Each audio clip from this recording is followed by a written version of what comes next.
loco exceso. Te quiero, lo confieso. Amor, dame tu beso.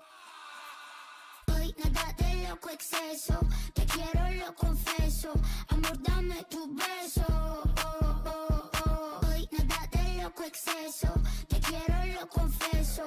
Amor, dame tu beso. Hoy nada de loco exceso. Te quiero, lo confieso. Amor, dame tu beso. Hoy nada de loco exceso. Te quiero, lo confieso. Amor, dame tu beso. Yo, what's good, y'all? I'm Energy Scuba, and this is Energy Mata, and today we're playing Muted Comms. Who is your IGL? Who is my IGL. In-game Agent? leader. In-game leader. in-game leader? My IGL, Ethan. Where do you wear swimwear? Where Where were you? do you wear? Where do you wear? I actually have no idea. Where Where do you I wear swimwear? Swim. Shorts? Swim. Swimwear. Swimwear. At the beach. There we go. Boom. Okay, no, I can't use my hands. You can't do it? You're not allowed? Who do you I look look up? up? I did Who it. do I look? Okay. Cut that out. I can't use my hands. Who do I look up? Who do I look up? Look up. Up to? Bro, what? This guy's emoting constantly. Say, Who do I look up to? Yeah, Ethan. it's a great answer. That's a great answer. Okay, I'm gonna give my hands like this. Name. Can?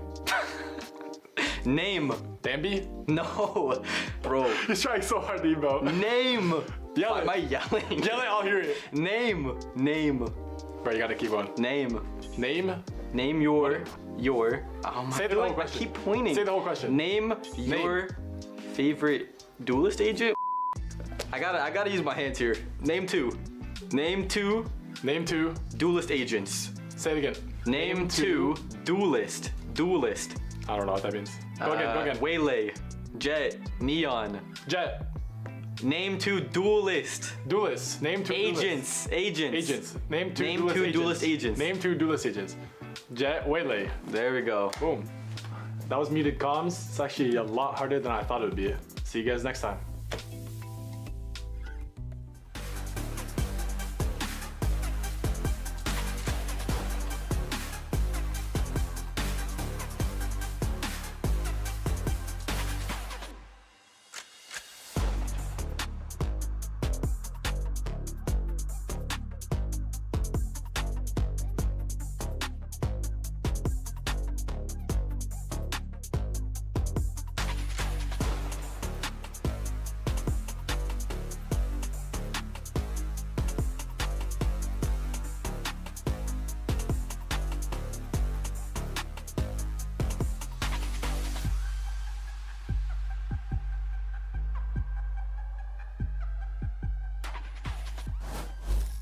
This stream contains fast-flashing images that may affect viewers who are susceptible to photosensitive epilepsy or other photosensitivities. Viewer discretion is advised.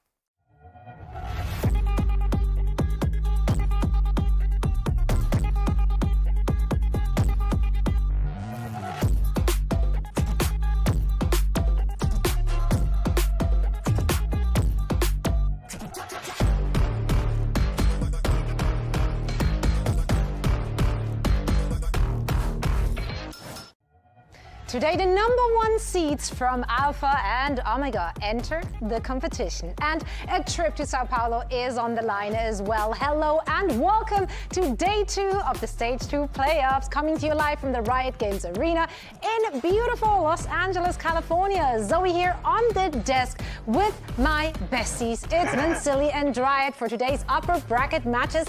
I'm so excited for this. We were treated to quite some matches yesterday, and now I got the two of you here, so everything's good. Even better today. I'm ready to just sit back, relax, grab a Red Bull, chill out with some good Valor today. You know what? That's so true, Vance. He's a real one. He's a real one. Now, we're in for a treat. We're in for a treat. We have good matches, but also, you know what is always a treat? fan art. True. Great masterpieces from our fans. That's right. That means it's time for another rendition of Vincent Van Gogh.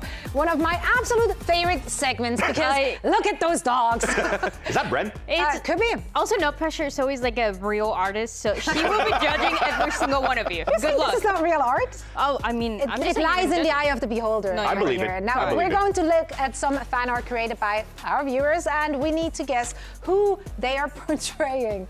This is by Nemos. This is Who Brock. it looks like Brock, right? I think it is Brock or maybe Leaf. It's missing an Odin, but I'm going with Brock. The way he looks, he's about to get the Odin. He's got the glasses, I the think square it's Brock. glasses. I would say it's Yeah. Brock. Yeah, this is Brock. Let's go with that. We're locking in Brock. Final answer. Final answer is Oh. Brock. Literally the same person. Good job, Nemos_VLR. Now let's take a Very look at nice. another one. That's Davi. That's so cute. Is that Davi? Davi, yeah. Look at that Does innocent Davi wear little glasses? face. I think so. Yeah. That's not what his VLR profile shows. Well, Were we you saw him prepared yesterday. for this so- studying? I was. All the VLR. Dude, I take this stuff seriously. Davi, there we Too go. easy. Fine. We're playing as a team, right? That's a good Oh one. yeah. Hot dog. That's Dre. Hot dog. That's I gotta know be that Dre. guy. Yeah, 100% Dre. that's gotta be 100% Dre. The eyes are giving it away. Yeah. Beautiful blue eyes. Nothing about the hot dog is. Dude, this is so easy. Do we have harder ones? I mean, I don't know. I think Wait, does this one, like, if you're not familiar with the inside joke of it, then maybe this one would be considered. No, but or the maybe eyes. you guys are just, maybe these guys are just this good, okay? But every artist that will or was featured rather right here on the show will of course receive the exclusive I Create Gun Body Stuff. That's the buddy. That's the good buddy. That's not. Don't worry. That's not what you're getting. You're getting this one. Thank you. Yeah, so all those I Create Gun Buddies going out to our participants. Thank you so much for sending in your artwork. Now, yesterday was a piece of art itself. Day one of playoffs was alive and kicking. And we started it off with the Battle of Brazil. Loud versus Furia, and Loud looked clean, rehearsed, and just so good. My predictions are totally wrong. I was expecting for Loud to be very slow going into this matchup against Furia, but they were all lights out. Luke Show with an ace going in. So many 1v1s and 1v2s was actually lost by Furia as well. It was just a bad start for them. And Leviatán, they were on fire yesterday. Incredible too. We didn't get the chance to see them for quite some time. We were wondering Yeah. what they were going to be bringing. Some slight changes here and there, and a team that continues to be just as dominant as they were when they were lifting that Masters trophy. So I love to see it for the two South American teams. Yeah, it looks like the teams that had some time off to prepare, well, they used that time very wisely. And they moved on in the upper bracket, facing their next opponents today already. So no rest for the Wicked. Energy will be going up against Loud, and 100 Thieves will be taking on Leviatán. And of course, with their losses, Furia and MIBR are now in the lower bracket with 1 foot out of the door. I was joking around when I was saying that I would just sit back and relax and watch some good Valorant today, but we have beggar matches in the upper brackets today. I mean, right now for all those 4 teams are about to see today, it's basically their best form so far. So if this is our team that we're sending over to champs, I'm happy for that. Yeah, I mean, the top 4 are going to make it to Sao Paulo, which is, of course, the immediate goal for all these teams. But also, if Energy or LEV win today, they will qualify for Champions Shanghai already. So that's 2 things they can cross off the list now already, right? Check. Yeah, I'm so excited. We can send 2 teams to Sao Paulo, but we can also be securing some spots for champs already. So I really can't wait. It should be really good games today. We've been treated to good games, and all of that thanks to all the talent. These rosters are stacked. There's so much young and explosive talent. So I thought, what if we created You a just very love art. own talent? Yeah, I do love art. I make sure we get every art segment into Yeah, the Zoe's driving this show today, all art. No, but hear me out. Illegal gene editing. Oh. Anyone to create our own player? Surely that's a good idea. I think that's a great idea. I'm Why down. not? Let's try it out. Because we have just so many good things to pick from. So naturally, we could just make our own favorite player. Should I try one too? Yes, please. Evil.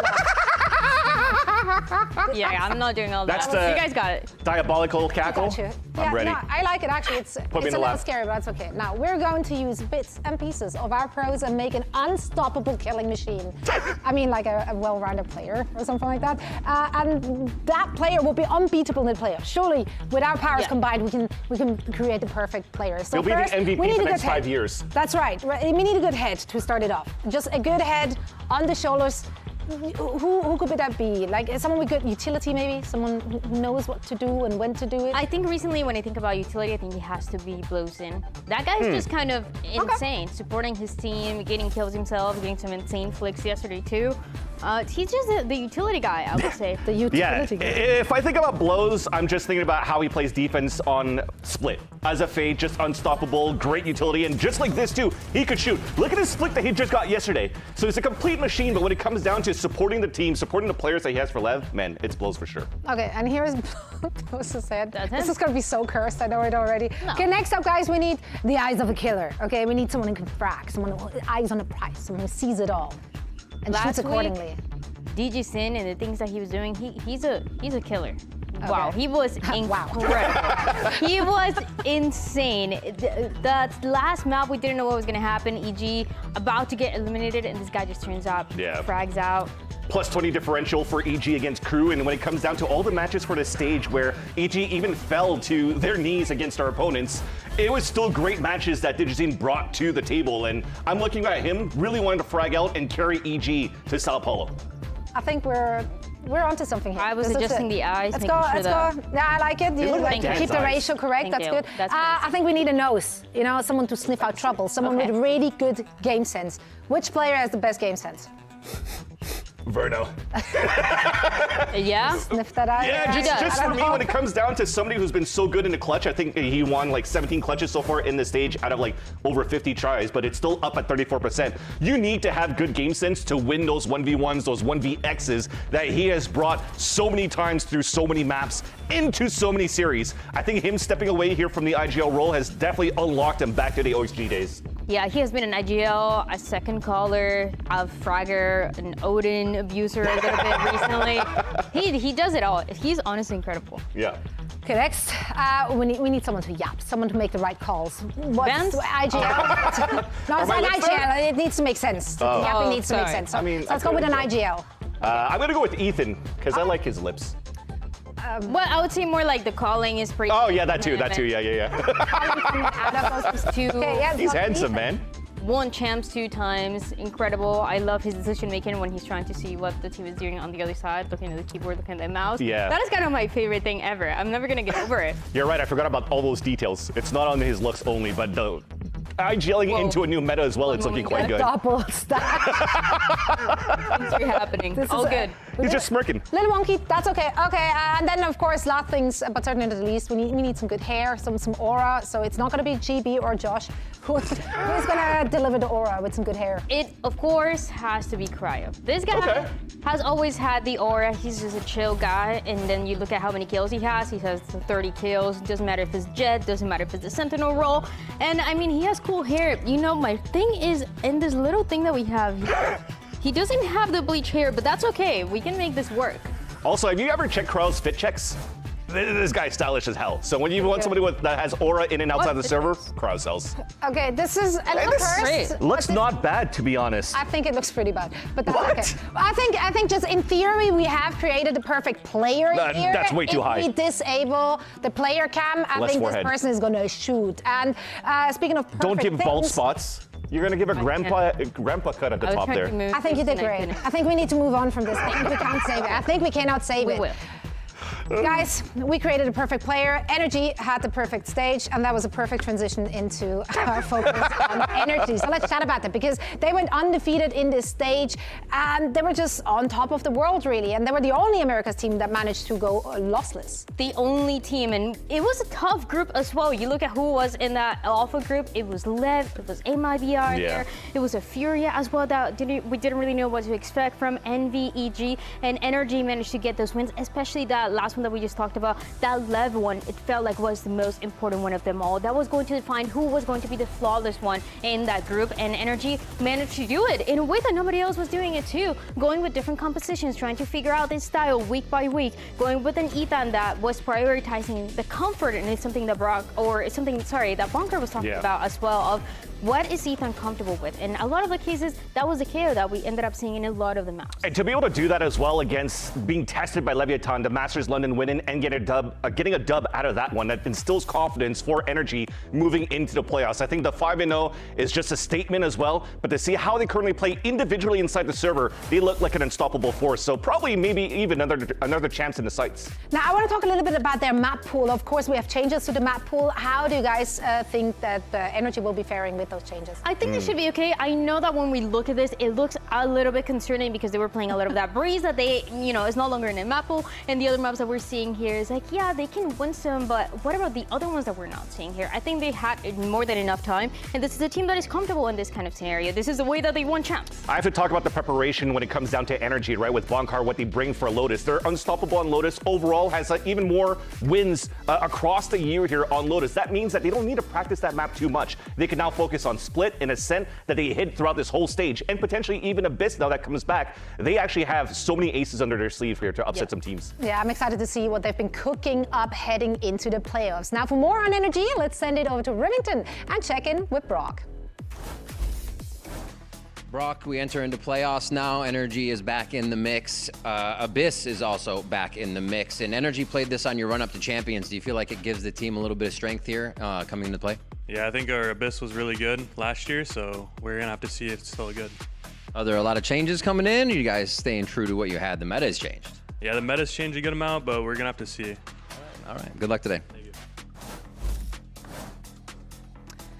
Now, looking, of course, at the individuals here, Kiko definitely a standout player. He slotted into that team earlier this year, and he's just able to play whatever role is needed to make it work for Energy. When I think about Kiko, I think kind of like Neon as well for Leviatán. In some maps, if he needs to play Chamber, he's going to frag out. If he needs to dive in like this as a Jet, he's going to do it as well. And just as Brock was mentioning, their Abyss was actually very good when Kiko was playing some Omens, and they were looking so good into the last two matches, of course, that they played going into Champs. But overall, man, this guy is a complete player. Yeah, he can play anything the team is asking him to do. Towards Santiago, he was starting to play a little bit of the double duelist. We continue to see it for quite some time. But again, when he has to play the Killjoy, when he has to play the Omen, whatever it is, he's going to do it.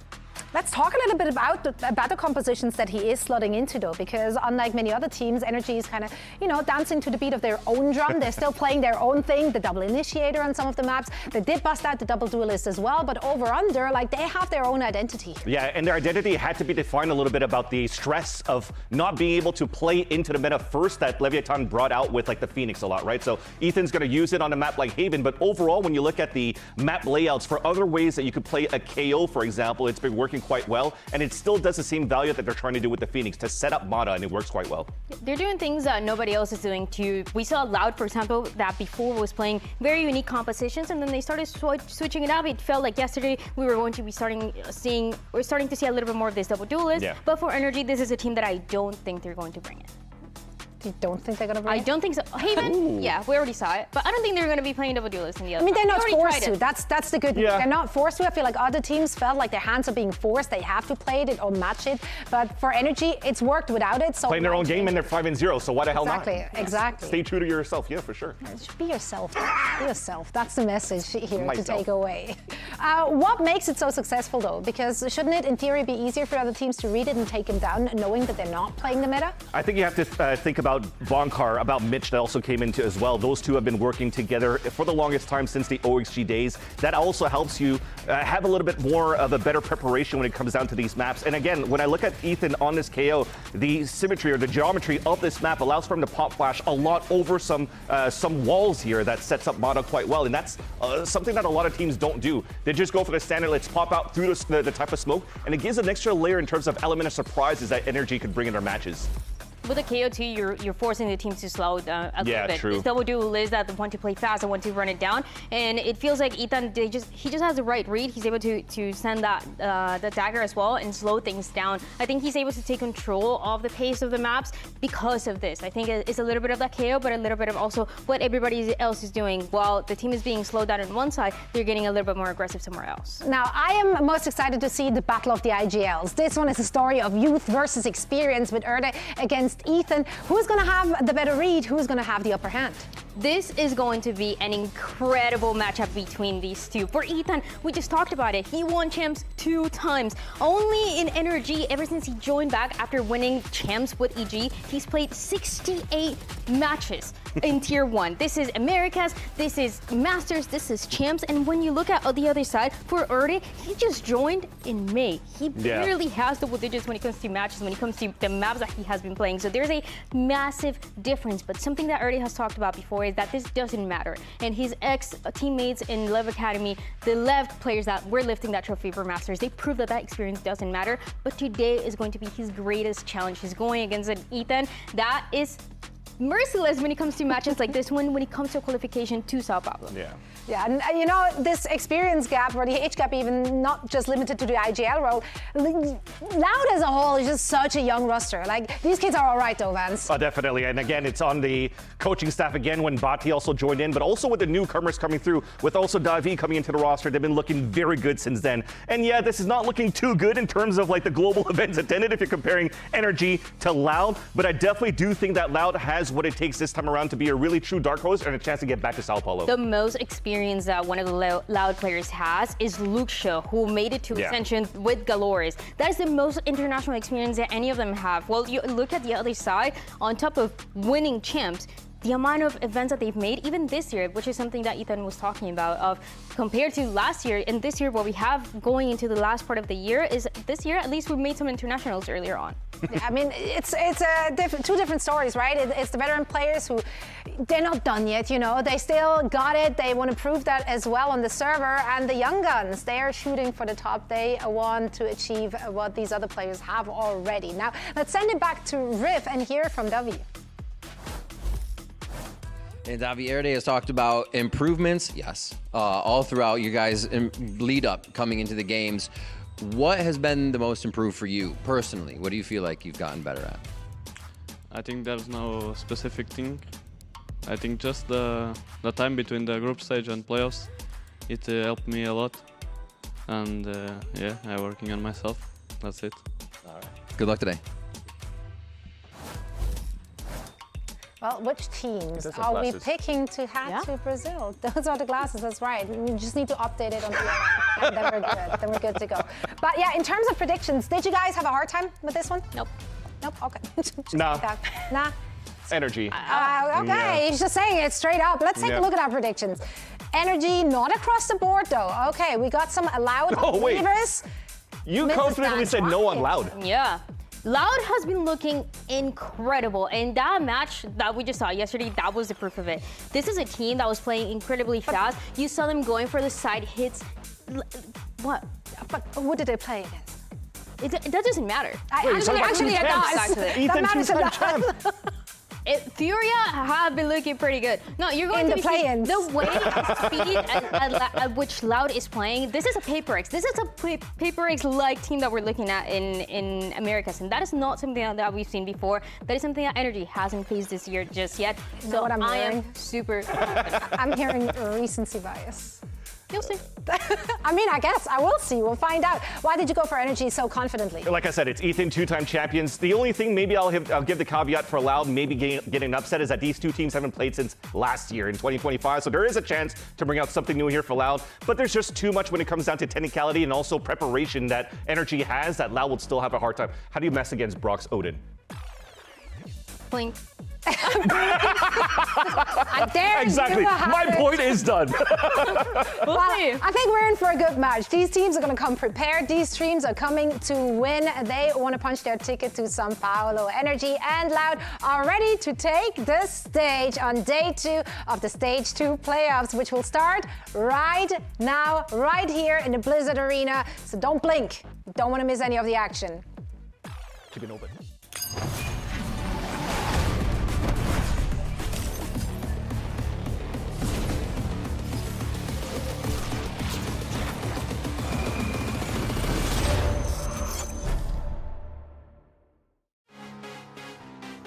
Playoffs comes with a lot of pressure. Certain players, certain people will thrive under pressure. My team is, in my opinion, historically good at dealing with pressure. Envy going to get into the side, big damage on Ethan. Glyph, nicely done, the right clicks pay off. The Frog might be here yet again to bring the House of Cards down. It's always this guy.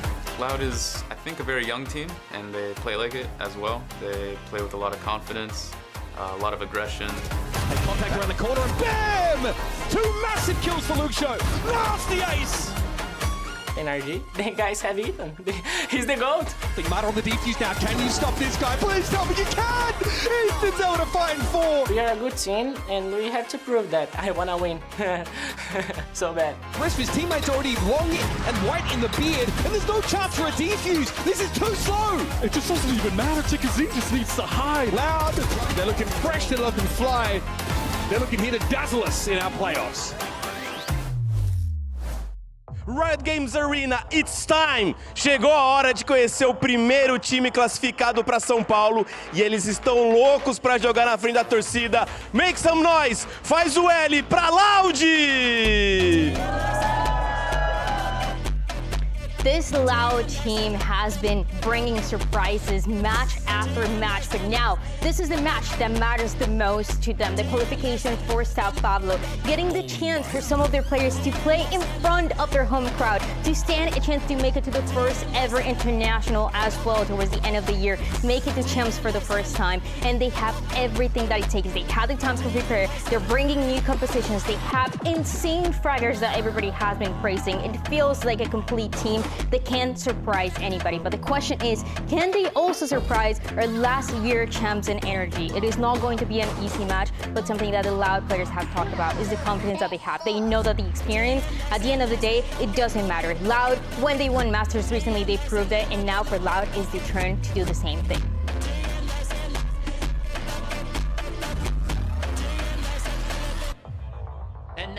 Let's bring out their opponents, your 2025 champions. Make some noise for NRG! My dual Riveton just said it right there, walking out our 2025 champions and Energy. Not only that, going to the stage number 2 where they have to redefine a little bit their play style and trying to figure out how to match up against some of the top teams that they have within their group of Alpha, and they play that to perfection. They're currently 5-0, but the most important thing is that they've been pretty much in a 100% win rate in all of their maps outside of Sunset. So when it comes down to that, you have to have a deep map pool and understanding of how Energy plays, while Energy, they still have 2 maps that they haven't shown. That gives them a chance now to come out with aces under their sleeve. We're talking about potentially bringing out some Ascent, re-showing their Split, for example, or maybe even trying out their Abyss, where Brock mentioned that it was one of their best maps in last year, and they're able to bring it back this year once again. It's a tough team and a tough series that Loud has to face up against. I think if we're looking at the maps here in general, they have similar map pools and tendency. Yes. Split and Sunset are out, so the permabans from both of these teams getting out of the way. Now we do get to see Ascent, a map that we haven't seen either of these two teams play for a very long time. This is a fun one for both of these teams because as much as I talk about the map pool for Energy, it was the exact same going out for Loud. They got rid of Split and Ascent going to the stage, and now they want to test it out when they have a chance to make it to Sao Paulo. So this is a big test for Loud, and for Energy, I feel that it's different here, Dan, because they have the confidence of already getting so many points. This is a great scenario as well for both of the teams, but especially on the side of Loud, when you know that the other side, they haven't gotten the chance to see you on Ascent, they haven't gotten the chance to see you on Abyss. These are the things that the more experienced players like Ethan could be studying, could be trying to understand, could be trying to read those patterns. But when that's not a VOD, that is not a possibility, then you're relying more on what is happening in that moment. That's why this matchup between the two IGLs is going to be so important. Who is able to control that pace? We talked about Energy, some of the things that they can do, especially on this map of Ascent where KO is still a possibility. And what we talked about on the other side too for Loud, they likes to keep it running. They like to run it down. They like to play it fast. Both of them very unique, but also very dependent on momentum, on the ultimates, on the early things that are going to become available for them to take these rounds. Because, you know, for Loud, that win condition, I think I see it more them closing it out on 2. Once it goes to 3, once it goes to Lotus, I think it can be a bit scary. Yeah. We do have a slight delay on stage, and while that is being resolved, I do want to talk a little bit about the emotional side of things here, because obviously, you know, for the champions, Energy, this is just another day in the office, but I think for a lot of individuals on the Loud side, like Luxo and Dickerson, like this is about making a trip home. They get to play in front of their crowd, of their people, and I think that does add a lot of extra emotions, pressure perhaps, or motivation. Yeah, for the first time ever as well.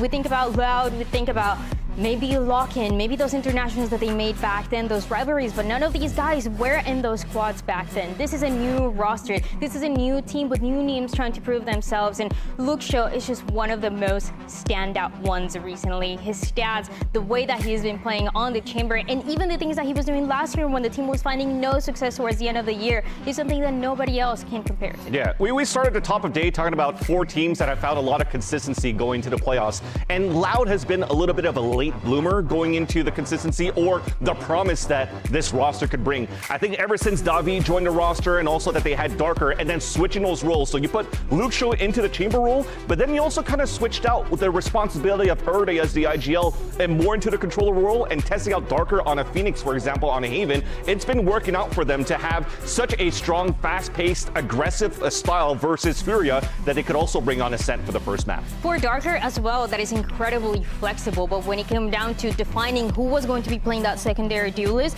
the coach from Manila was talking about it of, yes, we had already playing the Phoenix in the past, but we're trying to figure out what is the most comfortable for our IGL. Is it going to be the Phoenix that he played towards the end of the group stage, or is it going to be just having him on the Omen? And the Omen yesterday for Erde was insane. He's able to play just as aggressive, if not more aggressive, with some of the TPs that he had, but while also, not being part of that chaotic fight that happens for Darker. Yeah, well, I mean, that's how he was playing already when he first started on the stage, being picked up here to join this team for Loud in the stage 2. So he was already playing the controller role in the first place, and then now as you're switching things back and forth and testing things out, like I said, that's probably the reason why Loud has been a little bit of a late bloomer going into this matchup here. But after seeing the results and how they played against Fury yesterday, where Fury had such a hard time figuring out how to play on their map pick of Haven, it does show to me that maybe there's potential of upsets, as you mentioned here, Dan, for Loud to play against NRG, but it's still such a very tough matchup for them against Who's across the stage.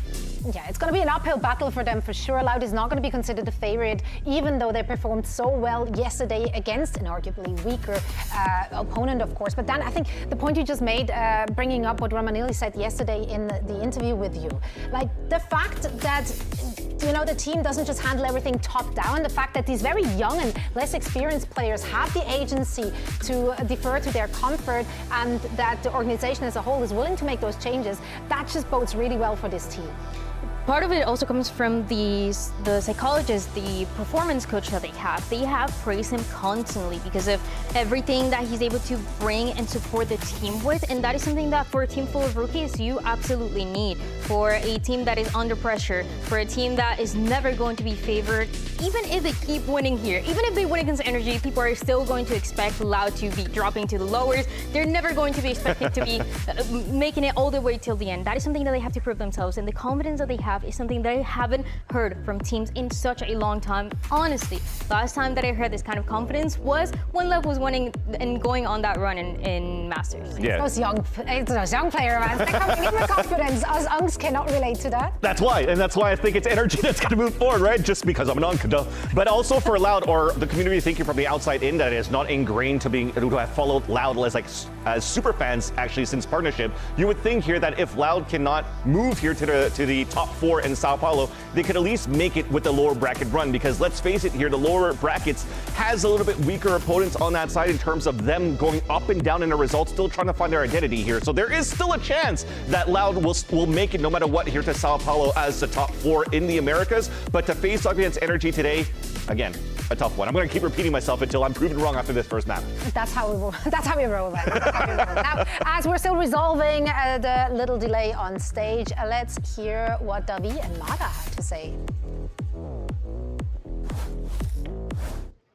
Acho que a melhor versão da Loud, vocês podem ver, é uma Loud muito energizada, porque quando nós estamos com uma energia muito alta, até nos treinos, nós conseguimos fazer um bom trabalho. Então acredito que uma Loud muito energizada no stage, com o TKzinho gritando, comigo também, mas tipo, sentado, porque eu não levanto. Mas uma Loud muito energizada, tendo boas reações, rápidas reações no mapa e entrosada.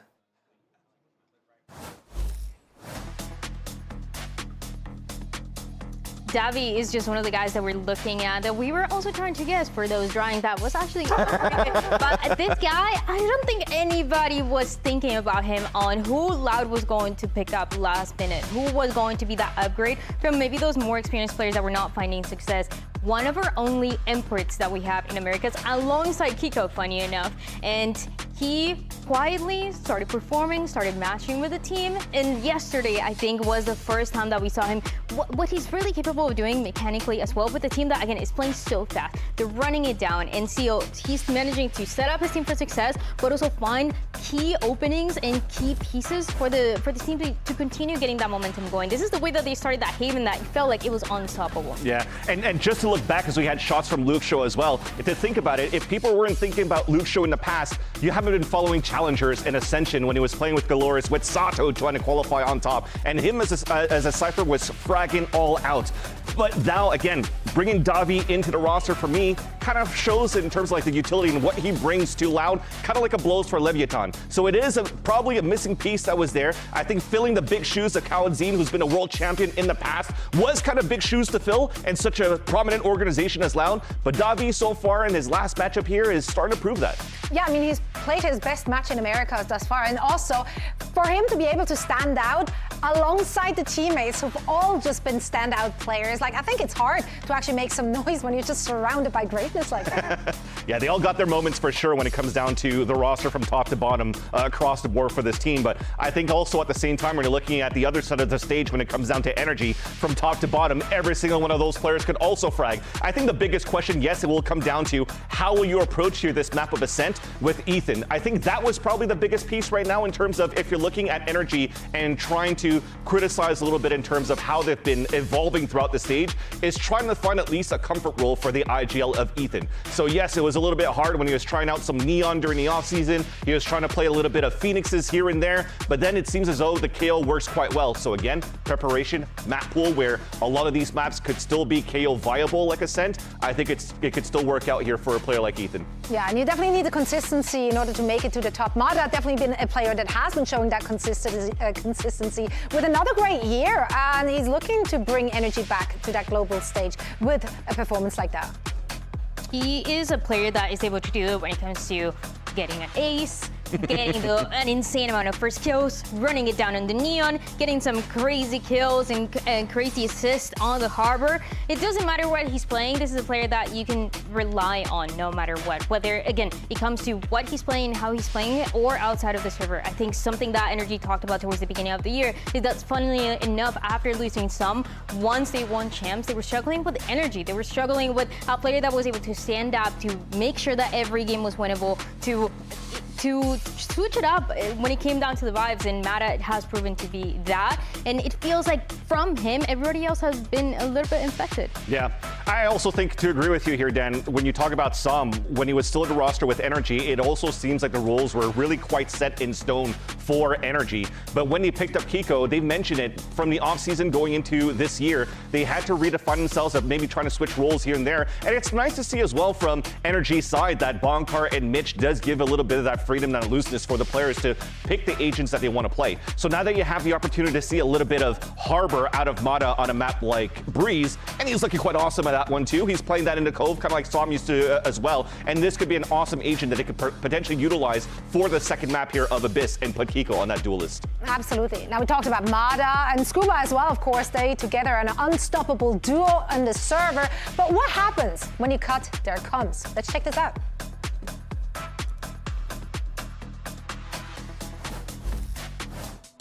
Yo, what's good, y'all? I'm Energy Scuba, and this is Energy Mata, and today we're playing muted comms. Who is your IGL? Who is my IGL? In-game leader.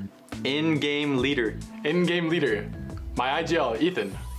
Where do you wear swimwear? Where? Do you? Where were you? Do you wear? Where do you wear? I actually have no idea. Where do you I wear? Where Swimwear. Swim. Shorts? Swim. Swimwear. Swimwear. Swimwear. Swimwear. At the beach. There we go. Boom. Okay, no, I can't use my hands. You can't do it? You're not allowed? Who do you look up? I did it. Who do I look? Okay. Cut that out. I can't use my hands. Who do I look up? Who do I look up to? Bro, what? This guy's emoting constantly. Who do I look up to? Yeah. Ethan. That's a great answer. That's a great answer. Okay, I'm gonna keep my hands like this. Name. Can? Name. Bambi? No, bro. He's trying so hard to emote. Name. Yell it. Am I yelling? Yell it, I'll hear it. Name. Bro, you gotta keep on. Name. Name your. Oh my Say the whole question. I keep pointing. Say the whole question. Name your favorite duelist agent. I gotta use my hands here. Name two. Name two. Duelist agents. Say it again. Name two. Duelist. I don't know what that means. Go again. Waylay. Jet. Neon. Jet. Name two duelist. Name two agents. Name two duelist agents. Name two duelist agents. Jet, Waylay. There we go. Boom. That was muted comms. It's actually a lot harder than I thought it would be. See you guys next time. I'm not gonna lie, those are hard. Those are difficult. I think they did pretty good, honestly. That shows the synergy that they have, because yeah, it's not as easy as it looks. Of course, we're not gonna cut their comms on stage. So they will have an easier timing game for sure. Yeah, they're also so wholesome and awesome to watch here outside of the server as well. When you see them walking down the hallway, they're always just good buddies, and it's nice to see that synergy shine from outside to inside the server. Maybe in different roles though, because you see that Mata is always like the tip of the spear, opening things up as well. But when it comes down to something you need as a closer, Scuba has been doing an excellent job at that as well. But this is finally, I'm seeing some agents popping up here on some screens, so we might be going back into a matchup quite soon here. Yeah, let's talk again about this map of Ascent. Loud picked it again. We did not see this map from either of those teams. Yeah. I think the last time Energy played it was in stage 1 playoffs. It was a loss against, what was it, G2, I think, if memory serves right. So what do we expect to see agent-wise? Right there. Thank you so much. When it comes down to Loud, I'm not surprised at all to see this. This is what has been working out for them. Of course, Luke Show on the chamber, Darka and TK Sin running with his double duelist that we got the chance to see yesterday. But on the other side, interesting things are happening. Double duelist that they decide to go with for this map, starting on defense too, and Nada is going to be on the Phoenix. Kiko on Jet has been incredible, has always been incredible since we saw him last year playing for EMEA.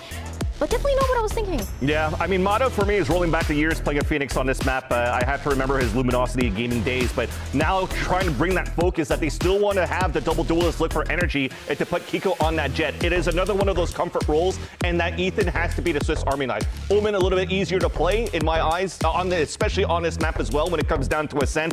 So it really comes down to how much Mata and Kiko can now bring to the table against Loud, who seem to have had the same identity going through with this Chamber of Phoenix. That is exactly what they need for a matchup like this one. For both of the teams, this is a qualification for Sao Paulo. This is a chance for two Loud players to play it in front of their home crowd. But for Energy, not only that, but making it to champs again. And I love they're switching it up just a little bit, bringing that X factor and seeing if that can be just that win condition to make it there.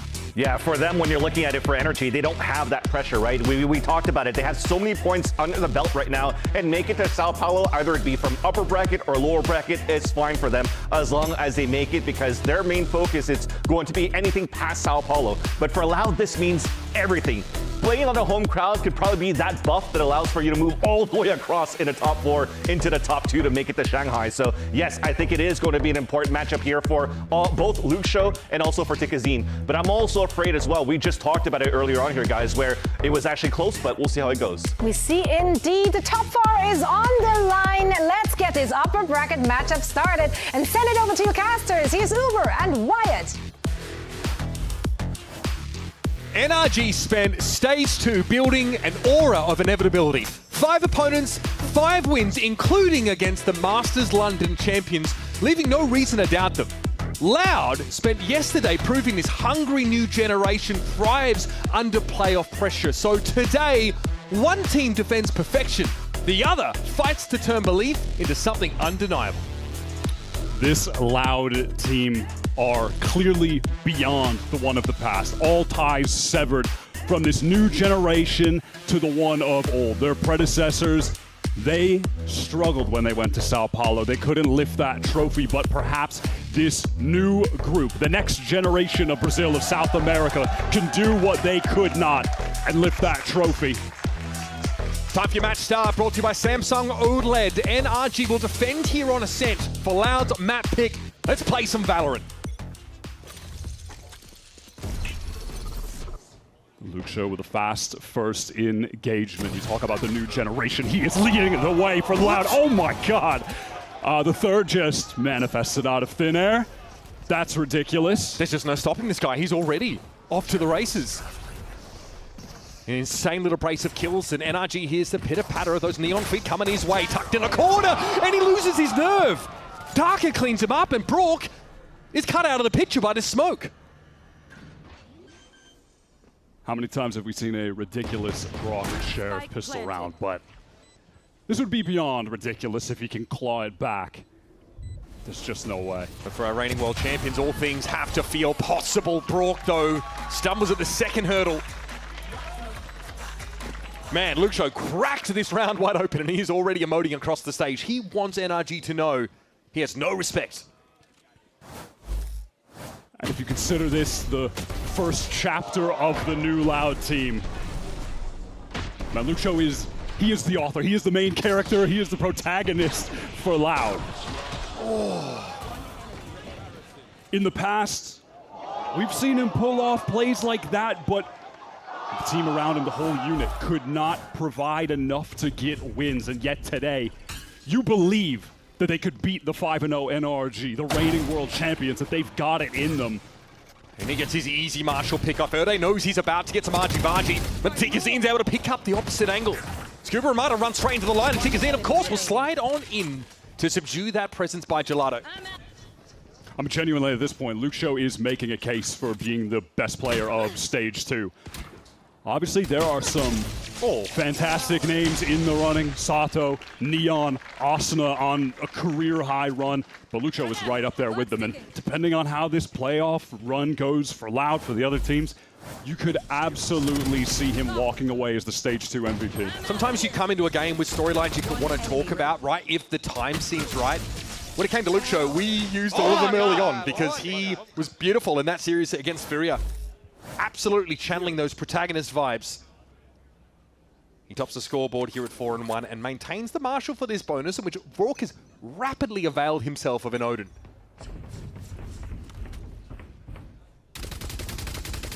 Should be pointed out that Kiko is NRG skirmisher. He's had to use his skirmish account for this game, as apparently he had to change his password from 123 cheese and forgot what the second one was. It happens. Not a rebrand, folks. Bruce is out of the pool, but we're still going to get some Kiko Jet. That's what you're looking for. It's pretty straightforward stuff. The tailwind across mid gets him a free pick off, and now Loud have to reconsider. Wow, loses that out to Erde, who's back hitting that Stage 1 form. Not the kind of encounters that are going to get your duelist confidence up early in the game, that's for sure. Loud on this attack side. Now in a position to win out the bonus, and that's a good start. Luxo found Kiko. Brock has to pretty much work this solo for the time being, and Scuba is a long way away. Odo's able to TP away after being pinged out, and Brock can't finish the job. In fact, can't get any damage on him. Runner back here for Darker. He's going to try and challenge his presence up on Heaven, but there's a bunch of smokes in the way, including that vision, and he'll be knocked back to square one. Spray from Brock, not enough. Would have had to capitalize off the run it back, just sending Darker to that spawn point. Davi on the crosshair. This one is done. Loud have converted the bonus. Hit the ground running. NRG haven't had a moment to catch their breath. Even when Kiko finds him that opener, the relevancy of being in a 5-on-4 lasts for like 3 seconds before Loud just storm right over towards the A site and take it. And this was something we saw from Loud yesterday on Haven. Not so much Summit, where that pace for them, that decisiveness, there's no gaps in their approach. They are very, very quick to get in position, even after things go a bit weird early in the round with that mid-encounter with Kiko. Calling back to yesterday as well, the Darker Phoenix was a difference maker on Haven. Loud have mostly leaned away from playing that double duelist, parallel to NRG. But on Haven, where it's a necessity, they brought the Phoenix back yesterday. Dominate Furia with it. And the Phoenix has proved to be excellent on Ascent as well. And if Darker is going to maintain that level, will be such an important piece of Loud's attempt at victory. Oh, Mata just swung into that after the flash. Curveball now coming out for the Loud side. Off we go. Fast lane set up. Scuba wants to try and intervene, but takes a lot of damage early from the molly. Still gets a dink on the second player. He's done enough here. Digazine, though, getting down and dirty with it as Luke Show's caught out in the open. It is the famous Brock Odin that finally gets NRG on the board.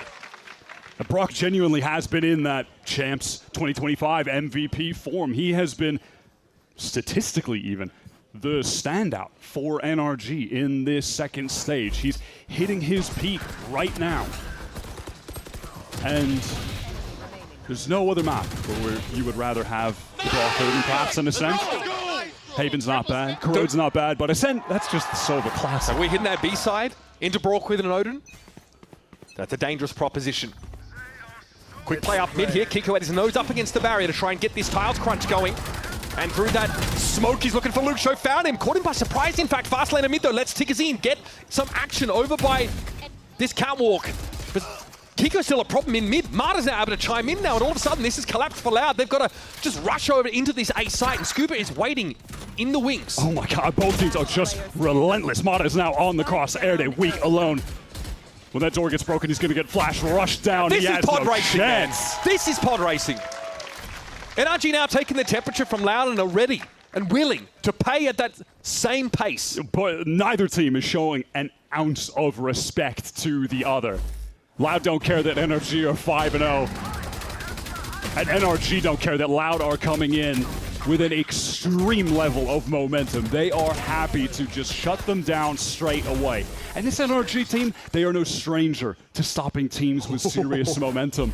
He thought about it. They beat Leviatán in that 5-0 run, a Lev that had an unstoppable aura. And NRG were able to put an end to them. With double duelists of all things, NRG in an uncomfortable meta are still able to have a flawless stage. Speaks volumes about this team.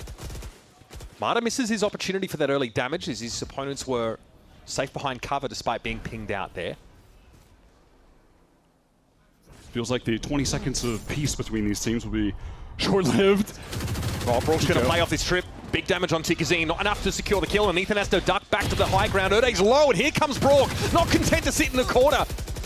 Once again, an active participant in the round, and Darker is in trouble! Riddled with bullets. Brock's happy to pay the piper and accept the flames at his feet. This leaves the Portuguese Davi in the 1v4.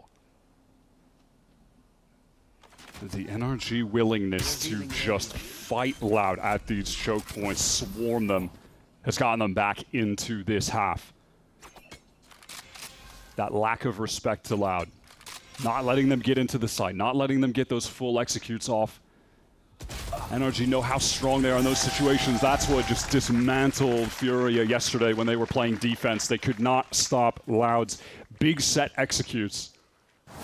And this NRG team feel like the ultimate measuring stick for a team like Loud, who was bowled over everyone who has stood in their way after this retool. They've come with momentum. NRG, though, have brought such a polished game. They've brought perfection. It is giving unstoppable force and a movable object today. Halfway through this year, the Loud team went from being a question mark to, I think, in everyone's minds, a serious contender at this point.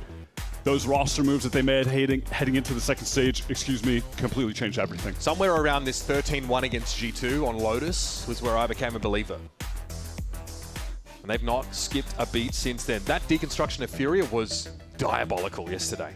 And when we're talking about that G2 win, they had not won on Lotus the last two times that Loud have played it. But they switched Tikazine to Neon in that game and win 13-1. He was previously playing Raze.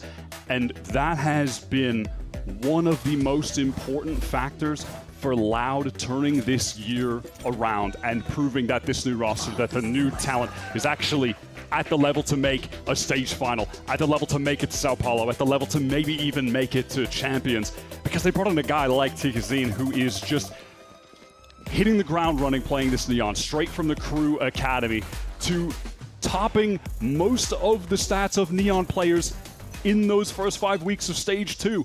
The Q's leading in average damage per round. This is his first stage, man. That mid-smoke denies Kiko, that early sight line. And behind it, Loud, starting to move into position. They'll be spotted by this Owl drone, though. In fact, it's cleared from tiles. Obscuring these two players close up towards Tree, and now the accelerator's about to be hit. Tickerzin's trying to get up there in heaven, just going to overwhelm Kiko. He's got nowhere to go, nothing to do. Meanwhile, Ethan brought down by Darby, so your stall util is drastically compromised. Brook gets his back, it's darker to fall. Slowly, NRG have to encircle. The loose end of Luke shows a problem, and Marta is looking to try and trim it off. Can he be sure? He is now. Both players aware of the presence of the other, but Mata walks into the crosshair, and that will seal the round. NRG on the save. He's got a ton of cash to play with, though. One enemy remaining. Oh! Brook does get spotted out there. He fires back. And Tigazine is fast enough to catch him by the heel. This is awkward now. Scuba's trying to sit on this op over on this B side of the map, but he's about to get pressed by two players, and that first shot goes awry. There's a fast lane. Tigazine is coming from now. Sprayed down in the boathouse. Shows himself briefly behind the boxes, and Scuba's hoping for a cheeky shot. But it's Gene Bing jump pick. He knows the jig is up. And Tigazine takes the op. Yeah, more so than doing any economic damage to NRG. Loud would just love to pick up the op there. They wouldn't have been able to afford it otherwise. So they take the guns away, but yeah, they recover the better ones. After mixing in a different variation of a set A execute, Romanilli out of the timeout draws up the plan, and they execute it to perfection. It is so fast. So fast that Brook has no time to slow Tigazine down in tree, allowing Heaven to be taken. Loud are one of the teams that are finding some more interesting use cases for the fast lane compared to others. They're getting a lot of value out of it. Let's listen into Loud as they've already got the leg shot on Ethan, hitting A. Alguém vai passar aí, 2. Vai chamar, outro pontinho. Seu. Céu e porta. Tá um short. Porta, tô vendo ele. Menos 80 no salva. É, Odin na porta. Tô de vida, velho. Tá, vou plantar. Eu vou fazer um pixel, louco. Tá. Céu pegando. 2 pegando seu. 3 céu, 4 céu. 120 do homem, galera. Zero bang no flash do Phoenix. E pode ter costas. É difícil ter costas. Tinha 4 céu. Sai frio, homem. Eu vou ficar só no timing. Mudei. 120 homem, 120 homem. A gente ganha essa porra. Vou. 3 céu. Mata céu. 120 homem. Continua varanda. Vou nada. Vou dronar agora. Last player standing. Enemy tag. Dá smoke 120. Matou 120. Respondi em 2. Not ready yet. Scanning ahead. There they are. Valeu, Pia. Valeu. Demais, Valeu, cara. Mas como é que esse Cypher não morreu, mano? Comente aí. NRG don't anchor the A side, but they leave Marta up there in his run at back. He's able to find 2 kills before they go for that retake. Mata Phoenix is looking good right now. It's something that NRG have been toying with. They tried the Mata Phoenix in EWC, for instance. They were trying Ethan on Neon then. They've been trying Kiko on duels, just swapping things around, trying to figure out what works best. In a way, it's a problem that they have so many options. They're constantly making little adjustments, and yet all of them have retained them at a very high level. So it's like, which do you even pick? But the Mata Phoenix at that EWC tournament where NRG come in second, he was putting up crazy numbers playing it. Full flash there in mid, but it's a trade from Scuba and Market. They release some of the pressure, but Tigazine, the second duelist, is still in position now, trying to hit that side. Takes some early damage here, and has to end up fighting Kiko with the knives out. He will be brought down by the shock and the shots from the Phoenix. Loud just always ready to mix in a new fast exec, but they're shut down in the midst of the split, and they have to rely on Luke Show to be able to pick up a player on the cross, find a good moment for the backstab. Erde with a teleport setting him up. That's pretty good. Brook has to pick this line up, but Luke Show isn't quite ready to punish him for that. It would have had to have been that moment. Now, how do Loud find inroads? Exactly. Luke Show spotted out with Erde already having used that teleport. It's a pretty important neural theft. Brook is inching his way over towards this B side now. Knows he can try and get in, but there's been no plant attempt. Scuba doesn't have much help on that site though. Gets pinged out and has to retreat to Boathouse. This gives up the strong position. But Brook peers in with the Odin and finds one. Here's that Hunter's Fury coming through. Davi's able to find a kill, and that's Brock! An electrifying reception for Loud. And they never get a chance to plant. NRG are just beautiful to watch. Man. In that whole situation, Loud are just hoping that they could try to tease some player out of position to bring that into a 3-on-3. It's not able to work, right? And then, like you see, Modest point of view, he's going towards Market, Brock is holding Spawn. They all get in position to be able to fight each other, yet no one oversteps and makes themselves vulnerable. So the second that Loud are forced to get into the site, they are ready to assist Scuba there. They've closed enough distance, but not too much where their lives would have been at risk. This pace from Loud is just blistering. They are not easing up at all. Sick util timing to force Kiko out of mid. Darker though hit by the relay bolt. There are already 4 NRG players on this B site if Loud commit. Okay, he mollies off Spawn and now returns to mid. Tigazine also doubles back. Loud trying to drive a wedge up the middle of the map, and Ethan could be here to unravel this. NRG know they've created some serious gaps in the map there. There's a lot of reliance on Scuba to just hold down that A site on his own. He is committed to the dice position right now.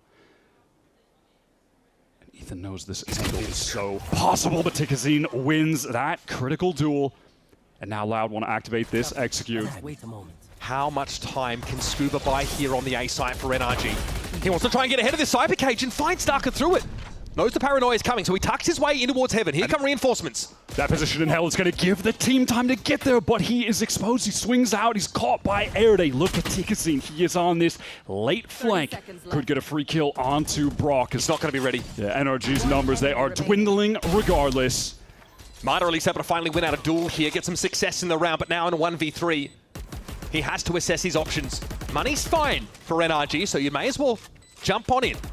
No flash to get out of the smoke. He just has to wait and pray that some of this spray will connect. And he's out of there, folks.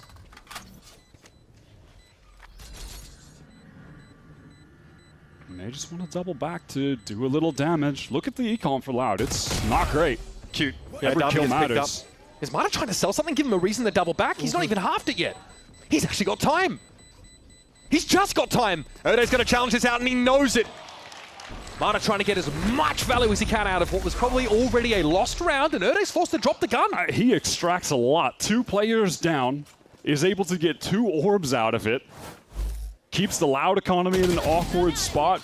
That was making the most of a situation where the clutch was like virtually impossible, but essentially gets the next best. Nice finish to the round, but for Loud, a number of those key duels being won. Erday and Tigazine winning crucial 1v1s to get their team going.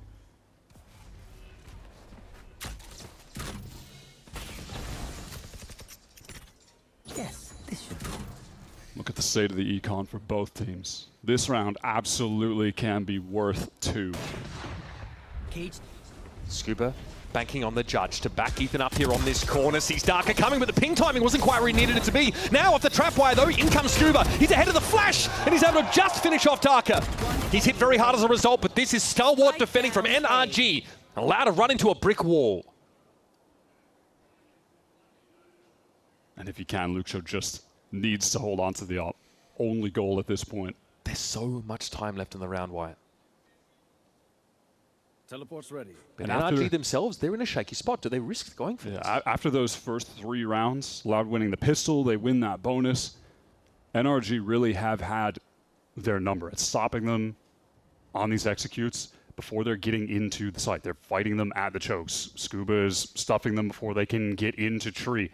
Mod is ready to fight them as they're getting right out of A. They've already got Kiko rotating towards A Heaven. He's there to fight. Like, they're just so quick to meet them while simultaneously not being committed insight to get bogged down by any of the util. Like we saw Furious suffering from all of yesterday. Like being present but non-committal. Just have a foothold. You can fall off the side after trying to get a kill. I think that's why the op is going to be so instrumental for NRG. And Kiko's positioning. Brock as well doesn't have to swing in face to get value or damage with the Odin.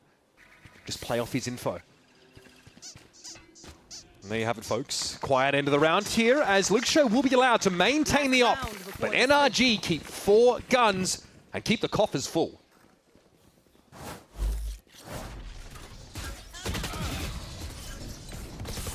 Started so well, but Scuba, with the judge, changes the tides. Yeah, I literally know what they're doing every round I do. You know, it's like fucking, you know. It's the increased oxygen flow to his brain because his nostrils are, you know, wider than the Suez. W breathing, bro. You're dead. Dude, they're up in the pace here. Model with the run it back straight out of B main. Quarter's had a trademark field, but he's getting some backup here from Kiko. And there goes Luke Show, the man who held the op. To finish the half, Ethan just calls a complete shift of the pace, going for that aggro, run it back out of B, pinch down mid. The tiles crunch has been pretty big. And it should be wraps on the half. Now, all things considered, like watching the game, feeling the flow of it, Energy pretty dominant. But Loud, ultimately, if they just end with 5 on attack, that's pretty good. Like that is not bad. They still won the pistol, won the bonus, get 2 more gun rounds. That is not bad at all. A hush. Does NRG simply wait? They know they need to convert this player advantage, and this gets a bit dicey now. Tigazine mows Mart over on Speedway. And Kiko has to think twice about how he gets involved here. Inside the smoke, as he's blinded up, but now the reinforcements are on the way. For now, though, it's just Kiko versus 3. He might just take this fight. Lane. Oh, wow, Air Day ducks around the op. He could have just died to that straight up. Connects, but not the kill. All of Energy ready to pounce on this retake. Everyone from Loud stuck in the site. There shouldn't be any way that they can win this. Smoke over towards that boathouse. Erde eventually gets caught out just from the spray through the masonry. Only one side of boathouse is open. Tigazine trying to make use of it now. Steps into the flame for a time. It's Darker getting his pound of flesh, but now 1v3 revealed by Neural Theft to end the half. Has to go down swinging. Ethan gives him a quick exit. And NRG will move to 7 rounds after a lively first half on a set. Despite that 0-3 start, NRG really did have an understanding as to how to shut down this Loud attack.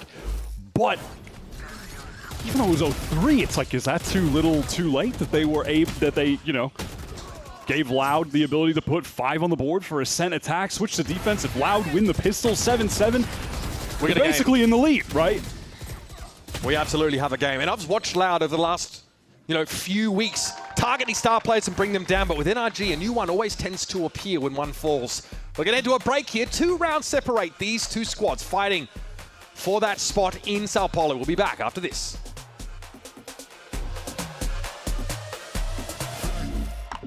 Yep, that's me. You're probably wondering how I ended up here. It all started when I got to the FIFA World Cup, and wow, thousands of Verizon customers. Oh, you got the free Verizon tickets too? No, I'm with amazing seats. I'm sorry. Okay. And even pitch side access. Are you? David Beckham. A Verizon customer. This used to be for players. Now it's for Verizon customers. No one gets you closer. Only on Verizon.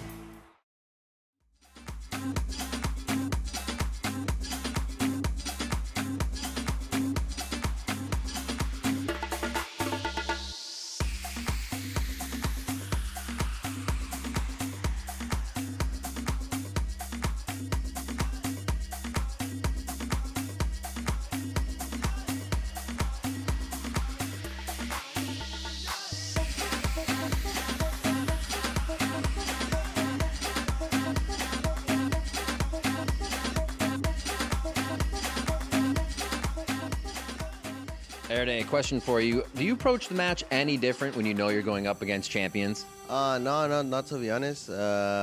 Like, the only difference is, like, the level of the team. Like, for example, they can be, like, champions of everything, but if they're playing, like, really bad right now, it doesn't matter. And it's the same thing. Like, you have to play your game, and they're playing on a good level now, so I think we're gonna win, but, yeah, they being champions doesn't change anything, to be honest. Good luck. Erde on your screen here, calling with the freedom of not knowing what the ceiling is for this Loud team, not knowing just how high they could climb but he's being pitted up against a seasoned IGL that knows what it takes to reach the summit. Erdo versus Ethan trying to call their teams into a Sao Paulo experience. The stakes are high. Ethan saying at the end of that half that he had the read. He knows exactly what Loud are doing. Now that NRG are on the attack side, though, the more difficult side of Ascent. I must wait a moment. Can he continue to call them to the victory and take away Loud's map pick? With Abyss is the big unknown looming in our second map. This series could go anywhere. We mentioned the pistol for Loud, important. Gets us virtually back to parity.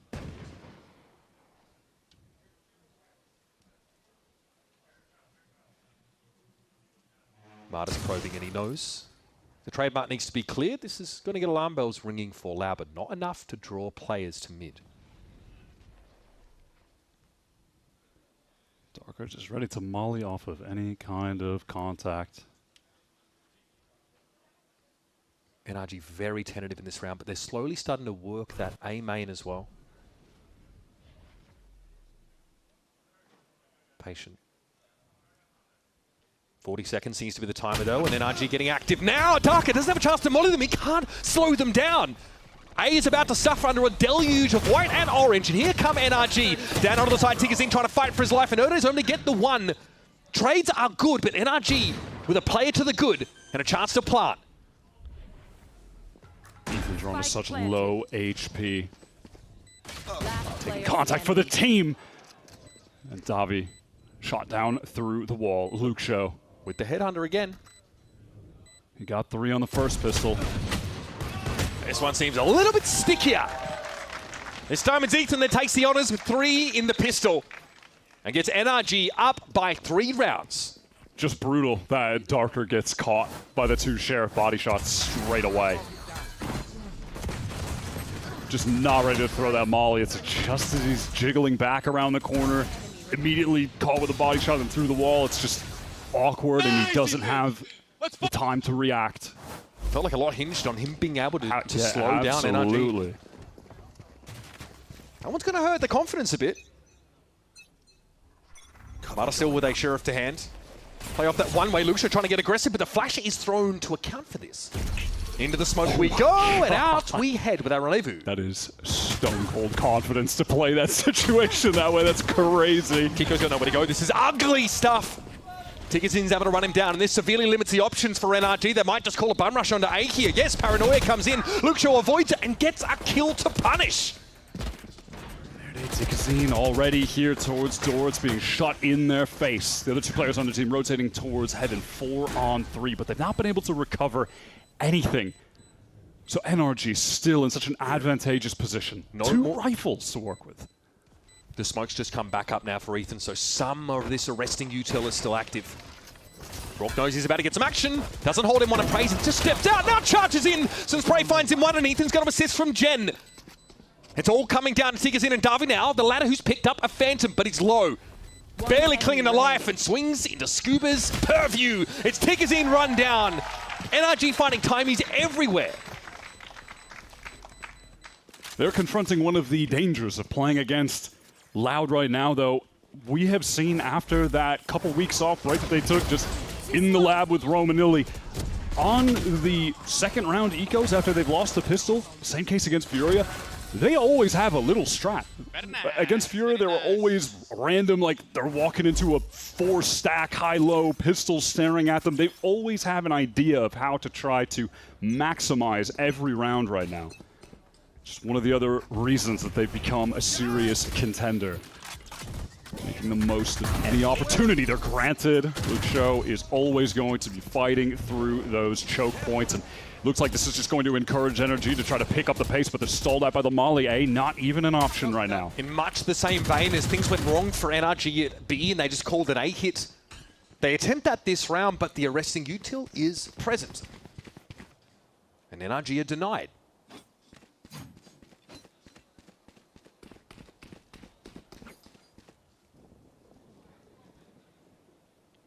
Here.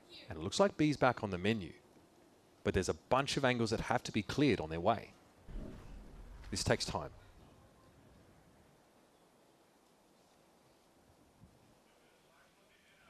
And that smoke gets thrown down, Cat. Some implication that mid presence could be coming. They're forced to flash these close angles, though, because of Luke Show. So less utility for the actual exec. That's a disgusting off angle. He knows he's sat where he can't be spotted out by the recon, so he just plants his feet and gets 2 kills. 30 seconds. Single-handedly shutting NRG down this round. How are you going to get out of this one? Davi waiting for his chance to spring forward. Marta fighting for his life out here in the open, but it was a foregone conclusion after Luke Show struck at the jugular. It was a sick opener, and NRG, you could see they just wanted to respond and go A, but the molly keeps them back. They can't get an actual nice window to get into that site. He's just not being pinged. And then by the time they go back to B, that's just a ridiculous off angle. That should be a one and done. We have already seen it 2 rounds. Luke Show is playing these chamber scenarios, even though we've been seeing chamber forever, and you basically expect the same thing to happen every time. Somehow, Luke Show is doing things differently. Like the way he was working around that smoke in A main when Mata flashed him, 99% of chambers wouldn't have played it like that. And what he's able to do in that round is just 1 of 1. Imagine what he could do with the duelist. TP away here for Luke Show. Mata making his way over towards this B site. He's in there, running back, certainly giving a lot of value, and he's running Luke Show and Tikazine down. He knows also that Davi will be waiting, and he gets to confirm. Kiko moves up into the space that he makes and quietly clears out the Sova. Mata is on point right now, just casually up to the 17 kills. He's really starting to find a late resurgence into this year. There was a point where it really felt like he was kind of losing himself as a player, didn't know what direction to go in. I'm thinking really like post-Santiago when NRG were trying to force that Dambi-esque Neon style, and it just was not him. That's just not how he plays the duelist. And then it seemed like there was even maybe like a recovery period after that, trying to get back into his form. But in this second stage, it's felt like he's there. Like his Neon pre that little weird arrow where he was trying to play like Dambi was excellent. And I'm thinking like the game, for instance, where they beat Lev, his Neon there was fantastic. I think that was his best match of the stage. And he might be able to eclipse that right now. The double entry with a run it back. The Brock recon that sets it up. It's a free round. Yeah, that is a free round. But it does feel like NRG, man. Kind of across the board, you're getting a little feeling of these guys getting into that championship form again with it right around the corner. Brock is hitting his stride in stage 2. Mata's getting back into form. Scary. The pieces are coming together. This time they come with a weapon we've never seen before. Kiko with the jet on a number of these maps is looking phenomenal. And then when he does play controller, he frees up Ethan to go for the KO or something that looks more emblematic. The double initiator look here from NRG. It's just a testament as to how good they are as a team at a base level, that they are really one of the only teams in the globe that can buck the meta and still maintain consistency at the top, still qualify for every global. We talked about Mata making a comeback, but Tikazine, he feels like he was born into the Americas League ahead of the curve. And those stats are Neon specific. That's where Tikazine has been shining. And Loud have been getting better and better across the stage as they realize we can just put this guy on Neon everywhere, and that is when we're going to be at our best. And we discussed that earlier with the 13-1 win against G2 on Lotus. Swap to Neon. Suddenly they're dominating on that map. That has been... People forgetting that was G2's best map. Yeah. But that has been such a critical point of Loud hitting that next level. But man, NRG might just be a little bit too perfect. Feels like they're purpose-built for this kind of stage. Tikazine, though, with no respect for storylines, history, legacy, forget about it. It's Luke Show, though, chiming in over on the opposite side of the map. Tour de Force gets him a kill towards A main, and he's already making his way across to B. Davi gets ahead of it, though, knows Ethan's going to be emerging from the shadows in Boathouse, and confirms his presence on lane. What a moment to get back there. NRG not able to help. Ethan, the swings are coming in. Davi 1 versus 1. He's 25 health. Brock's looking to try and do it again. Davi low! Gets the better of him. But you can never count this NRG team out in a round like that. Oh my God, Brock just assuming that maybe Davi would be a bit more tucked, could have gotten the shock dart off for the free kill. Just barely away from a monster clutch from Brock. What were we saying about Brock hitting his form heading into Champions? Yeah, man, it is reality. People are being reminded not a joke. now why not he hyperbole. was the MVP. Yeah. Right. Looks like a tiles crunch here, but it's going to be absent for NRG. They've got no one on the B side of the map. While this doesn't yield any kills for Loud, it's pretty illuminating. They're a bit weak on this A side of the map, but Luke Show doesn't seem to care. Gets a kill, gets off the line straight away. Borg trying to chase him and at least makes an exchange of elimination. That's so nice from Brock, having the Hunter's Fury ready for the teleport spot away. It's evened things up. NRG with the spike down, trying to position themselves around this site. Scuba getting entrenched. And it looks like Brock may want to play for the late round. No, he's just going to stay in main. This paranoia really slows things up, but Ethan gives his position away. Darker's got one flash to get back in. Not a lot of util on the side. He's holding it. They're going for an overdrive being popped by Tigazine. This is the Gambit. Kiko's going to be run down, but Darker now perched on the edge. Gets the info about Scuba's positioning. There's presence in A main as well here for NRG. You've got to respect it. If you're Loud and you're trying to retake. Ethan, though, just ducking back and forth. It's Brock again, just lining them up at 3K in the round, and Ethan will deny him 2 back-to-back 4 pieces. But whichever way you slice it, a masterclass from NRG.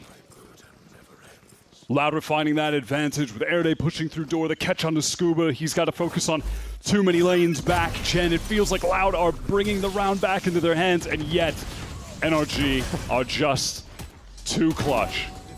There is no free lunch against NRG. One of the absolute last players you ever want to be against in a late round situation. He is just chilling in main, comes in at the perfect moment to be the janitor and get the easy cleanup on a couple players who were distracted by Ethan, just tucked in the smoke. And he reaches a relaxed total of 20 kills in 18 rounds. Pedestrian, really. Heavy mid-presence here. Luke Show has a tough time determining that. Flash into tree, but no real move behind it yet. Well, Lucho and Scuba have been going at it on all of these early rounds. Scuba would love to get his lick back at least once, but it hasn't happened yet, but it hasn't really mattered. His NRG are closing the rounds out late regardless. That's a decent tag, but it's telling. If Mana really needs to, he can heal himself up, and he will do just that. Cauterize the wound and back to work. It's a lot to clear, though, here in B main, but this Aldrome will do a lot of the heavy lifting for NRG. The presence of Lucio is felt everywhere, anywhere that you try to go. Omnipresent. Has the TP out on this occasion. There's a molly over towards CT side, so Darker will have to take a sidebar as well. There's also a trip set up at market door. Everything is in place here for NRG to hunker down in a 5-on-5 retake attempt. Look at Loud. They want to get this retake activated from many different angles. They want to pressure B main from the back. Scuba is so ready for this, though. He knows, he sees, and he doesn't commit. Pulls out. The paranoia would have come from him anyway. That's heads up calling from Scuba, but he gives up a lot of ground. Loud have routed everyone on NRG to site. They have advantageous positions, and NRG know because of that they need to fight forward. They need to take a timing to get a kill. But they back up against the wall, and that's when they're at their deadliest. Scuba fights in from Boathouse. Darker trying to find a timing here, and he's got the drop on them, but Kiko whips on him in a 180 and takes his head clean off. That is dazzling from NRG. In the straight 5v5, it doesn't get much better than that. They're on map point. Loud had a good sequence of utility there as well, from taking B main and then pushing everyone from NRG back into the site. We saw the moment where the Molly and the Relay Bolt come down at the same time. It gives Darker the moment, but the Guardian not the weapon for the situation in front of him. Maybe if he has a rifle, he gets the pair, but he just can't connect the shots. This is your 2025 World Champion. You've maintained the level, the poise, and the hunger of last year, and maybe even built on it. They found my wire.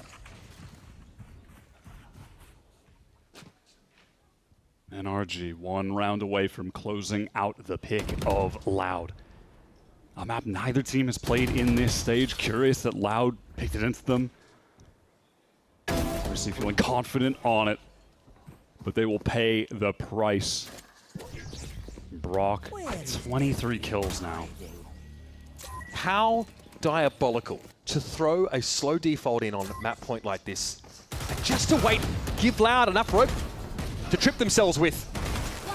Kiko a little bit ugly now. The relay bolt had to be respected, but he actually drops up on the high ground, and Tikasine is not ready for that. Does recover that rifle. Look at Brock. Just how's he done this? How has he done this? How has he gotten in?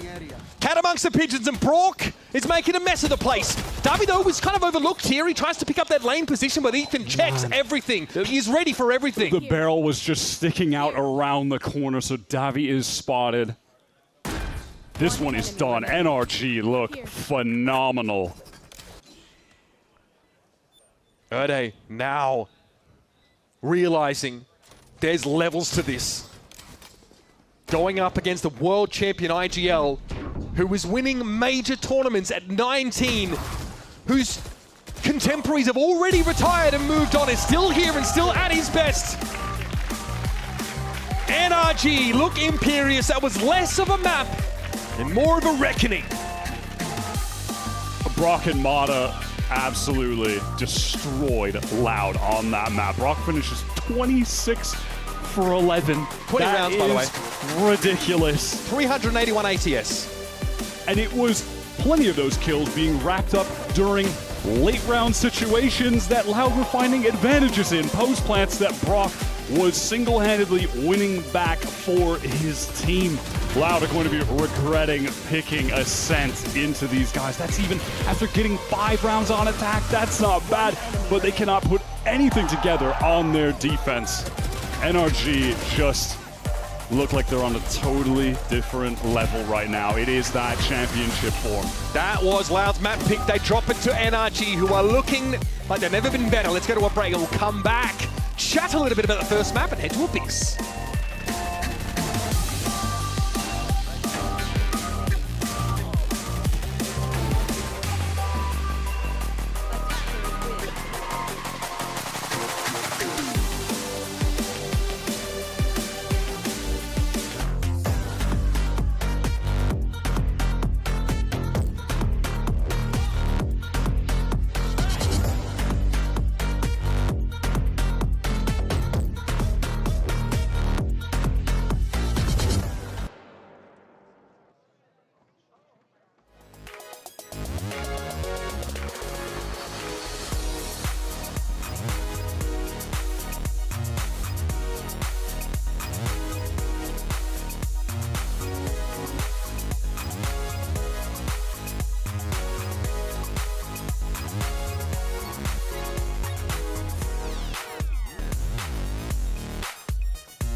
Gente que simplemente no es de palabra.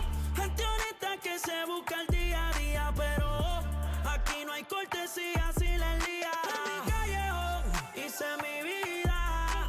En mi callejón hay mujeres que son de revista. En mi callejón hay superación, porque en mi callejón se define lo que es ociador. No somos iguales, si no eres de aquí no vas a entender mi lenguaje. Manito, no compares, nosotros no tenemos nada regalado de nadie. Aquí se trabaja, somos de la clase pobre, también de la que es media baja. No me importa tu crítica, orgulloso de ser de los que nacieron sin ventaja. Dime qué vas a decir de mí, que si yo sé lo que represento y yo entiendo que tu frustración sea que pude hacerlo, sobrepasar lo que puedan decir de mí, y que en mi callejón hay gente que son ejemplares para ti. En mi callejón hice mi vida. En mi callejón hay mujeres que son de revista. En mi callejón hay superación, porque en mi callejón se define lo que es ociador. En mi callejón hice mi vida. En mi callejón hay mujeres que son de revista. En mi callejón hay superación, porque en mi callejón se define lo que es ociador. Gente buena, gente mala, gente que simplemente no es de palabra, gente honesta que se busca el día a día, pero Kiko dashes in. Actually gets two. Could get his ace. The first one in Americas as he locks it down. Take contact around the corner and bam! 2 massive kills for Luke Show. That's going to knock the wind out your sails even on your best days. Nasty ace! I am here with Bonkar ahead of map 2, an Abyss map at that fact, but I want to know on map 1, what do you feel like the team did well, and then what's the outlook for Abyss? I think our creativity was really good, and we just kept playing the game, and we were playing our game, no matter the comp that they had, and they had a really good start as well, and we just kept grinding out the rounds. Anything special for Abyss? You'll see. I mean, we missed the map for sure. All right, I like to hear that. Good luck, coach. Welcome back, everyone. And just like that, Energy is up 1-0 against Loud, which had a great start there, right? But Energy managed to shut down the aggression, or rather out-aggress them, if you will. And I think one part of that was, of course, Mada. He played the Phoenix, by the way, for the first time in VCT, and he dominated. Yeah, this one was an interesting one because we talk about him, we talk about the Phoenix that we've seen, for example, for Ethan that we saw right before we moved into playoffs. But here for Phoenix, he did play it in EWC, but he never played it in VCT before. It felt like what they were doing back then is something that they found success in. They went to test again. I mean, they moved all the way to the grand finals then and just lost it to Heart of Thieves. So the fact that he's bringing it back and performing to this level is incredible. And we talked about it. He does it no matter what he's playing. Exactly. And as I mentioned before, this was like back in 2021, LG on this map against even Asuna, playing also Phoenix for 100 Thieves in the past. So rolling back the years, he's just reminiscent to not skipping a beat, being able to play this role for the team. I think he went also first blood 4-1 for the team over the side of Energy. And he was also the tip of the spear that also not only killed, but supported Kiko quite well. Absolutely, and here are the numbers. Brock, of course, also super high impact in this game. It feels like Brock and Mada together just kind of completely dismantled Loud in this series. But as we said, in the first half, it was Loud initially coming out of the gate swinging, but Energy was just really aggressive stopping them. And this is what we expected from Loud after yesterday. Really fast side hits, which is what they were trying to do at the beginning. This is how they were finding success. But what I liked that we just heard from Bonkar is that it was an Energy that was playing their own game. So this kind of speed that they were bringing to cancel the fast floods that were taking place, or the fast hits that were taking place, wasn't just because of Loud. It was because this is the style that they want to bring. And you see it in the way that Mada is playing forward. When it was a Loud that is playing an eco round, for example, Mada running down all the way, pushing B main, going and finding an opening, then backing up with the rest of the team. Little things like that are set plays that you can tell that have been practicing for quite some time with this new composition that they're showing up. You also expect usually when Energy is playing, and if they find themselves as still continuing with the double initiator, that those rounds should usually be quite slow, trying to figure out that map, trying to stall as much as you can. But to come out with aggression in a new type of approach to maps, that they can also bring slow matches, fast takes, fast hits, and match pound for pound the type of aggression with their opponents, this is troubling for anybody having to face off against Energy. It is indeed, and now we're heading on to Energy's map pick of Abyss, and as Bonkar just said in the interview, they're excited to see this one back in the mix. What have they been cooking up? Any ideas what it could be, Dan? I don't know. Looking at Pacific, for example, most of the teams have been playing a lot of this double duelist composition with the Waylay and the Yoru, kind of bringing back when we were seeing this earlier in the year and even before. But other teams, for example, yesterday when we got the chance to see this map for the first time in Americas, it was two teams that were playing Phoenix. There's not a lot of teams globally that are doing this. So my question is, are you going and leaning more towards this Mada Phoenix that I feel like could be a way to kind of catch everybody off guard, or are you going with kind of what everybody else has been trying to do? Your face tells me you have different ideas. Yeah, I want to see Energy play with Chaos, because they said that it was their favorite map. It's something they're comfortable with. They missed it. So then what do you think about Energy? They played at Tejo in the past. They also had Kiko on Omen. Yeah. Listen, you talked about the Pacific teams playing some double duelists, but there's been one team that's played some Tejo, sorry, and that's Global Esports on Lotus. So maybe you can pull it out still and bring that on Abyss. Yeah, I think Energy, we're watching those Global Esports. This is what we're going to bring. I think it's going to be something around the double duelist for both of the sides. I know that, for example, one of the teams even, both for Pacific and EMEA, played the Chamber. This has been the win condition for Luxio. If he's switching it up too on the other side, that can also be where working out for them. I did see him right before the game, and he was saying they actually wanted to pick a Viz, and it's Energy who picked it before they got the chance to, so they also have been cooking. Yeah, now Loud, of course, finding themselves on the back foot here, right? If they lose this one, they're not out of the competition. We are, of course, playing in a double elimination bracket, so they will just drop down to the lower bracket, but that's not where you want to be, because a win would, I don't know, German came out for no reason there.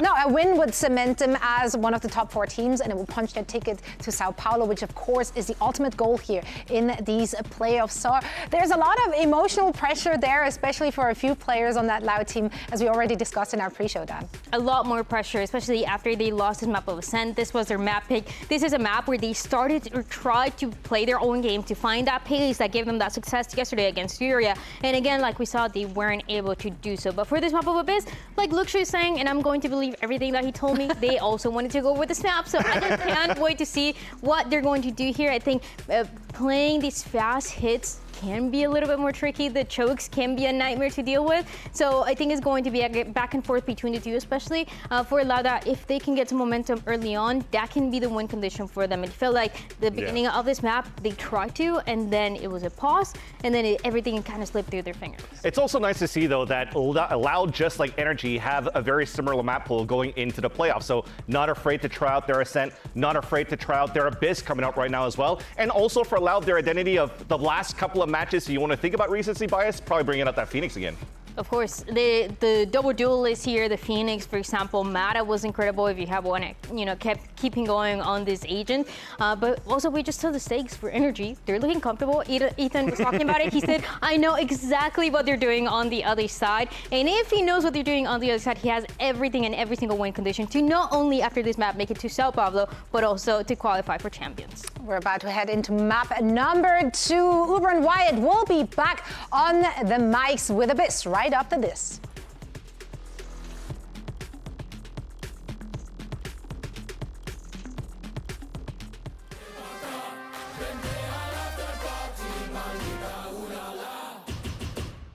Mírame, yo hago lo que quiero, solito me mando, no ocupo permiso. Unos shots he visto bailando en el piso, gozando mi tiempo con Brazilian funk.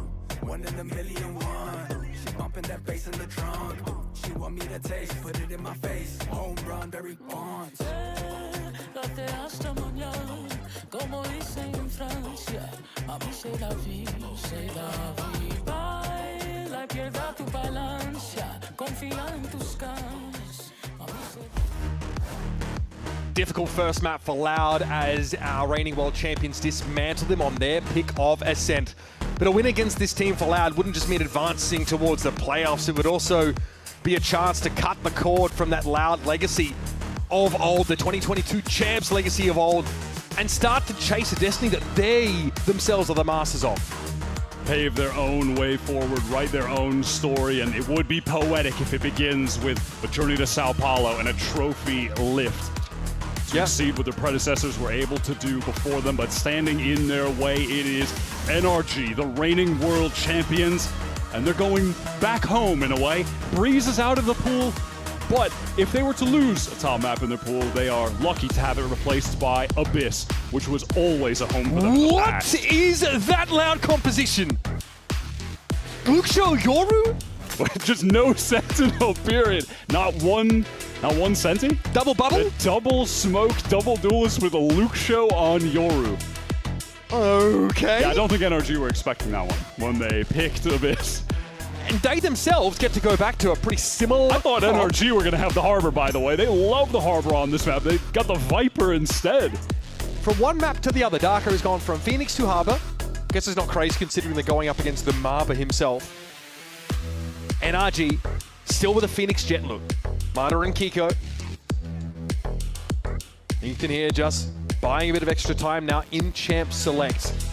We've not seen either of these teams on this map for a while. We've never seen this Loud look here. And Luxo picking up the Yoru. A bit prophetic. I mentioned it'd be interesting to see him on a duelist in that previous map. But he has a chance to bring that same creativity that he leveraged on the Chamber into the Yoru arena.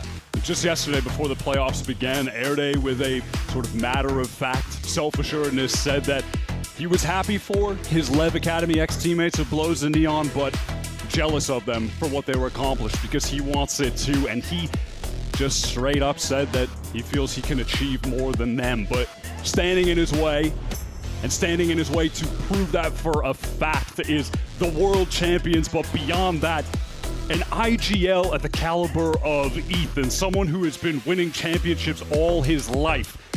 Airday 18 right now.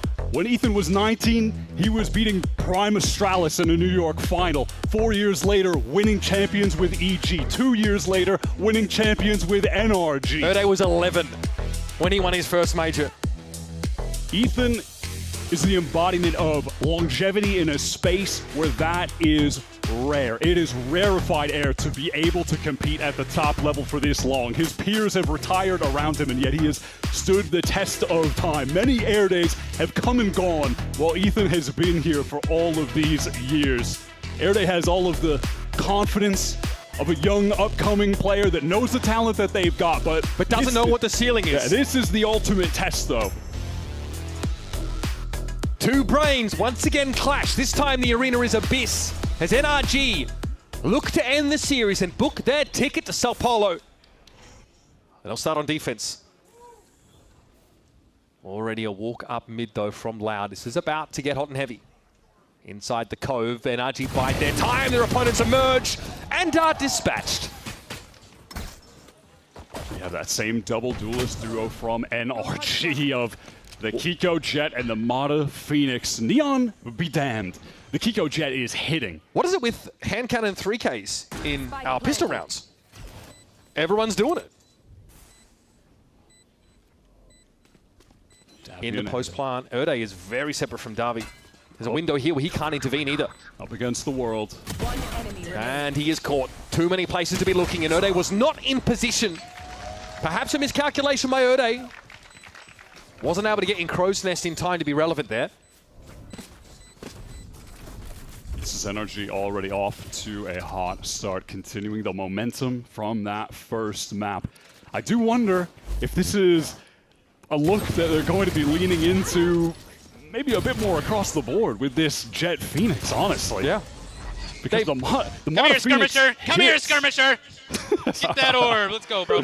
And a meme is born. NRG have always been a team that wants to go their own way. Maybe they'll find a double duelist of a flavor that just suits them better, instead of forcing this Neon Phoenix. One of the benefits of them having Kiko on this team is you have picked up a player with pretty unbelievable flexibility. Don't know too many controller duelists myself. He can be a star on anything. He was playing Chamber for them as well. Any agent they need him on, he can play and is also liable to be your top fragging player. Execute coming through, Mata forced back, but not in much real danger against the Classics.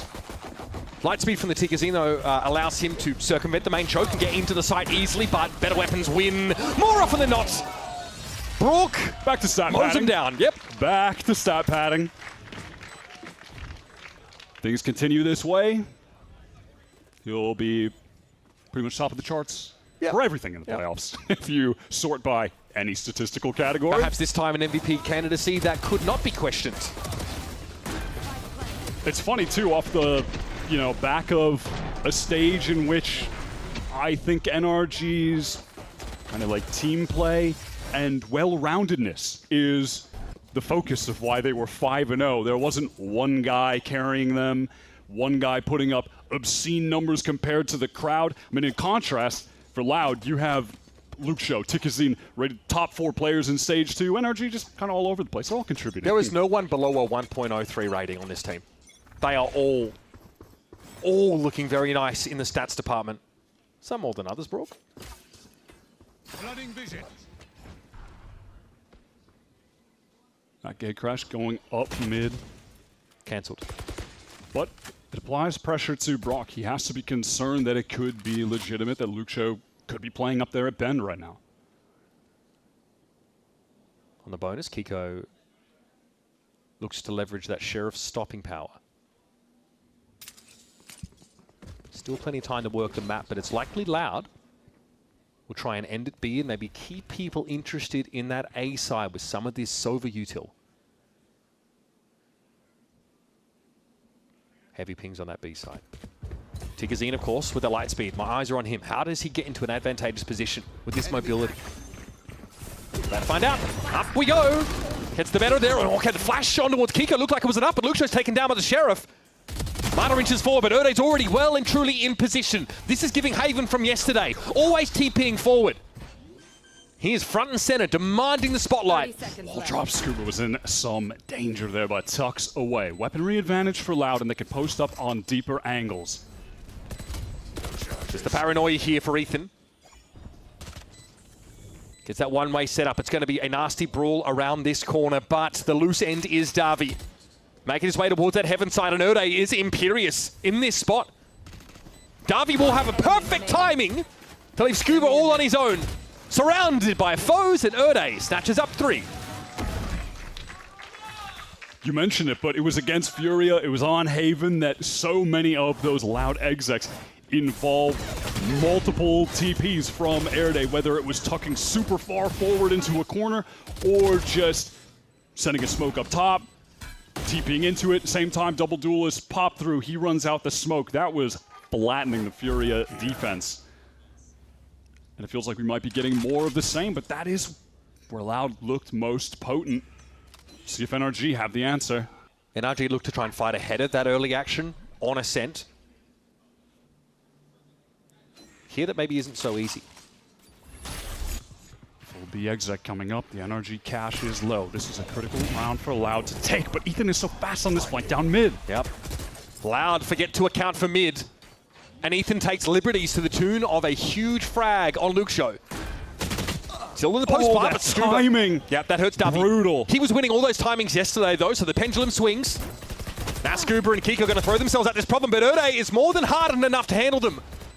Scuba doubles back, didn't want to take the fight. Tigazine now spotted out, going very low, playing out towards that coast side. Erde softened up by the shocks and eventually brought down by Scuba.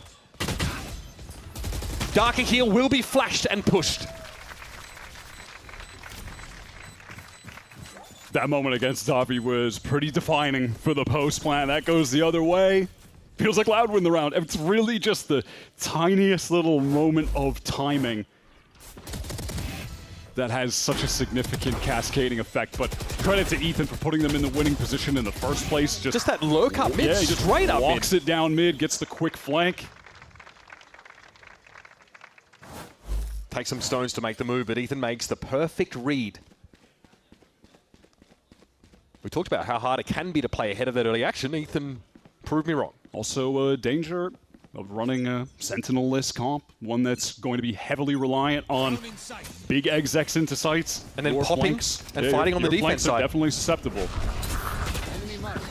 Okay, en masse, we're going over towards this ace side of the map, but Tigazine's already been hit with the stopping power of none other than the Brockmeister. It's a trade. Erde got deep now in towards security. That left Ethan on an island. Loud always with an exec plan. The teleport behind from Erde to get the flank.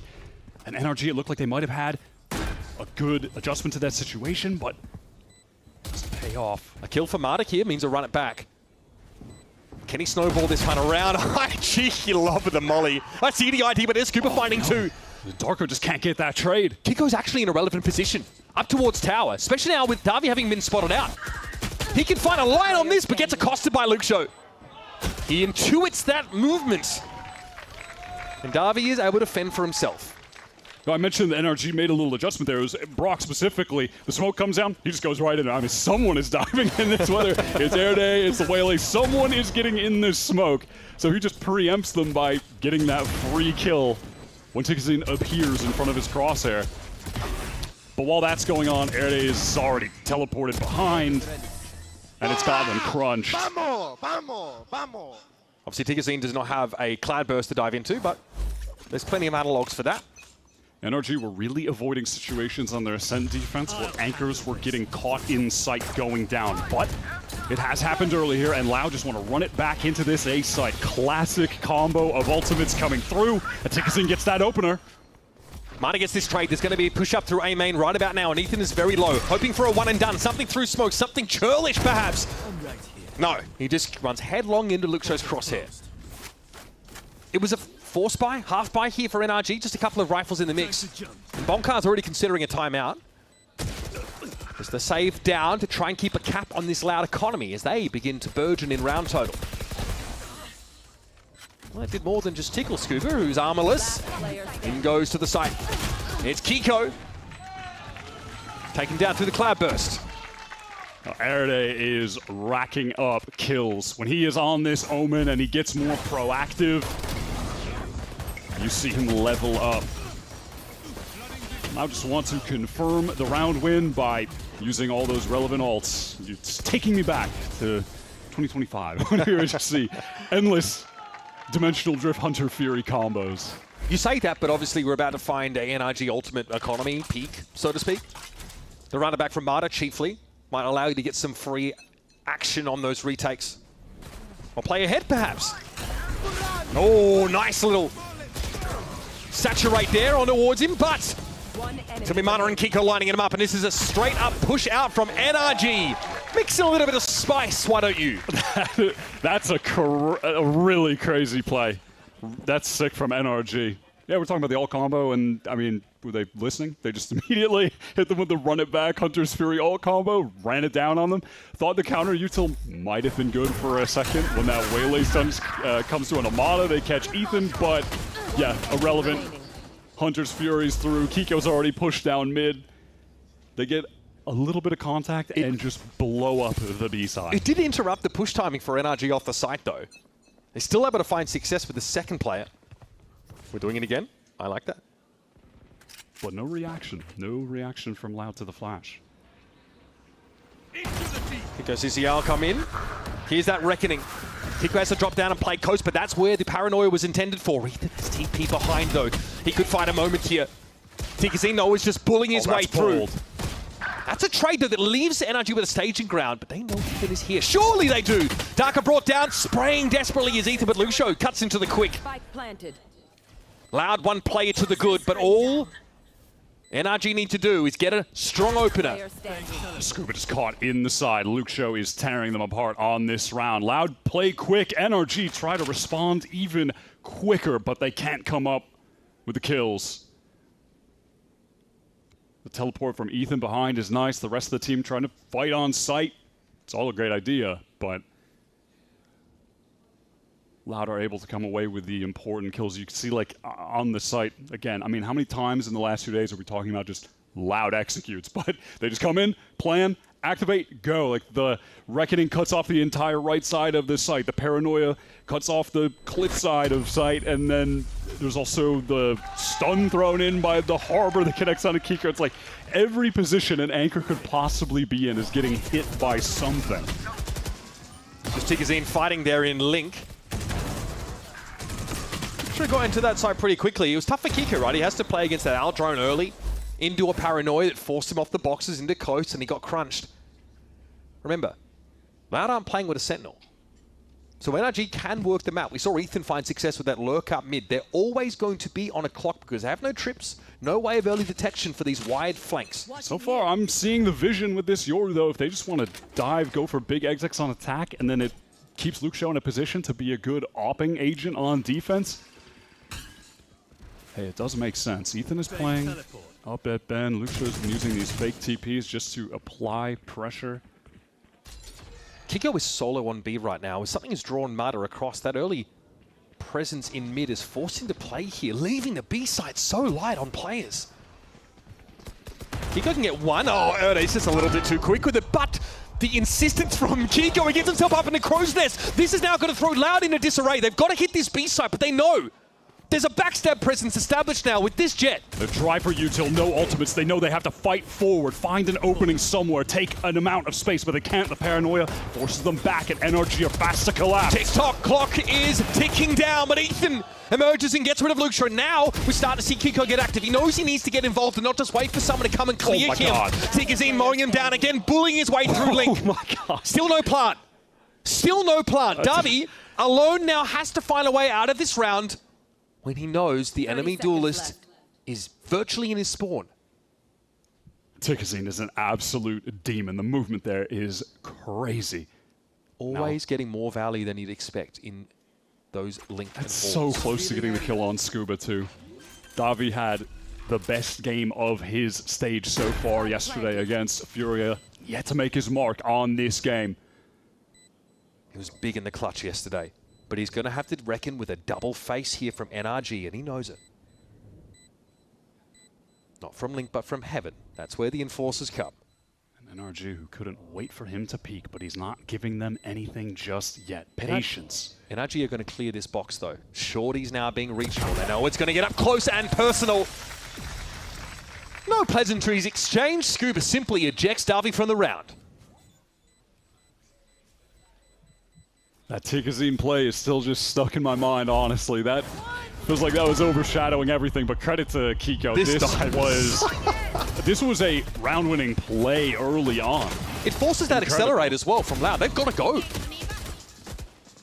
And somehow they still get so close. Tikazine is such a problem. Just knowing that he can take that peek forward, it'll be unexpected. Did you see how I got out, bro? And then just go, yeah, we did. We were just talking about it, bro. And then just diving away into Nest. That was sick. You got Audacious asking for more. Wide swing in that angle against Erde and is rewarded for it. And Erde jiggle picked it. He kind of knew there'd be something going on. I hear a Blade Storm. Kiko availing himself of the knives. Luxo wants to watch for this mid push, which NRG have been just so happy to do. He's going to run up mid with the dimensional drip, try to spot everyone out towards B, can teleport back to the pack who are making their way into the site. Scaling forward, getting the space. Luxo timing up the drone, but he's exposed for it. It's a multi-swing though already for him. Brook somehow stays alive. Tikazine again, just doing the most. We're in a post plant now with the pit allowing NRG a way to get back into the B site. And a sneaky backstab potential here for Mada. Tigazine's been dealt with. Davi now is making his way up. This is uncomfortable! And Davi finds in the second is nuts! Ridiculous headshot taking Brock out of the game, and now the brow of NRG has to furrow. Kiko's going for it. Erde drops down. In for a penny, in for a pound. It's time to get this round win. Inside the cloud burst, desperation. Shorty fires off, and Erde is there. 6 health left, 5 more than he needs. Loud get to parity. Happy to thrive in the chaos that they're creating. The timing on the flank is ridiculous. Loud are becoming aware. You can see the way they're playing that they're very concerned about these flanks coming through with their lack of Sentinel. And just narrowly, Davi catches Mada. That is so ridiculous. I can't believe that. Oh my god. At that point, Erde's just going to be the zoomer he was born to be. Dive into the site. 11-6 on the Omen right now. Okay, Mada's going to drop down a little bit here and lower his head profile. How accurate is he going to be? Might not matter at that range. That's actually a disgusting spot. Tikazine just got banged there. Yeah, how the hell did that happen down mid? What was going on? Loud are playing this round. The most patient they've played any round on attack. Dangerous, dangerous for Luxo. Gives himself up, but it's just Bandits to play into, and Ethan shows himself. And it's those Bandits that are the cause for the patience. This is going to precipitate the acceleration into the A side now, Wyatt. Luxo has done more than just sell this. Yeah, Brock has been drawn off. And with NRG showing a willingness to inject some aggro plays on defense, Loud are playing patient, they wait that out. Bro, what is Erde's game sense? Well, Luxo's really just brought them back into this. Okay, there's a nice little recon. Shock dart attempted. Oh 3 for Luxo. Mada with a timing, Mada with a timing! And he finds 2, that's all he's going to have. Brock gets a weapon, but he's hit with his paranoia. Has to duck back behind the site. He's got to fight quickly to get the duel, but has no idea where Erde could come from. That round really just comes down to Luxo being able to find all those picks, getting the kills, and inherently just selling for the defenders to rotate over towards him. That is, I swear it's like only he can do that. He like uses his, he is his own L drone. He like just takes contact and beats 2 players on that B side of the map, softening up this A main hit so it's so He's playing Yoru right now, man. Yeah. We just take it back for a second. Luxo is playing Yoru right now. His entire career he played. Yep. Put your boy Darker on Harbor. Only one duelist, it was like 100 rounds of Phoenix, and here he is playing Yoru in the playoffs. Runner back available for the last round of NRG's defense side. Clone shot. Mada trying to get a comfy spot here, but behind this toxic screen, he finds one. Mata eventually brought down, but it's decent value off that run it back. How fast is that adjustment from Erde to deny the swing out from Kiko? Makes it 1-for-1. Darker gets the Reckoning, and he wants to use it straight away. In conjunction with Dobby, Hunter's Fury, it just forces NRG away. It drives a wedge between NRG and the side. Not a lot of damage, but a lot of time wasted. Rocktown drone gets out there. Mata's found his third kill of the round. This is getting a little dicey now for Loud. Darker trying to find the line. Great timing, but it's traded. And it's all on Davi. With the speculative Hunter's Fury earlier. He's going to be a push out of the smoke. It's tough to win those, and Mata finally. Yeah, revenge. Revenge for the timing in the last round. Getting out of that smoke just as Davi looks away. He's been trying to work the map, trying to put flank pressure on, but luck just hasn't been on his side. He made it for himself in that round. And this game continues to impress. It continues to delight and excite as NRG fight back into the B side. Mata with the run it back is able to turn that into a kill. And then fight his way through. Loud are playing at their pace, controlling the tempo of the game and finding more success than on Ascent at just brute forcing their way into these sites and killing the anchors when they can. It's a pretty solid attack app, all things considered. They didn't win the pistol, but they still put up 6. Tied game on Abyss. We're going to head to a break and see what NRG's attack side has for us.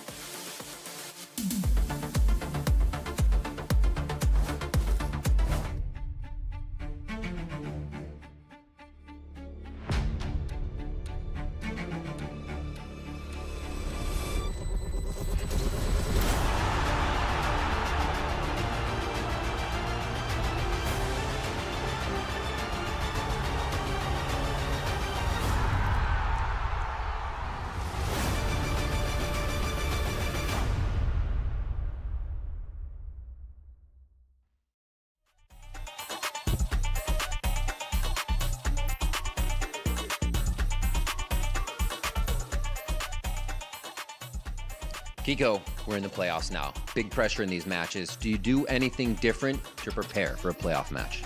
Not really individually, but as a team, I think we had a lot of practice. We had a 2-week break coming into this, so pretty prepared, I feel like. So it's going to be a good game today. All right, good luck.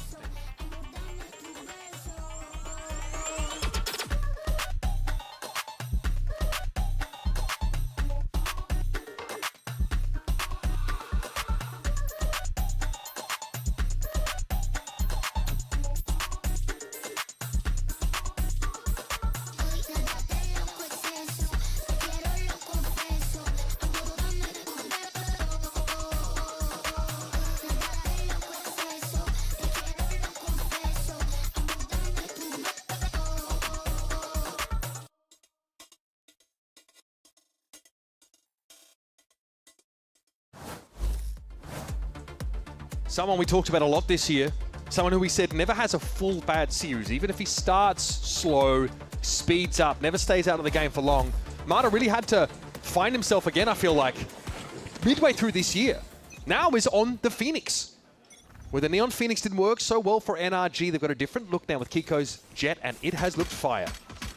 On the opposing side, a Yoru, a duelist. In the hands of a man who never plays duelist or Yoru. Tikazine is caught by Mata, traded out by Luke Show, and Ethan responds. Watch out, NRG dangerous here, trading up.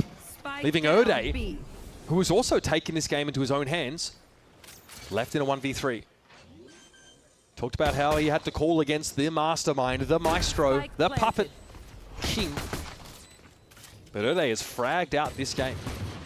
First in to the side a lot of the time with these TPs forward. Little entry omen.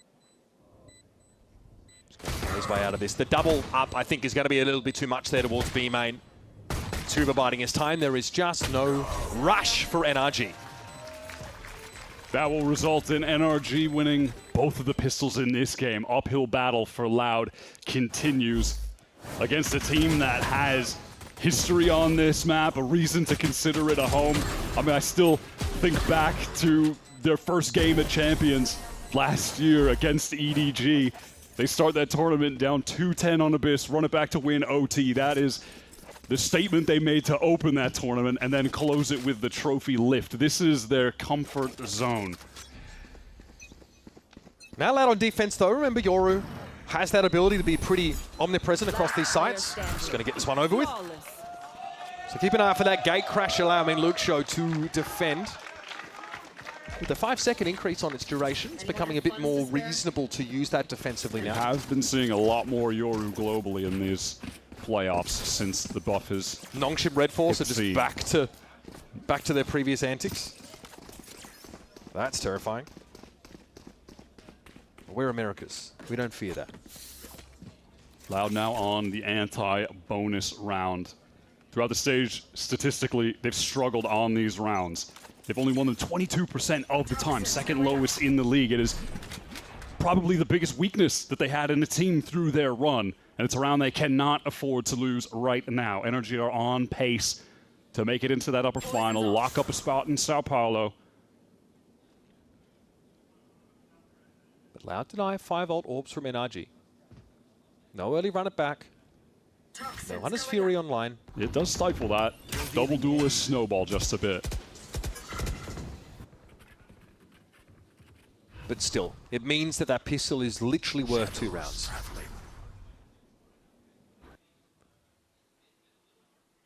And those are the numbers that are going to matter when the dust settles on Abyss.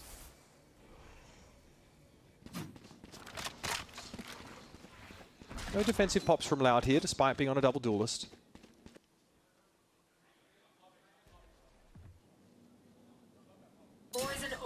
Erde with a bit of an off angle. Luxo playing that high ground. Looking for something early off the rip, and they get it. Luxo takes a dink on the way down, and Scuba scoops him up. Erde rewarded for that position, but he's not going to be able to use it again. That's a one and done. Darker, though, steps into the fray. And behind the curtain of the high tide, Loud tear NRG limb from limb. Perfect paranoia from Erde. Triple connection off that. NRG are completely shut down trying to get into the site. Definitely helps when your jet is removed from the picture due to spam straight away. No one to break the crosshairs, dive forward. And when the rest of them are left to just try to run through a high tide, it is cooked. It is so cooked. This is will outdo it. This is NRG's map pick. They lose theirs ultimately in a bit of a anticlimactic way. Oy, oy, oy. No harm, no foul. Luxo's still in the game. Gate crash was there anyway, so he probably would have picked himself back up from the Abyss. That clean round win has done a lot of work towards stabilizing this Loud economy, despite not winning the pistol. A clear of A main now might give an opportunity to punish a walk up behind this drone. Oh, Davi knows. What? What did he see? Do they know he's there? No. Do they not know? They're pinging it. They're not certain though. Oh, and now they see it. Tigazine's like, yep, you're right. Jump scare. Quite a attack side for our Waylay player. Tigazine hasn't been able to assert himself on this map. He can jump throw that stun if NRG try to get through A main. Tigazine would love to find a frag and fall off this line to security. No, he's just going to get on out of there. Full retake protocols in effect here for Loud. Loud love to set up a big retake though, or a big flood straight away when the spike is tapped. They're trying to get players in position to do just that. Rotates are a little bit late. It's going to be the full retake. They're on the double duelist. They love the big side executes, even on defense. But they're going to have to give up priority to do so. That wall goes in. Mata has left himself entrenched in sight while the rest of the team are just back out in main. Here come Loud. What can Mata do on his own? Playing in the smoke. Would be nasty to find a timing. He's waiting for someone to come and explore this. Just through the smoke. Some ultra cringe post-plant setups for you with Mata thrown into the mixture. It's all too easy. Oh yeah, that's an impish grin from the Giant. NRG with that wall up. What is that? Just multiple spam kills? We'll see on the replay. But regardless, it's cool how Scuba has that wall positioned across A because it could allow for players to creep back out main and fight if they need to. That was a crazy catch from Brock. They just make that look so effortless. Doesn't matter how you get the round wins. Let's go. Dub is a dub. NRG now have a chance to really build on this. Erde just with the Sheriff. They're grouped up towards this A side of the map. Let's have a listen in.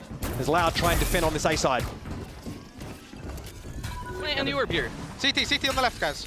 We're blocking. Nice. Wait, Flooding. Nothing heaven. You have heaven. Flood. CT, flooding, left. Back left side. He's pinged. You're, oh, Harbor heaven. Come out heaven. They're gonna jump out. Guys, chill. Slow.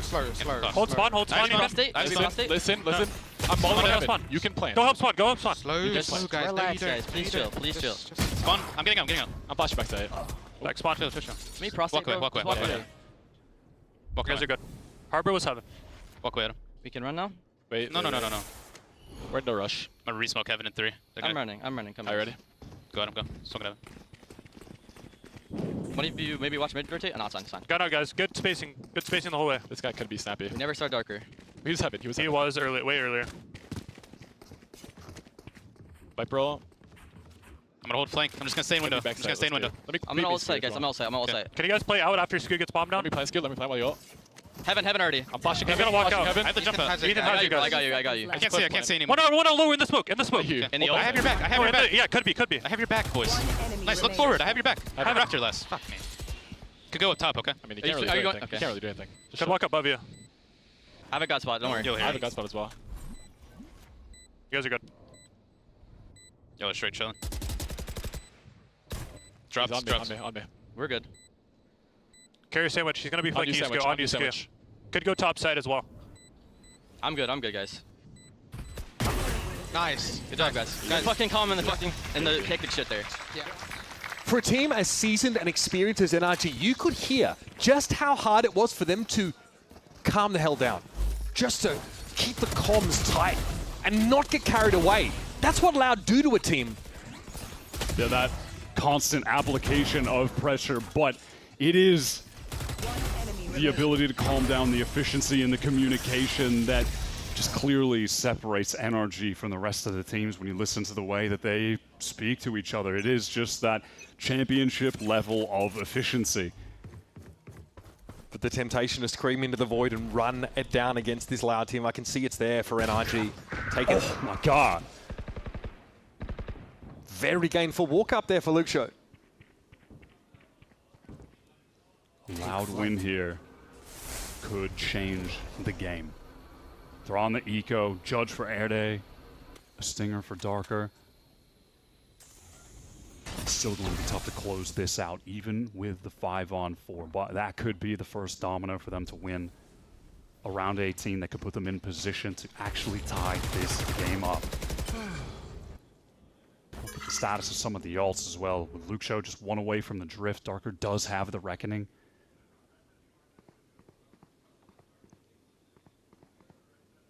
Absolutely is a world where they can win this out if those ults come to fruition.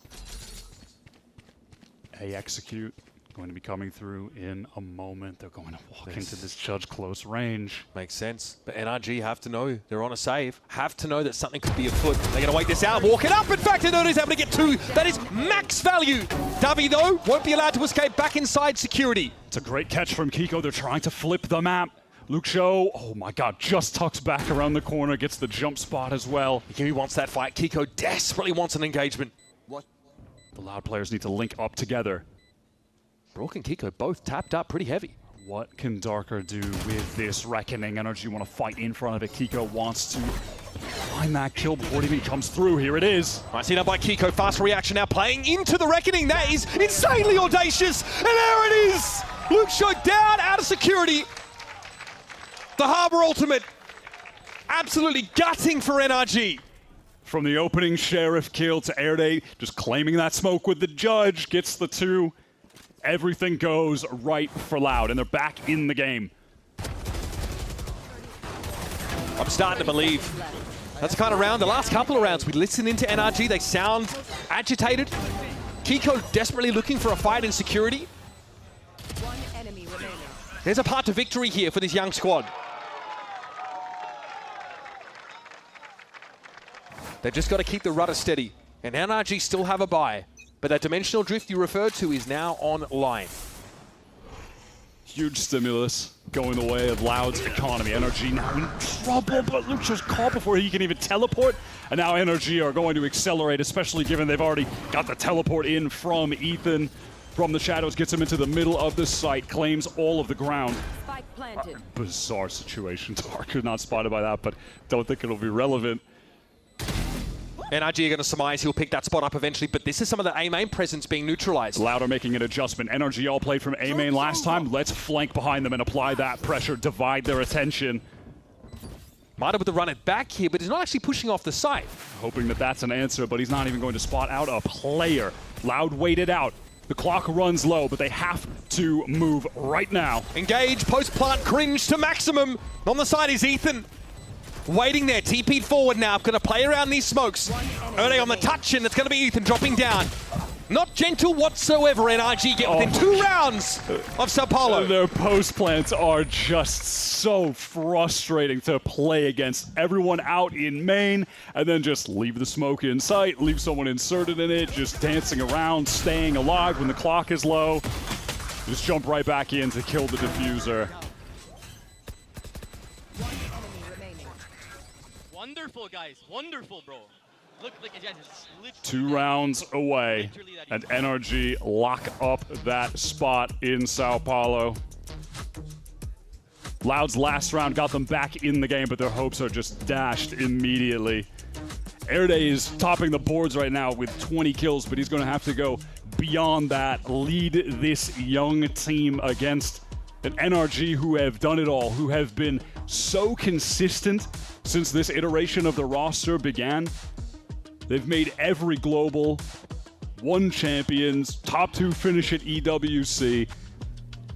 These guys have never slipped up. They've always stayed at the top. And man, in stage 2, one of the reasons for that has been Scuba just quietly leading the league in the KAST. That number is messed up. A testament to just how much of a consistent factor he is for the team, just being an actual rock of their play. Kill, assist, survive, trade.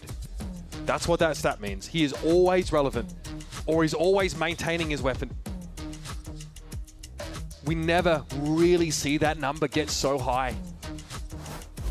It's the quiet achiever stat, but Scuba likes it just that way. 17 and 10 here on the map. NRG smacked down a resurgent Loud in that previous encounter. Cover going out. And NRG with a win here, not only make it to Sao Paulo, they'll qualify for Champions.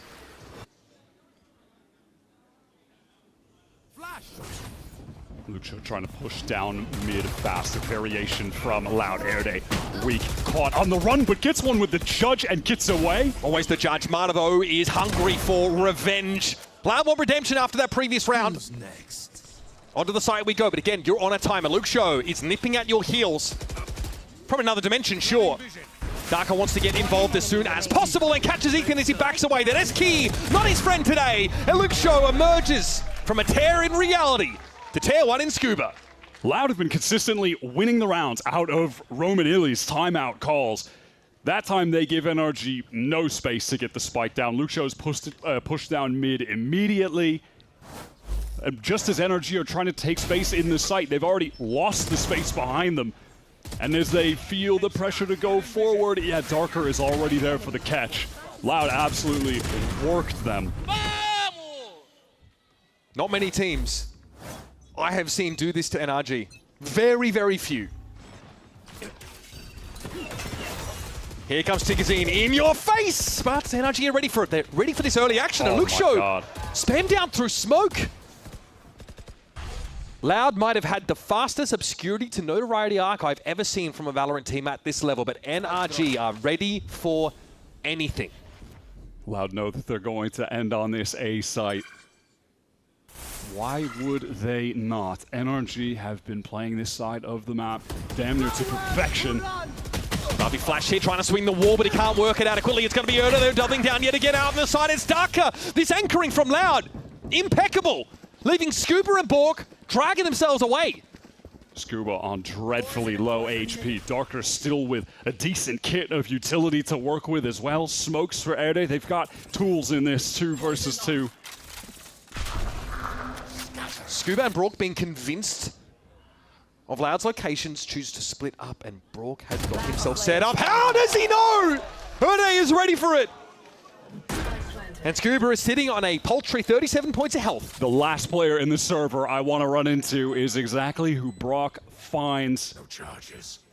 There it is, just patient, waiting for Darker. Double up, play around this high tide, play around the utility, close this out against a weak Scuba. It's time to see that KAST stat go to work. It's Scuba on 2 health. 2. And Erde is speculating, looking for him, knows he is low. Looks like he's going to get up on that high ground. This is the game on the line right now. Scuba's heard it, and Erde gets his 4th. Kicking and screaming. Demanding from Loud that they follow in his footsteps. Brings this game to within a singular round. They know where NRG are going to go. Of course, they'll just exec A. Get our 3 players over there, but you're still not expecting them to win. NRG have been just annihilating that site every time they enter it. But this time, on the most important of rounds, with no advantages, Loud are able to lock it down, force the timeout call, send NRG's economy reeling, clawing back into this game. 10 rounds on the board. They haven't won either of the pistols, and they are making it this damn close. That's why you hear more discomfort at the beginning of those NRG comms. There are not many teams in the world that can push them into that space of disruption. And they have to lock back in. That's why Bonko's getting in their ears right now. It is time to calm things down and close this game out. It is within their hands right now. Obviously, this NRG map pool, they suffer, you'd think, with Breeze exiting, but we expected Abyss to be a comfortable spot for them to return to. Yeah, exactly. They're one of the teams that you imagine are, in one way, they're definitely affected. They were cooking everyone on Breeze, but if there were any map for them to come back in, seeing Abyss, they're going to be pretty happy about that. And yet, Loud to push them every step of the way. NRG, not just fighting for a spot at Sao Paulo. A win here at 16 Champions points today qualifies them for the most important event of the year. They will be in Shanghai with a win here. The weight of making champions, of trying to run it back, could be released from their shoulders today. They're 2 rounds away.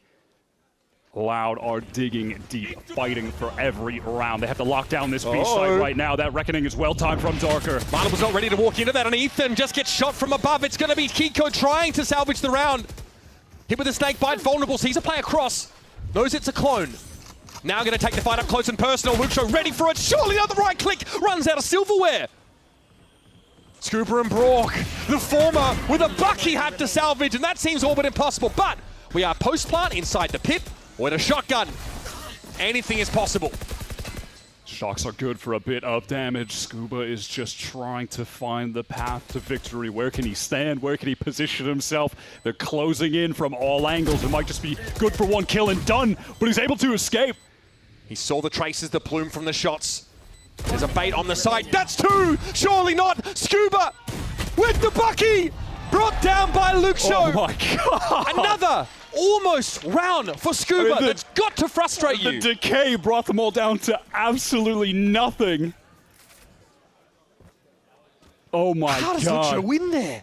The downed Loud players. Imagine being Darker watching that. That could have been it. That could have been NRG finally breaking back into strength, getting to 12. Stopping moment. Oh, he sees the second. Oh, Luxo had the wrap on him. Very heads up. Scuba has been so close in those moments. It's hard to be ready for that in a 1v3. And now we have an even game. NRG's map pick is going a little bit sideways for them.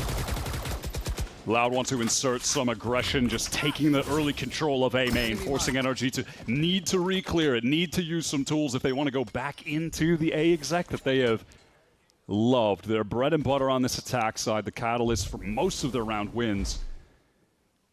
But now, forced to slow things down in mid, adjust after Loud fight for that early control. Yoru Clone takes a jump off the map. Run it back, ready for Mana if he wants a free peek in at A. But Luxo is already working mid. This guarantees him a backstab staging ground later in the round, and Scuba does not have the timing to catch this. Luxo's fearless, no teleport, just taking all that space on his own. Airday trying to lock down this site. Paranoia is good. Okay, just the Marta. Oh, that Scuba getting picked off, huge! 30 seconds left. He's trying to sit back in A main. He won't be ready for the backstab. Look at this adjustment from NRG though. Kiko has entrenched himself all the way into vents, trying to play off of Mata. NRG are making a massive adjustment to their post-plant setup compared to the rounds before. Do Loud have the in real time adjustment to be able to close this round out 5v4. This was always planned. There was a deep smoke in towards that direction. It's Ethan inside the smoke, fighting for his life. It's one. Mata on the outside of the Blaze Wall sees their dash and the refract.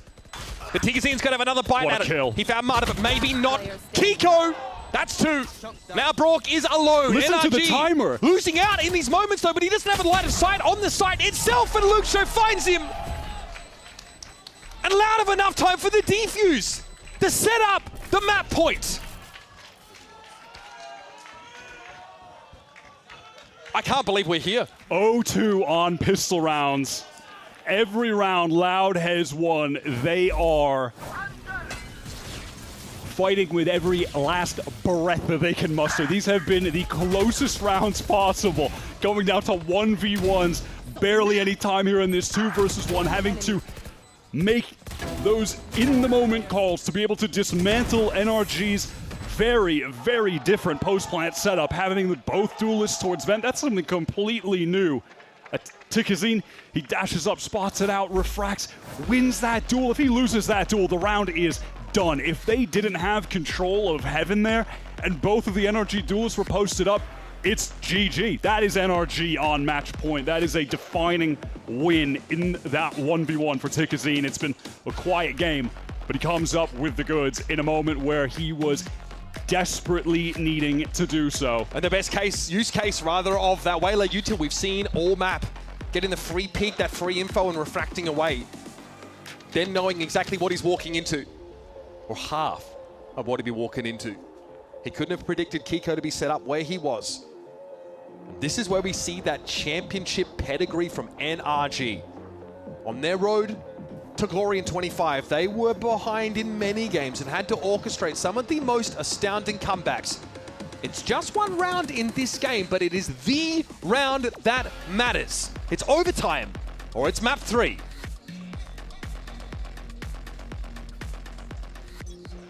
All of NRG posted up outside of A. Both duelists from Loud are ready to greet them. They're getting aggressive. Flash around the corner. Mata gets the first.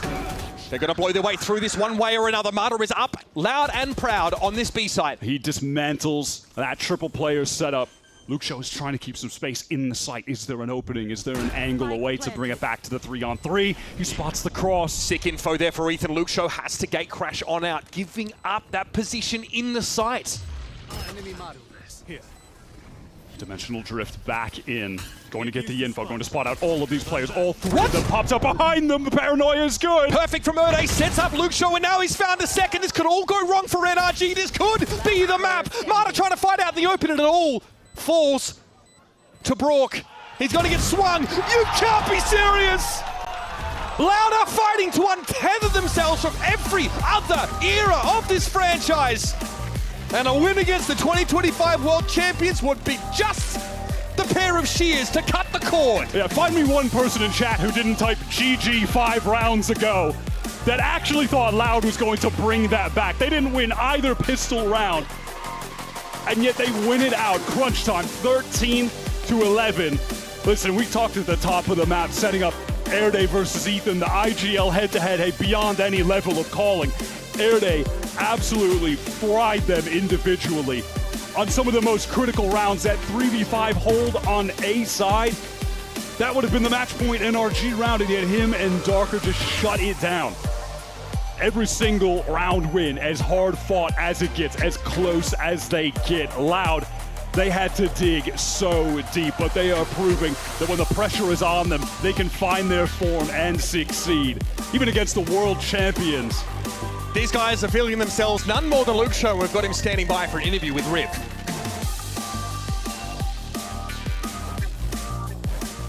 And We're going to Lotus. It was Loud being able to grab this map. A huge clutch from you. Massive clutch at the end of first Yoru. What are you feeling, Luke Shaw? Bro, I'm feeling great, but I'm so excited to that third map, and I'll be back on Chamber, on Lotto, so... Are you going to take the champions down? I think so. I'll try. Best of luck. Best of luck. We still got another map to go. Lotus is coming up right after this. Don't go anywhere. Loud's here to prove a point.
Kiko dashes in, actually gets two. Good get his ace. The first one in Americas as he locks it down. Take contact around the corner and bam! Two massive kills for Luke Show. That's going to knock the wind out your sails even on your best days. Nasty ace! Welcome back, everyone, and with this map victory, Loud are tying up the series 1-1. We're heading to map 3, and everything is still on the line. What an incredible performance. What a comeback here for Loud on the Energy's map pick nonetheless. Let's talk about how they make that happen. Erde is the player we've been watching out for heading into this match, and he's having a fantastic playoffs thus far, and this map was no exception, Dan. Both when it came down to the kills, but also some of the IGLing on that second half to make that comeback happen. What this young IGL is doing is something that barely anybody can say that they've been able to do against Energy. An Energy that was flawless in the group stage, and yet it was allowed on this map of Abyss that we see from them for the first time that I was able to take it down. And you see it, the way that they do it is losing both of the pistols with an Energy that was pretty much at match point for the last couple of rounds, and yet it was 5 rounds in a row, I believe. There was a really good setup on how they wanted to go for these retakes that allows them to get the win. I love to see this version of Loud. I feel like we already knew how good they were on the attack side, how good they were at the fast attack, the side hits, but on this second half, on this defense, this was unknown territory that they're able to prove that they're also just that good at. Sick paranoias on a retake as well. I think there's so much pressure going into Erde as his first time calling into VCTs, where not only you have to try to qualify to Sao Paulo, but also the amount of compositional changes coming out of this team from game to game, identity to identity, coming out with Luxio on a Yoru and still trying to make it work, and also defeat your champs in 2025 in Energy on this map of Abyss that have been so strong on. This brings and instills a lot of confidence to me to think that they have what it takes to potentially make this a very competitive map on the third map of Lotus. For your IGL to be under pressure, being down one map, and to keep going for these aggressive TPs, going for these aggressive plays, constantly trying to get those high grounds. Again, it's an Omen playstyle that we don't get the chance to see very often, especially for a situation like this one, and Erdi was making it happen like it was nothing. Yeah, and that's the confidence we talked about, right? It's those young players who just, no fear, just send it, absolutely sending it, and then making it work as well. Of course, they were shooting across the board there as well. Luxo, once again, an absolute aimbot on the server, like an incredible performance.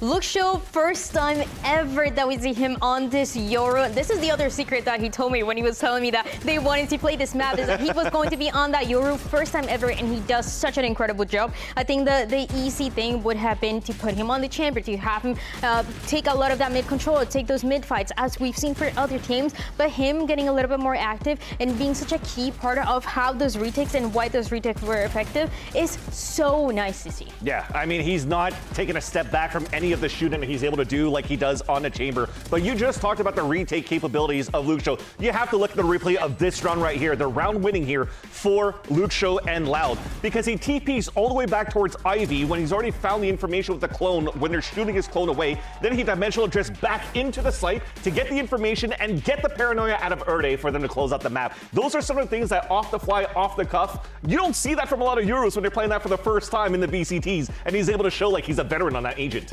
That's the crazy part, right? Like when we got that information that this is actually the first time in his pro career that he's playing Yoru, this is unbelievable. Yeah. Like just such raw talent. And you had the insight there. Okay, now I understand I know why you actually What's the went insight on Lotus?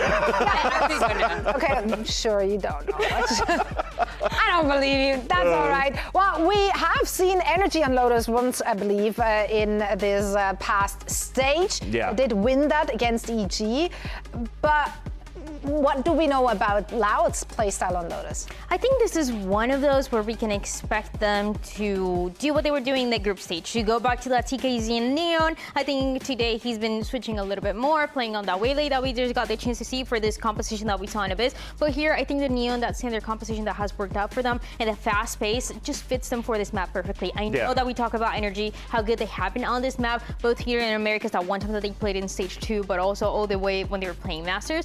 But I think the pace for these two should match maybe what we saw in the map 1. Yeah, I think for Loud, for me, for this third map is just to focus on the protocols of cleaning up what could work for them in their strengths on this map of Lotus. For example, putting the chamber back out and also leveraging the space that you could create around Tigazine's Neon. It's none of that new flashy stuff with like a Phoenix. I don't think you'll see a Yoru in there either. It's just making sure you play to their strengths of what has been practiced throughout the stage here for Loud to try to take this over Energy. But I mean, this is an Energy that Bombcard mentioned they didn't need to practice this map too much because they're so confident on this map. And when they got tested by EG, where EG thought that they antied everything around Energy, it was a 13-1 scoreline for Energy, right? So it's a very tough matchup still. But after that results from that second map from Loud, I still think that this is going to be a competitive third map, and it shouldn't be as one-sided here for Energy after all. Yeah, Loud at 33% win rate on this in stage 2, but it's for all the marbles this time around. The winner of this map will qualify for Sao Paulo. So these teams are coming to play. And my eyes are going to be on the two IGLs. That one guy there you're looking at right now, the young IGL who made that winning map of Abyss possible. And now having all that pressure to close it out against the champs of Energy. While Ethan, he said in the map 1, he knows exactly how Loud is going to play, but just because you know, it doesn't mean that you can win those rounds. We saw it in two crucial scenarios in that last map of Abyss, that second half, where it seems like Energy has everything that it takes, and it was the individual plays, it was a little bit of a read that was coming through, it was shutting down some of that utility. The back and forth between these two is going to be crucial to find out who is going to Sao Paulo and if Energy will qualify for Champions today. Yeah, those IGLs have been going toe to toe. An absolute incredible feat from this young IGL Erde to take it to Ethan like that. We're heading into map 3, and the winner will be heading to Brazil for next week's roadshow. Don't go anywhere.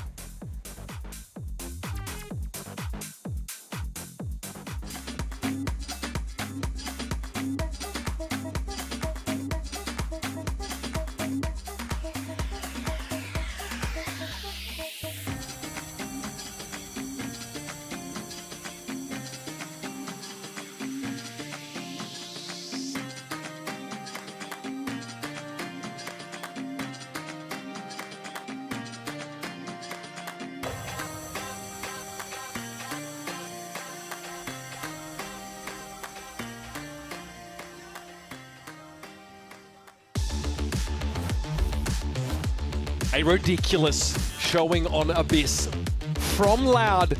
Brings it back after losing both of the pistols. And some insane work on their defense side to deny NRG the chance to directly enter Champions and book their ticket towards Sao Paulo for our Americas playoffs. South America's next generation is no longer waiting for permission to arrive. It's changing the game in real time. Here in map 3, Luxo and Erde are fighting to make sure Loud stand at the heart of that new era, the era that might have already, frankly, just arrived. Among a graduating class of Neon, Sato, Spike, Blozine, Erde and Luxo are refusing to be left behind. Both graduating in that they literally became age eligible to play in the league, but beyond that, playing on the LEV Academy together, going through that system. Tikazine comes up through the Crew Academy, and all of those guys born within 370 days of each other. And they are changing the complexion of VCT Americas, changing the complexion of Valorant globally. They are ushering in a new era of South American Valorant that everyone around the world has to contend with. NRG are confronting that head on. They bested Leviatán in that group stage, but an Erde who is determined to eclipse the success of his teammates from that LEV Academy of Neon and Blows is taking them to map 3, Lotus. After an astonishing comeback on Abyss, find me one person who expected Loud to win that map. You can't do it. And NRG now are trying to stand and slow down the wheel of time. Otherwise, this next generation threatens to overwhelm them and book their ticket to Sao Paulo. For Loud, it would no longer be somewhere they return to as an organization to rewrite history. It will be where this team, this roster, goes to create it, to write the new chapter themselves. That this is a top-tier map from NRG. If you love Brock and Scuba holding down the seaside, Odin Cringe, great defense sides, you would love NRG on this map. Enjoy. Kiko back to the controller. The Jet experience is over. Loud are making the way in towards this A site. Pure contact. Kiko going to be dug out of this position, and Luxo's too fast for him, but the trade architecture is in place. Scuba gets his. Mana taking a duel here. At long range, tapped up heavily by Darker, who's playing out by Rubble. Loud trying to position themselves around that one-way in heaven. What is the approach from NRG going to be? Multiple players stacked up towards stairs. They have paint shells from Mana, the Haunt to work with. They want to swing out of that smoke together. Oh, Davi lining them up. The damage is real. And so is the threat. Scuba knows he's got no business being here. He tries to fake a double back, but Loud slam the door in his face. Hate to deal with the Sheriff at that angle. Davi comes up. Little two-piece off the back of his best game of the stage so far. Best game of his VCT career so far. He'd been grinding it out in Challengers Tier 2 for years before coming over towards this Loud team. CGN Esports for a hot minute. On account of his ex-teammate Bati coaching with Loud. Brings him on over, and Portuguese connection. Just like the Spice trade, mate. He's been a great import player. Push up here from NRG, though, on this Rubble fight. There probably won't be much to be had. Luxo takes a shot and would fall off if he wasn't out of his mind. Why not one more? Surely the third guy is going to deal with it. Yep, how about those? Or maybe the fourth, maybe the fifth guy. Brock. And this is such a good read of NRG's disinterest in making any investment in round 2. No armor board up, no half armor, no nonsense. All one shots to the Marshal. Lambs to the slaughter. As Luxo swings the axe. Lotus can become an IGL's playground kind of map. That's why we thought G2 would be so good on it. That's why we expected them to carry that brand of dominance until Loud absolutely blew them to smithereens. 13-1. They have displayed a very high level here, but so have NRG. The last time they played this map was against EG. They won a 13-1. This has always been at the top of NRG's pool. Oh, there it is. The delayed ace from Luke Show. What's on the shirt, bro? Come on. That's crazy work, bro. Why always you... Bro, you were standing in front of your teammates. You have the zoom stick. You have the sniffer. What a ridiculous shirt. Behave. Oh, okay. Well, he's got a better one this time. Yeah, by the way, just gets assault now. Bonus round AWP coming through. Very cool. No worries.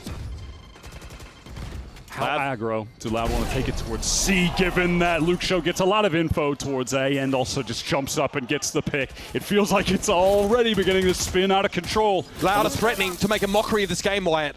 Can Brock lock this down? Just a little bit of presence from Loud shown, and immediately Thorns, Molly, NRG are feeling the heat. That util just comes down in an instant. Minute 10 still on the round, and that's enough time to let Luke Show work for another pick. Important line for Brock here. Bam! Okay, gets his first. Has a re-swing at it. Gets more than he bargained for. Now Scooper picks up where he left off. Spike down. That's a spike drop down in the open, but Luke Show has read it well. You can't be giving him back-to-back aces on round 3. Surely. But what if he did? Not. Well, it'll be good for the hype package the next time we intro Loud and you're screaming over it. Just me screeching like a banshee. On a race. Ode yet to 30 seconds left. Lock anything into the kill column. Was absolutely phenomenal on Abyss. The engine room, the caller, and setting up with some unreal Omen utility. Luke Show has been permitted to take up there in Waterfall. Oh, that's a fourth. No way. Gets a tag through the masonry on Kiko, and it's stolen. But if we're results-oriented about it, it's still crushing for NRG on their bye. Sent packing once more by this dynamic duo that is putting South America back in lights. Somehow the B storyline of that round kind of overtook the most important storyline, which is NRG losing the anti-bonus, but the potential for the back-to-back ace was just too entertaining. So somehow within that, it feels like a bit of a loss. Yeah. Ended on a downturn for Loud, but in reality, they are up 3-0. They did just convert the bonus. The last time they played this map, they won 13-1 against G2, and they've already forced Bonkar into the timeout. Bonkar's first timeout on Abyss was in round 22. Round 22. He very quickly is reaching for the big red button because he feels what we all feel, that this could get ugly real quick. The momentum is building fast. That was the idea we had in mind coming into this game, that it is this Loud team built on momentum right now. This is a very young team. It was only into stage 2 that they cut all of the connective tissue from the Loud of the past, completely new roster, highlighted by a Tikazine coming up from the Academy team, a player like Darker, who was obviously there at the start of the year, someone that the LATAM scene has wanted to see in like Crew, for instance, but just in VCT for a long time. It is just a completely new crop of players. Decent stage, 3-2, blowout game against Furia. Feels like they have all the wind in their sails. After map 1, it's like, well, I guess they ran into the perfect NRG. That despite being in an uncomfortable meta, are 5-0. No one can stop them. But look at Loud now. We're on map 3, and we are all feeling what it seems like is inevitable right now. There's an unease in the room. It's like Loud have approached the throne and kicked off their shoes like they're about to get comfortable. We're waiting to see what NRG's response to such audacity is going to be. So far, it's been getting shot in the face and falling over. There's many more rounds of Valorant to play. This one, though, is mostly featuring just Sheriff's pistols. The right idea. A bit of contact will result in that Molly going down, the paranoia, and Loud could get mulched in this choke. But Erde's got so much ground. He is stuck up so close, and Marta is not ready for it now. The trap surely is going to be sprung. They're going to rotate into this. Yep, there goes Scooper and Kiko. And Brock tries to interject, but frankly, he is silenced. Objection overturned. There is just one little gap in the defense to be exposed, and Erde goes right through it. We have seen on his attack sides that he displays the ability to call the right moments for those extremely high tempo, straight up execs, but he also has displayed that he can slow the game down to the lowest of pace, find gaps in the defender's setup, and just have his team contact right through them. It's another instance of that. 4-0 on attack for Loud. NRG onto the full buy. They want to fight towards A. Hell, they even have Brock ready there with his setup, but the Odin to spam through the door. Marta with an op. We're serious about taking contact here. Marta falls back off this now. And there goes Erde. Gutting to have lost your Omen so early in the piece. Still have this Viper Wall though to play from to at least get some ground back. Look at this already. Look how active Luxo's getting over towards this B side. Mata's already posted with that op. Ahead of the curve. It's that classic util little combo early on. That nets NRG the advantage. Just throw in the paint shell with the Prowler. Back towards Rubble. Exposes Erde. And it's just so heads up from Modest Cerebral to get back on that angle, expecting that a lurker, Luxo, he's going to try to make a play elsewhere and just catches him straight away. Finally, that level of clinicality we've come to expect from NRG. It doesn't get any cleaner than that. And that's how you stop a runaway freight train. So, Marta here very important against this contact. Push. Makes a correct rotate early in the round. Perhaps the defense side up might be what they need in terms of stopping power. Scuba is seriously on point today. There were some people who definitely had questions about his performance earlier in the year around kickoff Santiago time, but NRG, Champions time, he is seriously in form. This is one of the maps that I definitely hold in high regard as to being at the top of his individual pool as well. His defensive Viper play, and then in tandem with Brock's defensive Vice play. Last year, this was just like a guaranteed map when it felt for them. Easy lockdown on defense every single time for a map that's considered attack-sided. Luxo tanked that haunt, allowed himself to be pinged over on the A side. Now Loud have made that pivot. The C site, which we know traditionally, Scuba and Brock are excellent at shutting down. And guess what? He's got his pet weapon. And preparing for a steel guard, and this would cut Loud off very early on. Nice paranoia, catches on the two, and there's Kiko, takes responsibility and converts him into eliminations. Now back over towards Mound. Loud is scrabbling for answers. NRG just had such a great understanding as to what was going to happen. Already positioned.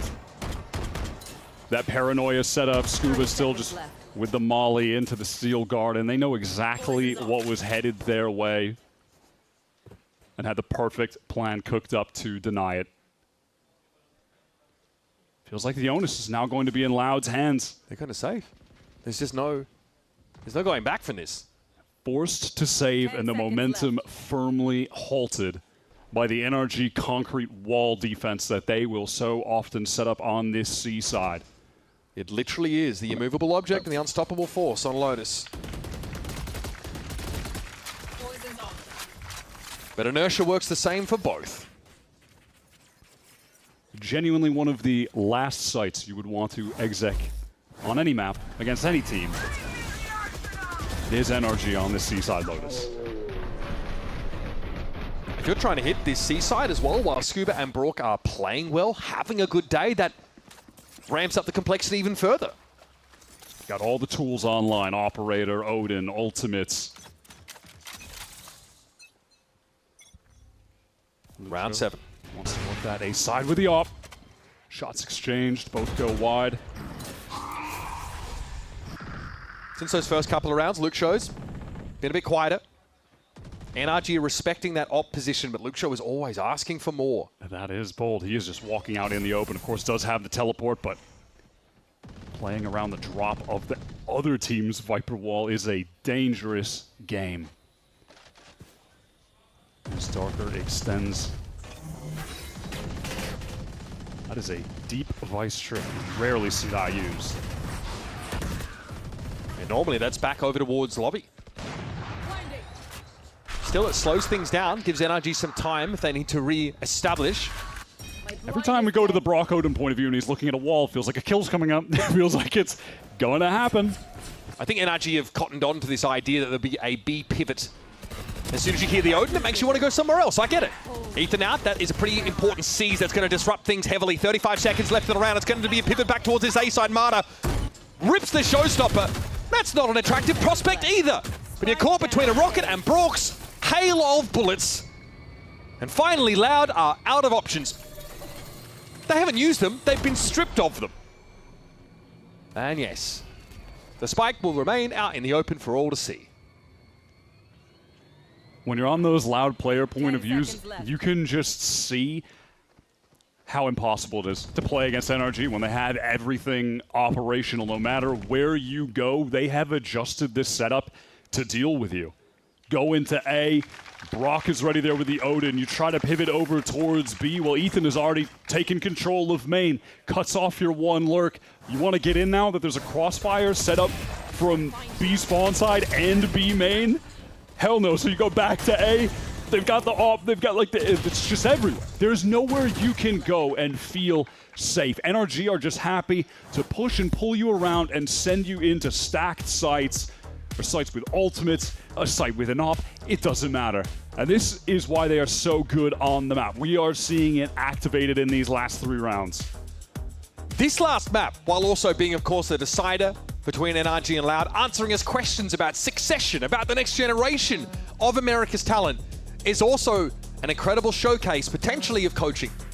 Bonkar's timeout stops the bleed for NRG, allows them to slow the game down, build a staging ground, and now they're 1 round away.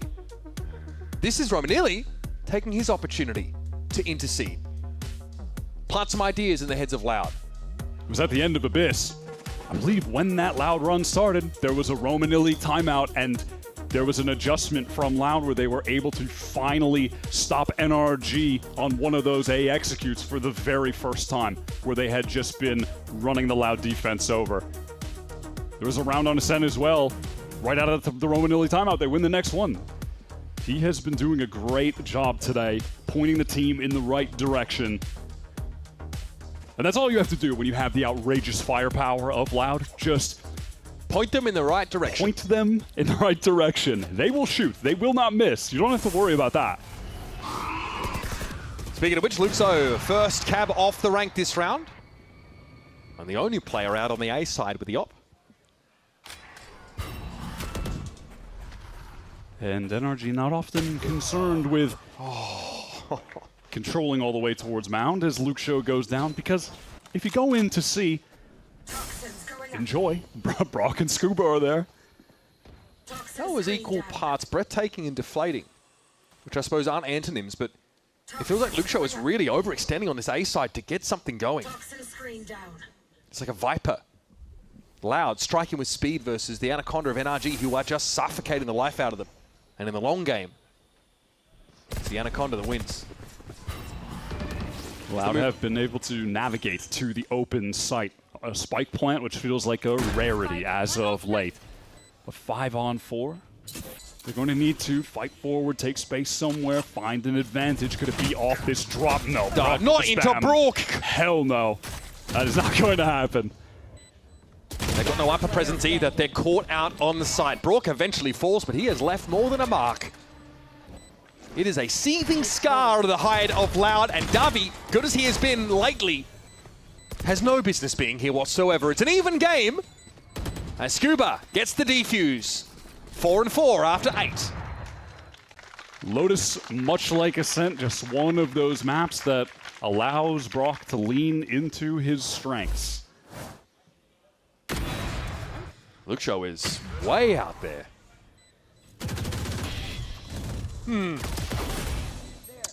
Yeah, it's very based. The dry peaks from Luxo with the op have not been working out. Mata is in control of the game. But how are Loud supposed to fight off and ahead of the sides? How are they supposed to push off them and get set up? Going B seems like a disastrous idea against the Odin. They're going to go back to getting this free C mound control. Scuba knew Erde would stick that. Loud do succeed at getting some of this util out. Pit going down from Scuba, but it offers a moment for Tikazine to get forward. Nightfall forces Scuba further away. So the C site is taken, but the bodies drop in multiple locations, and it's going to be done for Loud. Marta and Brock in a kill feed. Op and Odin. That has been the story for NRG so far. It is raw stopping power against this reckless pace from Loud. Now they're going to have to try and walk out and get this plant. Marta will be smoked off the line, has to speculate with a shot through that smoke. But there's going to be spam aplenty. Ode now out in the open, getting peeked from everywhere. This is painful. This is so difficult for him. Darker as well, decayed out, hit with the blind. No chance to plant. 44 seconds, so plenty of time, but Ode and Davi decayed down. Dangerous now as eventually that Odin will There sting is them. no safe position. It just doesn't exist. Any corner you might peek, you are about to get spammed down by Brock. Double swing, not bad. That's Brock felled. Still 4 to get through though. Make that 3. Odin now back up on the site. Spike to hand. There's a plant opportunity here as that waterfall presence was neutralized. Here comes a Viper's Pit. Darker gets that one down, but Ode's disrupted. He can still plant. That was a satchel now used, but Ode can still plant. There's going to be pressure as Darker will be the one to hold the door against this tide of interlopers. Spike planted, still within this Viper's Pit. Darker can use his ultimate to great effect here. Up on the box, Ode was at 7 and now he's down, and Darker at 8. Surely! Reaches for the sidearm, but Kiko outlasts him. And NRG refused to be stopped on this streak of 1 rounds. That is 5 in a row. Man, I'm impressed that in a situation that looked impossible to navigate, that Darker, are they able to put the pieces together to bring it back to a one-on-one? They set up that double peek first to deal with Brock, and then are somehow able to play around the pit on site. They're getting pushed. The satchel stops the plant. So many great micro decisions that allow them to bring it that close. I mean, that feels like evidence that they are still absolutely dialed into the max, but they are running into this NRG brick wall defense, a map where they just excel, where their style of play takes over. And Luke Show's attack side op hasn't been able to get value. Last 2 rounds in a row has been picked off, trying to wide swing, get into aggressive spots. Scuba now going to try and fire ahead of this, but Tikazine slides on in. The stun almost undid Kiko, but he's able to win out in that duel. And here's Ethan to the rescue. Happy to fight into this. Is now Kiko with a reposition. Undoes Loud. The spike now loose here on the C site. Loud have to salvage a desperate round. No matter the pace, even when they decide to throw in the fast round, good time for it. Brock isn't there with the Vice setup. They're still getting shut down. The rotates from NRG still come in so quickly. Kiko and Ethan just supporting on the site. But maybe an opening. Trigger discipline from Darker. Dangerous game he's playing, but Brock is felled. And now you're on a clock. This, yep, it's going to have to force a push out from NRG. The wide swing is good, though. Oh, man, if not for that satchel, I feel like Luke Show was about to undo them. 30 seconds left. Darker in a 1vx. We saw him fight 4. He can cloud the cross. Look at the clock, though. 22 seconds. Has to get back around the site before this drops. He needs to find a time to get the plant down. They're not giving him an inch. 12 seconds now. Forced to rotate backside. Taps it. Wants to bait someone in. Wants to find the first kill, and he does it. He's going to take the fight. He's going to go for it and almost gets there. But Kiko posts another successful clutch. 4 kills for him, and NRG, since Bonkar's timeout, have posted 6 straight round wins. A tragedy that Darker loses back-to-back 1v1s. Out of the stage, he was leading the league in 1v1 clutch wins. But he's put in such difficult situations to close them out, already dealing with multiple other players, goes down to the last one. And he just can't close. You have to have that resilience to tangle with NRG over a 3-map series. Just 1 win, as exciting, as explosive, as revelatory as it was on Abyss, is not enough to down our reigning champions. You have to go all 3 with some of the best players the world has ever seen. And Loud are going to use that second timeout to try and get back to parity before halftime kicks in. scoreboard right now is reminiscent on the Loud side to earlier this year. When they were able to compete at their highest level, it was always the duo of Luxo and Darker putting up numbers together. The difference between that Loud team and the Loud team we're seeing now, though, is massive.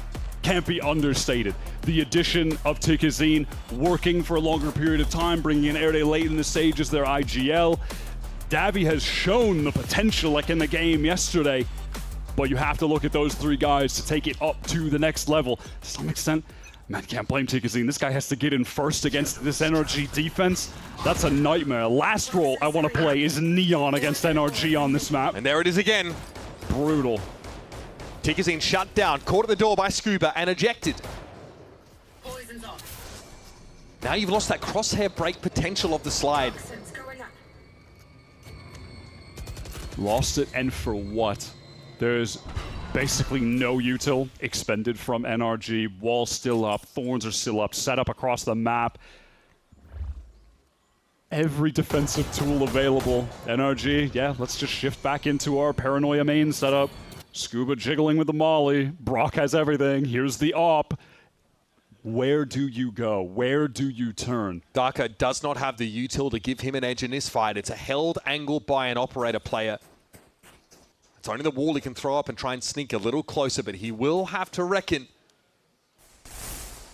with the humble giant. Toxin screen down. There's a B hit on the way. We know how hard it can be to hold this side against the Odin. 30 seconds left. Rock might play ahead of this though now. Thorns come out. It's going to slow things up. Even a seize. Yes. Erdin's able to get into the side now. Ethan has to fight for his life. It ends up being a 2-for-2. Ultimately favoring NRG, but Loud now can win it. It's Marta though, whose patience is that of a donkey with a concrete behind. It's going to be Davi now who has to try and tempt fate around that corner, and Scuba is not interested in your fairy tales. Loud just trying to locate gaps in the defense where they don't exist. Where can they turn? It's just brutal to lose Tikazine straight away. Whatever plans you had for that attack side, out the window. Forget about it. Yeah, forget about it. Done. 5 seconds into the round. Especially if you're hoping to have the pace that gets ahead of this Vice util. It's not going to happen. Maybe if Darker gets that catch on Mata, maybe, but you are going up against an Opper who in this game is displaying some acute awareness. He only has 6 kills on the board, but you can feel the impact of his op so heavily, and the kills that he's getting at the time he has gotten them have always been high impact. The impact is so outsized compared to the actual number on the board. And that is 2 Loud timeouts in the first half of this map that have not been able to generate a positive result. They are out of them. And there's Marta! A 2-for-1 special. And that feels like it shuts the door on Loud and threatens to shut the guillotine on their necks. Tikazine at least is still alive after early doors, which has been a rarity on this map so far. But the climb is steep. The job is tough. But he's got some pace. Can he break this crazy op? Hold on! That is filth! That is absolutely nasty! Marta's gonna sit and wait for another one to step up. Ethan finds the 5th, and that's a flawless round to cap off the half. NRG return with their trademark brand of inevitability with an insane 8-round streak. 1 timeout call from Bonkar, and he got to kick his feet back and relax. Up front B. Up front B, he'll walk right into my crosshair there. Correct. And he just knew. The Mata op took over so many rounds. That Vice Viper duo, Scuba and Brock, are just so effective at locking down the sites. We saw Loud dig deep on Abyss. It feels like they need to dig even deeper to come back on Lotus, a map that has always been at the top of NRG's pool, and they are playing like they are hungry to make it to Sao Paulo and champions. Let's head to a break. 8-4, NRG lead on Lotus by 4 rounds to move to the attack side. Do not go anywhere.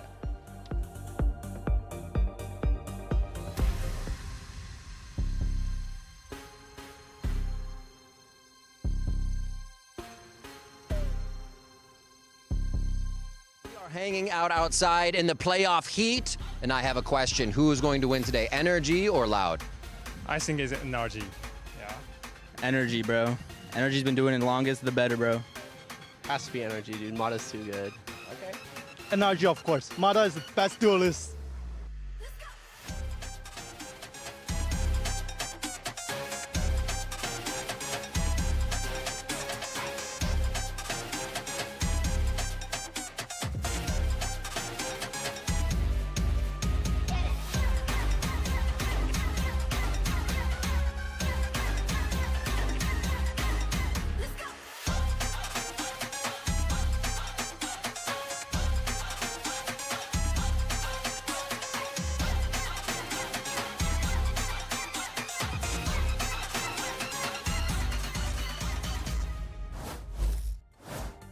On the other side of this tumultuous map, NRG are eyeing off not only a spot at our Americas finals in Sao Paulo, but an immediate entrance into Champions. A win here qualifies them for the biggest event of the year, a chance to renew their claim at a championship.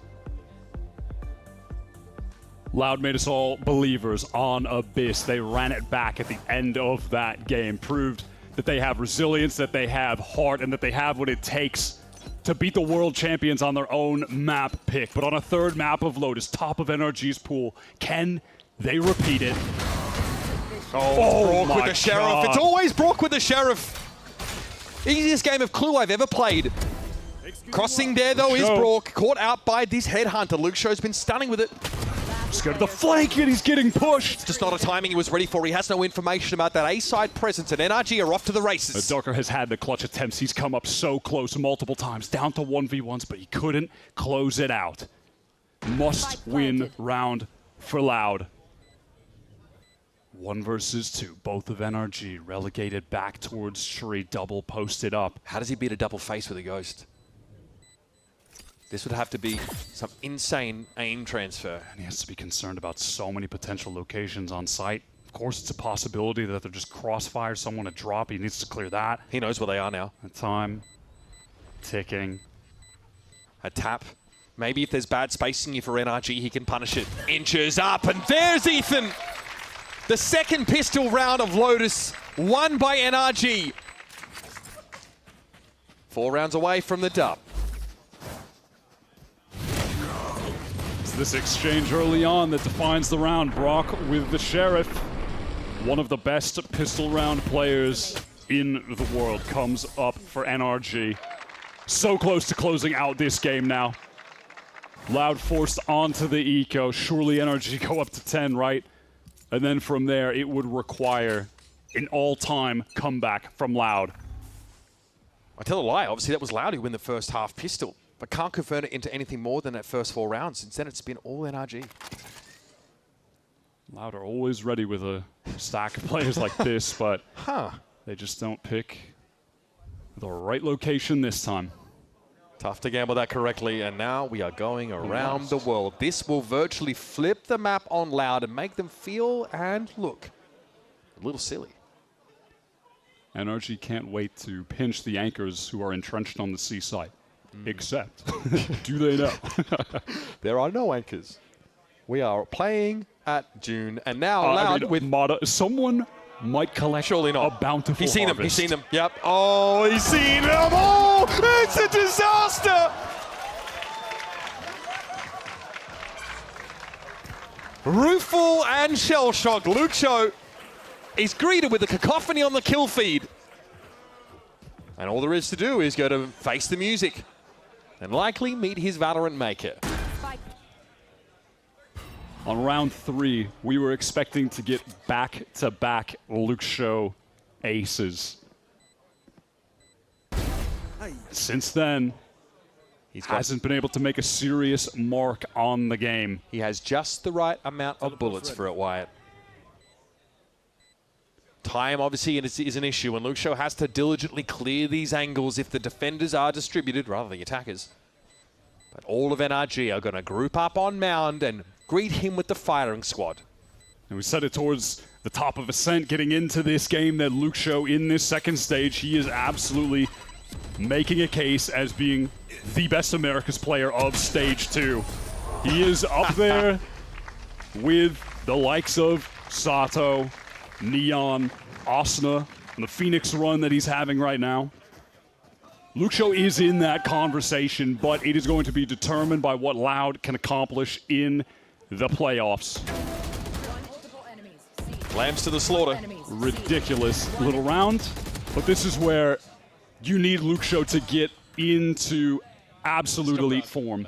God damn it, Adam. All good, all good. Just get, guys, suffocate this everyone guy. get out, Suffocate everyone him. Round 15 is a dire picture for Loud. Looking to try and fight more aggressively on this A side of the map, though. Kiko with a paranoia ready to go. Doesn't hit anyone as far as I can tell. All of Loud are grouped up here. They're in the right place. Now can they stick to the landing? No. Davi has to get that one. Now Mata has just fully infiltrated Tree, getting it to sight. The paranoia is great to push out it back. Getting a taste of his own medicine now, isn't he? That paranoia is bang on, and Darker and Luxio with these rifles have to do something special. Spike planted. Oh, the spam is good, at least for the one. Darker is so ready for this swing from Brock. Has a beat on him. Sees him! Just can't connect. 1 versus 3 for Luxio. Why is it always me? We're back. That's the question. Back to the pistol round, man. Just multiple players stacked up in Tree. Has to clear drop. Teleport's ready. It's always you, because you're the only one who can, mate. 2 in Tree, footsteps heard. Scuba confirms Luxio's position with that shoulder peek, and now we are simply playing the waiting game. Luxio, though, not interested. Mows down Kiko. Gonna be here. Brock trying to go for the spam, and he gets him. Another heartbreaker for Loud, who still can't get off those 4 rounds at the start of the map. I'm saying it again, there is levels to this. They might have turned G2 inside out on this map, made them look like a pinata. But this is NRG. This is World Championship caliber, renewed with Kiko joining the ranks. They're reaching higher this year. Translation, Wyatt? You got that one? No, you. Oh, I thought you were going to give me the translation. No. Loud Leave it up to forced into imagination. this. Might be their last chance. Luxio is caught straight away. He wants to be the playmaker, but he's just shut down. Doing the most. Nice there from Dark. And Tigazine also able to find something on the wrap through from the C side. Loud are going to be ahead of the curve when it comes to getting to A. In a 3 versus 3. Best chance it feels like they've had in quite a number of rounds. It's been scrappy, but that's how they're going to win. That's how they're going to come back. It's the 3 newest players to Loud. The players that transform this team is taking them to that next level, and now they have to keep them in the game in this 3 versus 3. The Nightfall connection might be too much to overcome. The clock is draining low, and they haven't even made inroads onto the site. Davi just caught on his own. Tigazine was decayed down, but he's ready to fight again. There's Kiko stopping power, and it's Scuba, the clutch master. 82% KAST gets a bump. And NRG are 1 map away from Sao Paulo.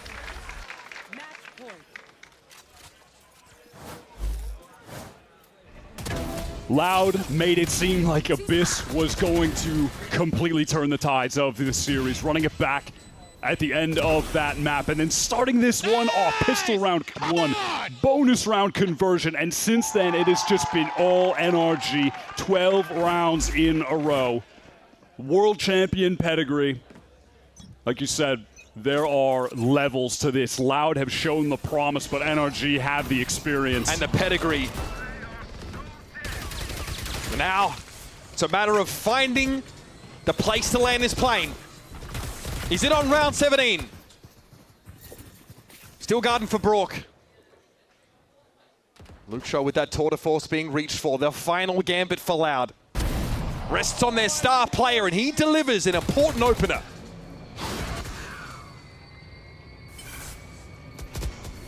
I would love to get close to that orb. It's baiting out some aggression from Loud. Aggression unpunished. Davi tucks back behind the wall, gets into sight. And it results in Mata being down to 16 HP. Loud's best opportunity to win a round on this defense. Man advantage, health advantage. The weaponry leaves a little to be desired. You can see Mata thinking about the future there as he Gets that orb secured and satchels away. Takes a ton of damage for his trouble. We don't sell fakes with a Steel Garden, do we, bro? Ain't no way. Lucho, honestly, uncharacteristically wayward on that shot. Can't make up for it after now. The opening is there. NRG trot into this seaside. On top of everything, that has given the showstopper to Mata, pushed up forward. There's no way he should be allowed to get that. The Guardian at least achieves that player parity again. We're bouncing back to this A side. This has to be fast for NRG. It's going to be a photo finish to get this plant down. But Ethan has the plan. Loud are going as fast as possible. Tikazine has the overdrive. He gets it in. No, that's dirty. And so we're in a post plant. All of Loud grouped up, back to back. Putting their faith in one another, but the Steel Garden is going to strip their weaponry. Or threaten to do so. Tikazine gets on out, but this space has been given up, and here comes Scuba. Fast push now, overdrive active, and Esbrook falling. Scuba, though, is the wild card here. Darker going to check for him, he had his weapon out. Scuba's going to be given a stay of execution, a chance to fight. It's on Ethan. Fearless leader can't get onto the spike. And Loud find themselves a lifeline. Relief of finally putting one on the board. But NRG still have 7 rounds, 7 chances to close this game out.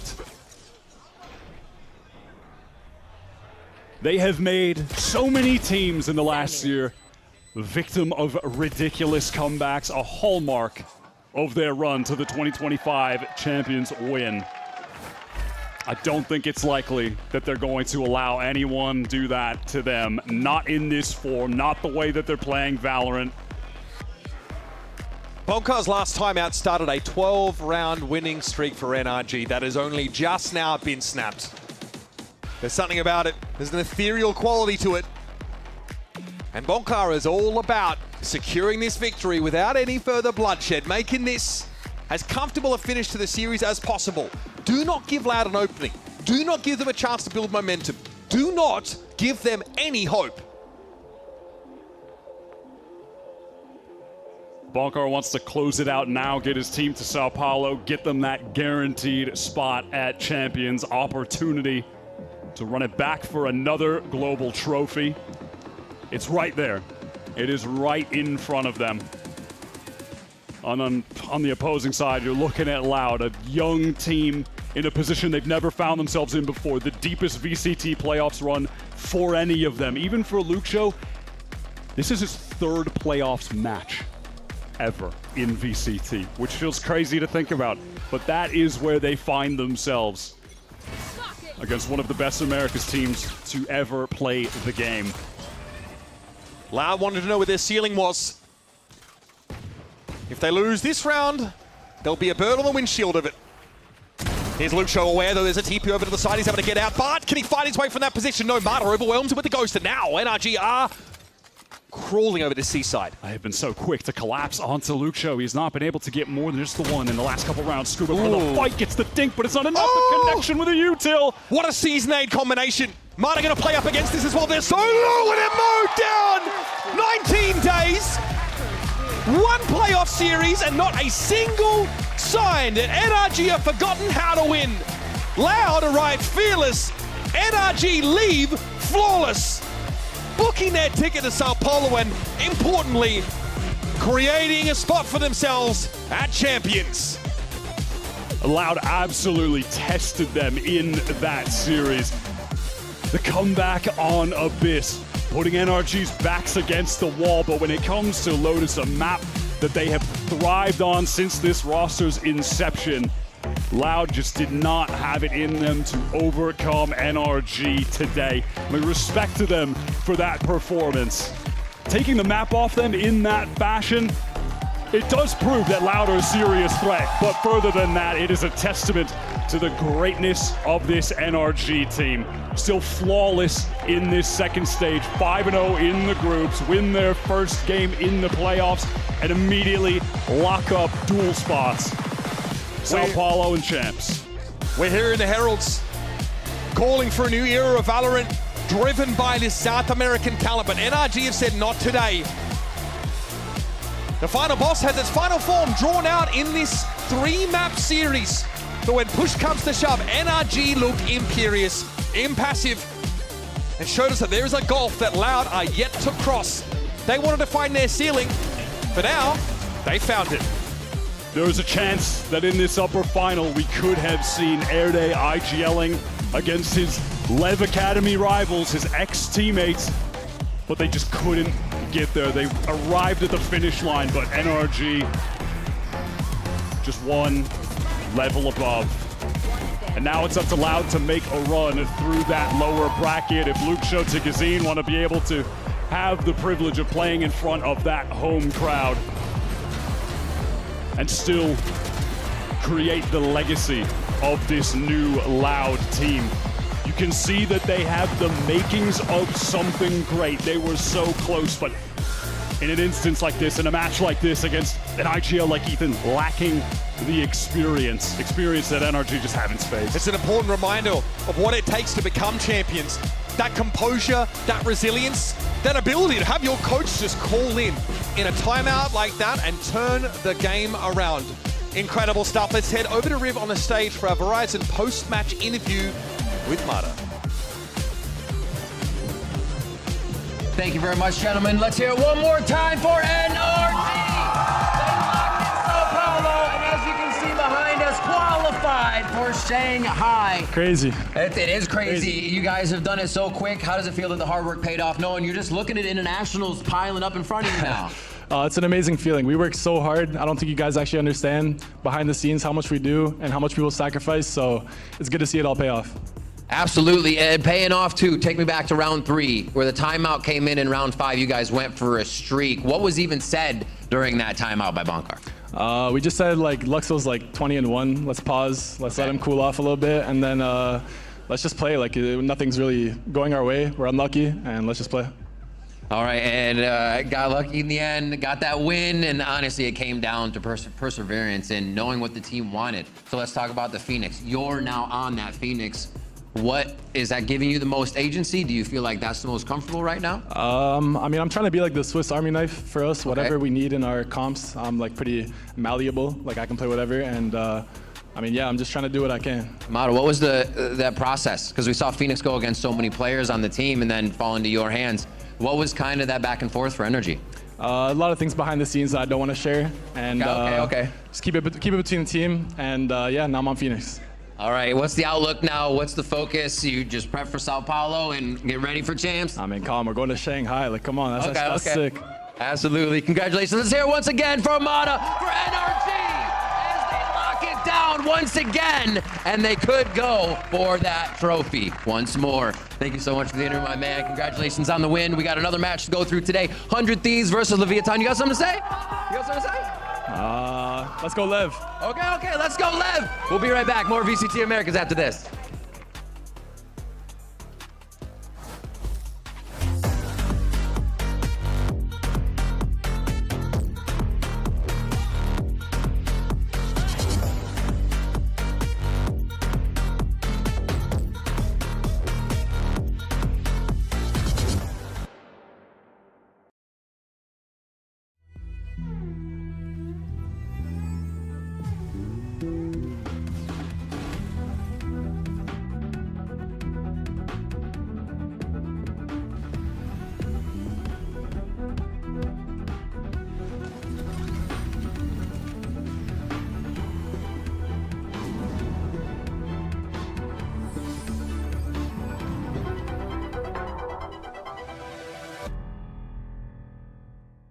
The human body was built to move, not trapped at a desk in one singular posture for 12 hours a day. It's time your chair evolved. This is Secretlab Titan Evo. Ergonomically engineered for you, gamers, hybrid workers, artists, backing your every move.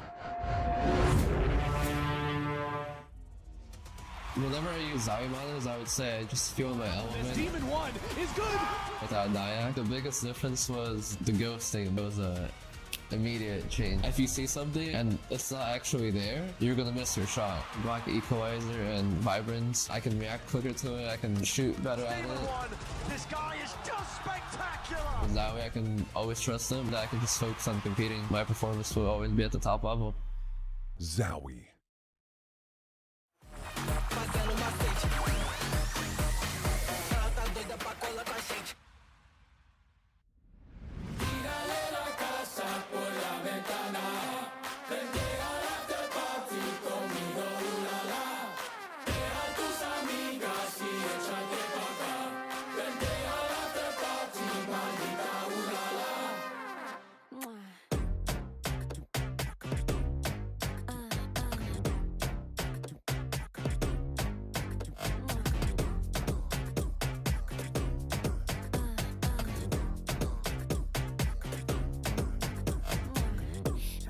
Para na posição do baile funk pro reggaeton. Ele mira como laser, hoje deu laser.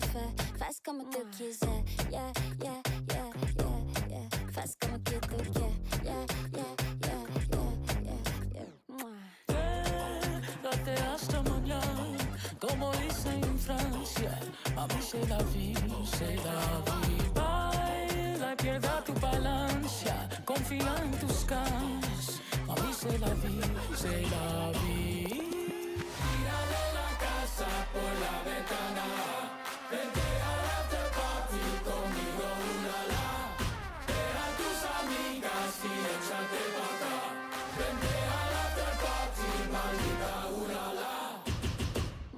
Mírame, yo hago lo que quiero, solito me mando, no ocupo permiso. Unos shots he visto bailando en el piso, gozando mi tiempo con Brazilian funk.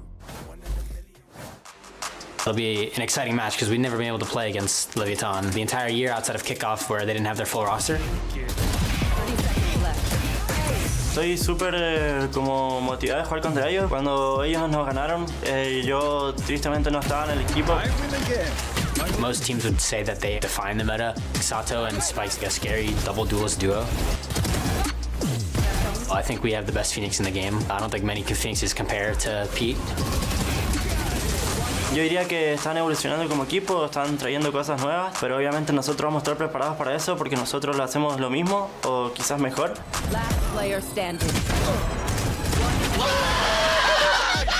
Estamos jugando los últimos partidos para la clasificación de Brasil y Champions. Estamos súper preparados para poder jugarles en contra de nuevo y poder obviamente ganarles.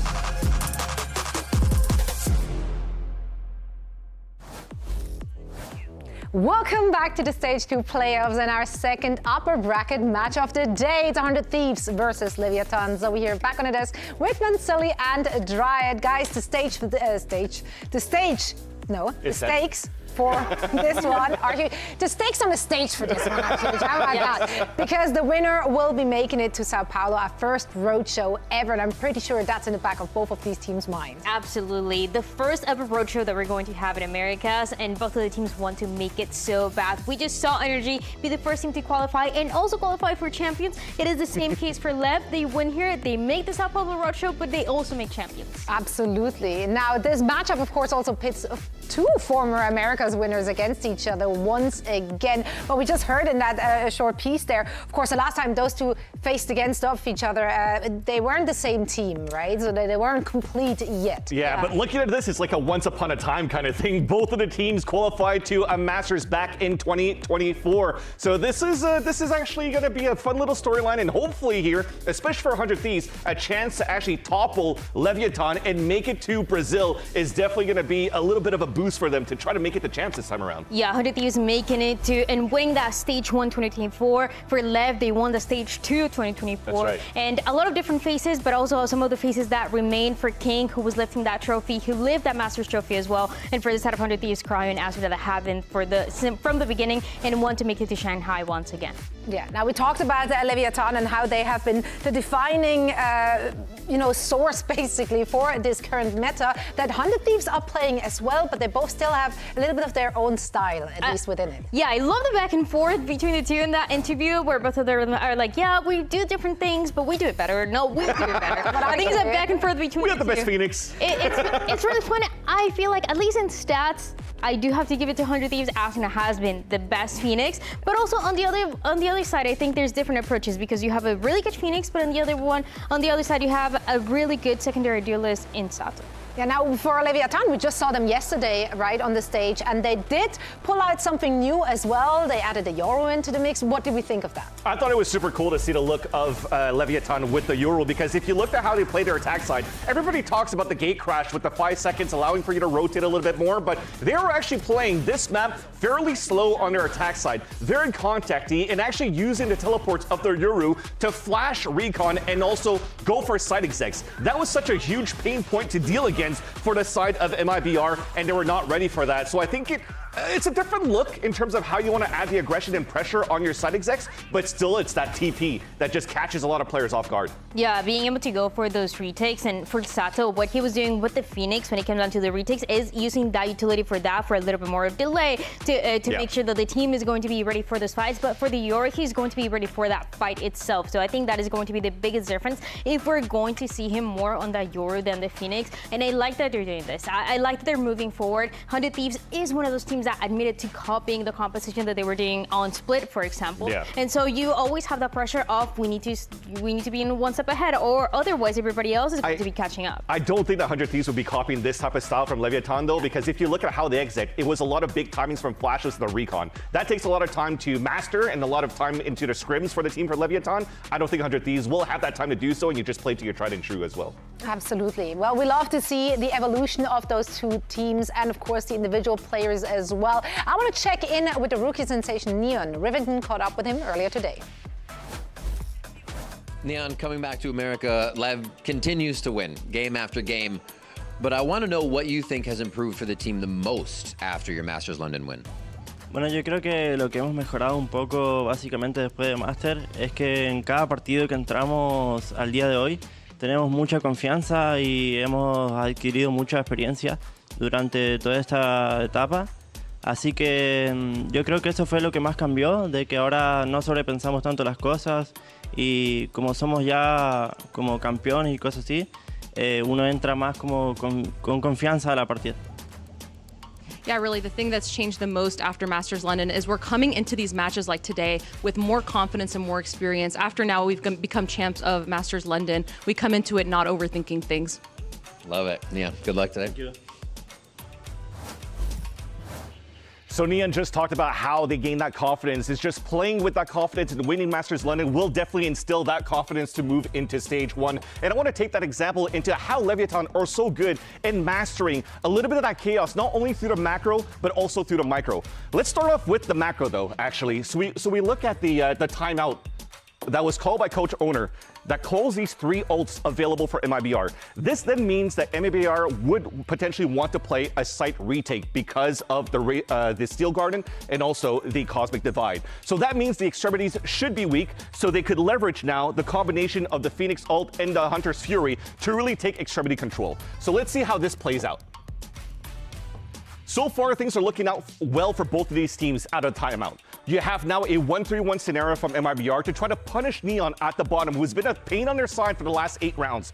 At the same time, though, that double ult from the side of Leviatán overtakes this A site. The good thing about this so far, as Neon falls down, is the pressure that is added by the Blaze Wall over here from Sato. This now creates so many question marks around, so many question marks around the site for how you could actually take the site back for MIBR. So there's question marks here and on Heaven. So as we play this one out though, it comes down to now the micro decisions. So the plan for Leviatán, as you could see, is to have Blows and also Spike take control of this A Heaven side. But look how quickly he gets out of the drone to support Sato towards main. The reason why they do so is because now the win condition from MIBR is to try to take control of A main so that they could get value off the Steel Garden and they could get value out of the Cosmic Divide. And as Spike watches this line and realizes that nothing is happening there, King calls the pivot, move towards the A main, play your scenarios and your protocols for the man advantage. Look at those trades that are happening on their side. And towards the end of the day, it becomes a simple post-plan scenario outside of the side of A.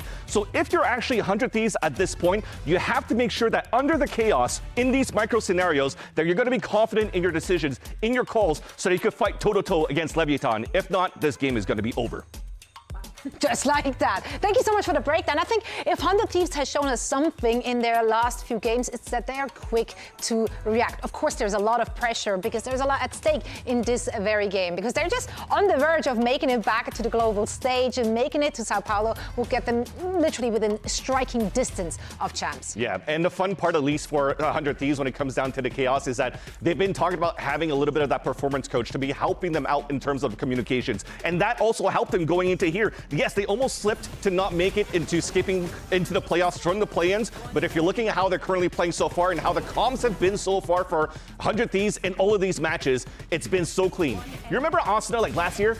Flash, do this, do that, do this. Now they're just doing regular comms, and they're really able to thrive through the chaos. It's such a big difference for the growth that both Asuna and Cryo have had, but also the compositions and the way that they found themselves. And that came from playing so many games together from the beginning of the year, when we were talking about Team Latino playing pretty much the Waylay only and nothing else. And the way that now they found themselves, they found their identity. And that is the way that they lifted that trophy in AWC. I think this is a team that knows they can do it, that they just did it for an off-season tournament, but they still have that pressure for the last ever part of the year for Americas to make it and not only win, you know, out of this VCT Americas, but also win in Americas and win international. Yeah, I'm always going to think back in like 2023 when you have like 100 Thieves against the chosen knife that brought EG to champs and then winning champs. Those type of things would always linger into 100 Thieves, at least in my eyes, when it comes down to that pressure. You're so close to qualifying, you don't really have the points into your favor, so you kind of have to win it all. Make it here into the top 4 in Sao Paulo, but also make it into the top 2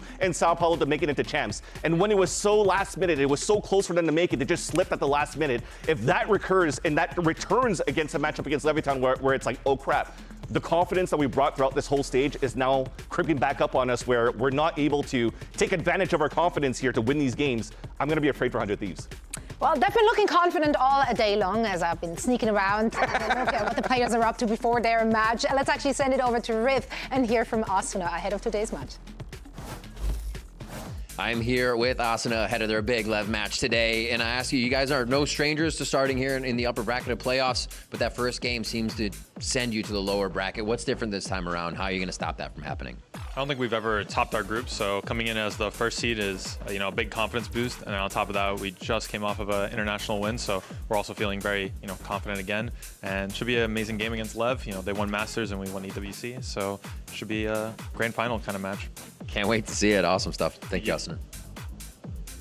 You love to hear it, a grand finals kind of match, and our opinions are a tiny little bit split. Vince, defend yourself. Like I said, they're coming with a lot of confidence here for 100 Thieves after winning EWC, and also with everything that just Bang mentioned, we have the best Phoenix. The comms have been looking really good, and also the support that Asuna brings so that Team Latino could actually get some good frags against their opponents is looking nice. So I think they're in a good spot to upset Leviatán today.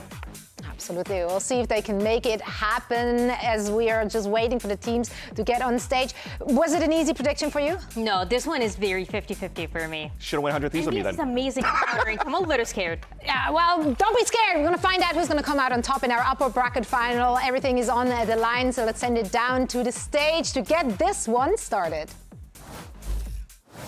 Games Arena, welcome to our second game. Querendo chegar em Sao Paulo, wanting to qualify for Champions Shanghai. Nuestros ganadores de Master Londres es Leviatán!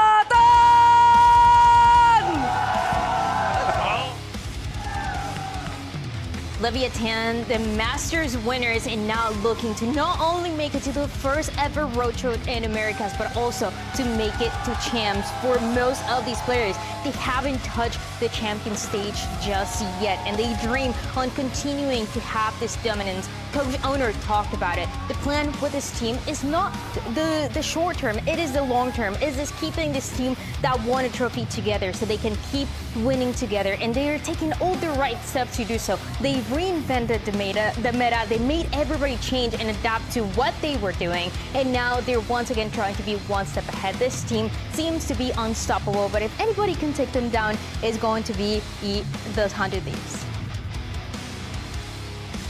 And now, let's bring out their opponents. It's the top squad from Omega Group. It's 100 Thieves!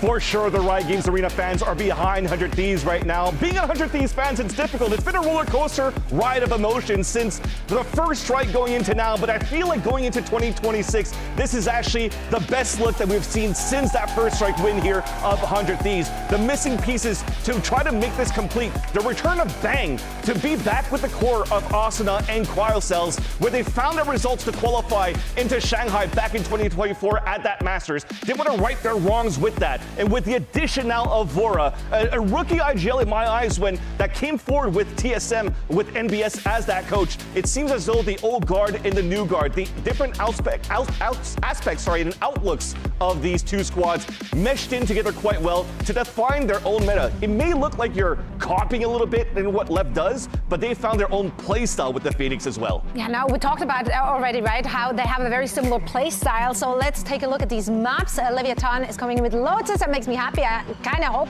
we get to see that already yesterday. This is a map that they've been floating, you know, so they definitely have something planned. They definitely have something ready for this one. This one should be an interesting one too. We're talking a lot about this double duelist competition, the Neon and the Phoenix that both of the teams like to play and have been able to win with, whether it was Masters or EWC. But when it comes down to this Lotus, this is where both of the teams were playing things that were slightly different. For 100 Thieves, you were seeing a team that was playing with a Waylay. For this side of Leviatán, you were seeing a Raze and a Jet being played. This is a map that leaves us with a lot of question marks, but also a lot of answers on what this last part of the year is going to look like for them. Yeah, I think if you're looking at the map veto so far, I still find it questionable, actually, that Leviatán banned out Split when it's still up for grabs. The team that was undefeated and looks so strong on the map so far. I know 100 Thieves have a good look on Split as well, but Leviatán, it is still Leviatán no matter what. This Lotus game, though, and this Summit game, it almost feels like both teams are picking into the weaknesses of each other with what they've seen in terms of recency bias in results most recently. If you're thinking now of Lotus, as you mentioned here, Dan, yes, a Neon comes out, but what is Asuna going to play? Because if he's been spamming Phoenix the whole time, I haven't seen a Phoenix yet on this map of Lotus, so that might have to change the outlook of 100 Thieves on this map. And for LEV, they want to keep playing with this double duelist. They want to keep playing with Sato on the Raze, Neon on the Jet. This is something that fits them, that has given them that success that they needed to in Masters, and that they can keep bringing because you can still have that win condition of Neon with the Operator, but just on the Jet. Timotino on the Neon. I want to focus on Asuna. Okay, so he's going to play the Omen right now too. So they're also playing to a way that they want to try to spam with the Sky Flashes and try to fight together. Maybe utilize the Omen as 4 TPs that we've seen a lot of Omens do most recently during these playoffs. So if you're not going to be able to get that huge space with the Phoenix where you can get spammed through utility, at least the TP is going to be able to allow you to move forward with the rest of the team to fight. But this is a brand new look again, and we'll see how it's going to pan out for 100 Thieves. And I am so excited to see Cryo on the Chamber. He has been on that lurking role, he has been on that Viper, on that Cypher, but this Chamber, it plays a lot different for him. Well, this is going to be a good one. I can smell it already. We've got a high-stakes matchup, so of course, we got the best ones on the job. Bren and the really infamous up-and-coming EMEA caster.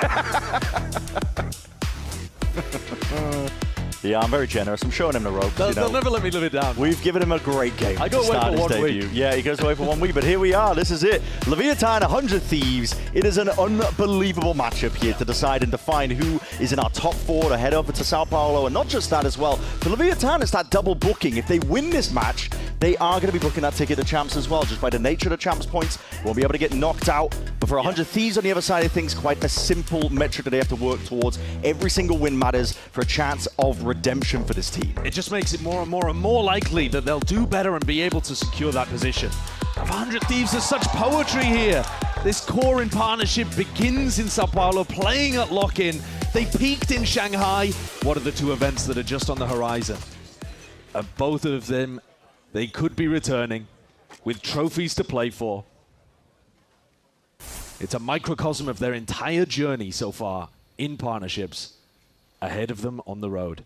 Yeah, the core of Cryo, Bang, Asuna through thick and thin on this 100 Thieves team, and they've had that peak at Shanghai 2024. It would be poetry, wouldn't it? That's a smoke, cheeky one. That's going to be cutting off the trademark, and this is going to be a flank activated now. Does Cryo think about this? Do the LEV players create enough pressure elsewhere? And Cryo's turning around, body potentially exposed to it. Trailblazer's going to be pushing him forwards now, but he's going to be seeking potentially a retreat. No, overwhelmed. It's Leviatán, happy to jump on it. Still in that blood in the water. Not done just yet, though. There's a tiny gap. Vor's making the most of it.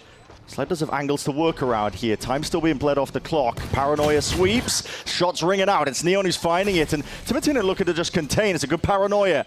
Stuns him for now. The push and the retake offense. Just missing the timing. Kingdo now looking to see if he can shine. Already with that time rattling out. Time ticking. The stun going to be slowing him down to a crawl. Leviatán. Their options are nigh, high, and dry. Time, I believe, is thoroughly against them. That circle was shrinking.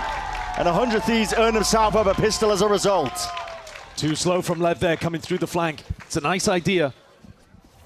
But that pinch coming through from King as well, maybe a little too cautious. It's a cute idea. And it's a weird map pool that we've got on the table today. Got to talk about that. Lotus, neither of these teams like playing it. For 100 Thieves, it was their permaban up until very recently. Just in this match, they leave it open. Let's go, boys! Lev have been floating it in the previous game as well. They actually end up picking it here. We haven't seen Lev play Lotus since they were forced to play it. Yeah, Grand Finals of London, right? Yeah, where their opponent had double map ban and they were, pushed onto it. But this is the composition that you would expect them to run. This is something similar that they ran on Summit recently too. But these map pools are all over the place. I mean, seeing Lev ban Split in 2 matches back-to-back when they're on a 9-match win streak on Split, and it shows you there's something funky in the air, Bran. Exactly. Could be reading into it a little bit too much here, but I was talking to Lev, I was talking to King and Sato, match point the other day, and he was telling me about the scrim quality these days, and I have to wonder, it's a bit imbalanced in terms of the level of expectations and stakes on display. For 100 Thieves, this match is everything. For Leviatán, potentially an opportunity to get a couple of reps and some maps that might not have the best quality on. That's a lovely slide and glide, but he's going to be immediately taken out from that quadruple high-low. It's incredible information for the team to try to accelerate now into A, where Blows will be receiving. Ooh. Little pocket to play in, though, for Blows. See what he can do from a spot like this. Will need to be cleared out. Bang, considering, but that's going to head cleaved off cleanly at that. Blows now being caught into a corner. Cry up onto that high ground angle. Does have the Marshall.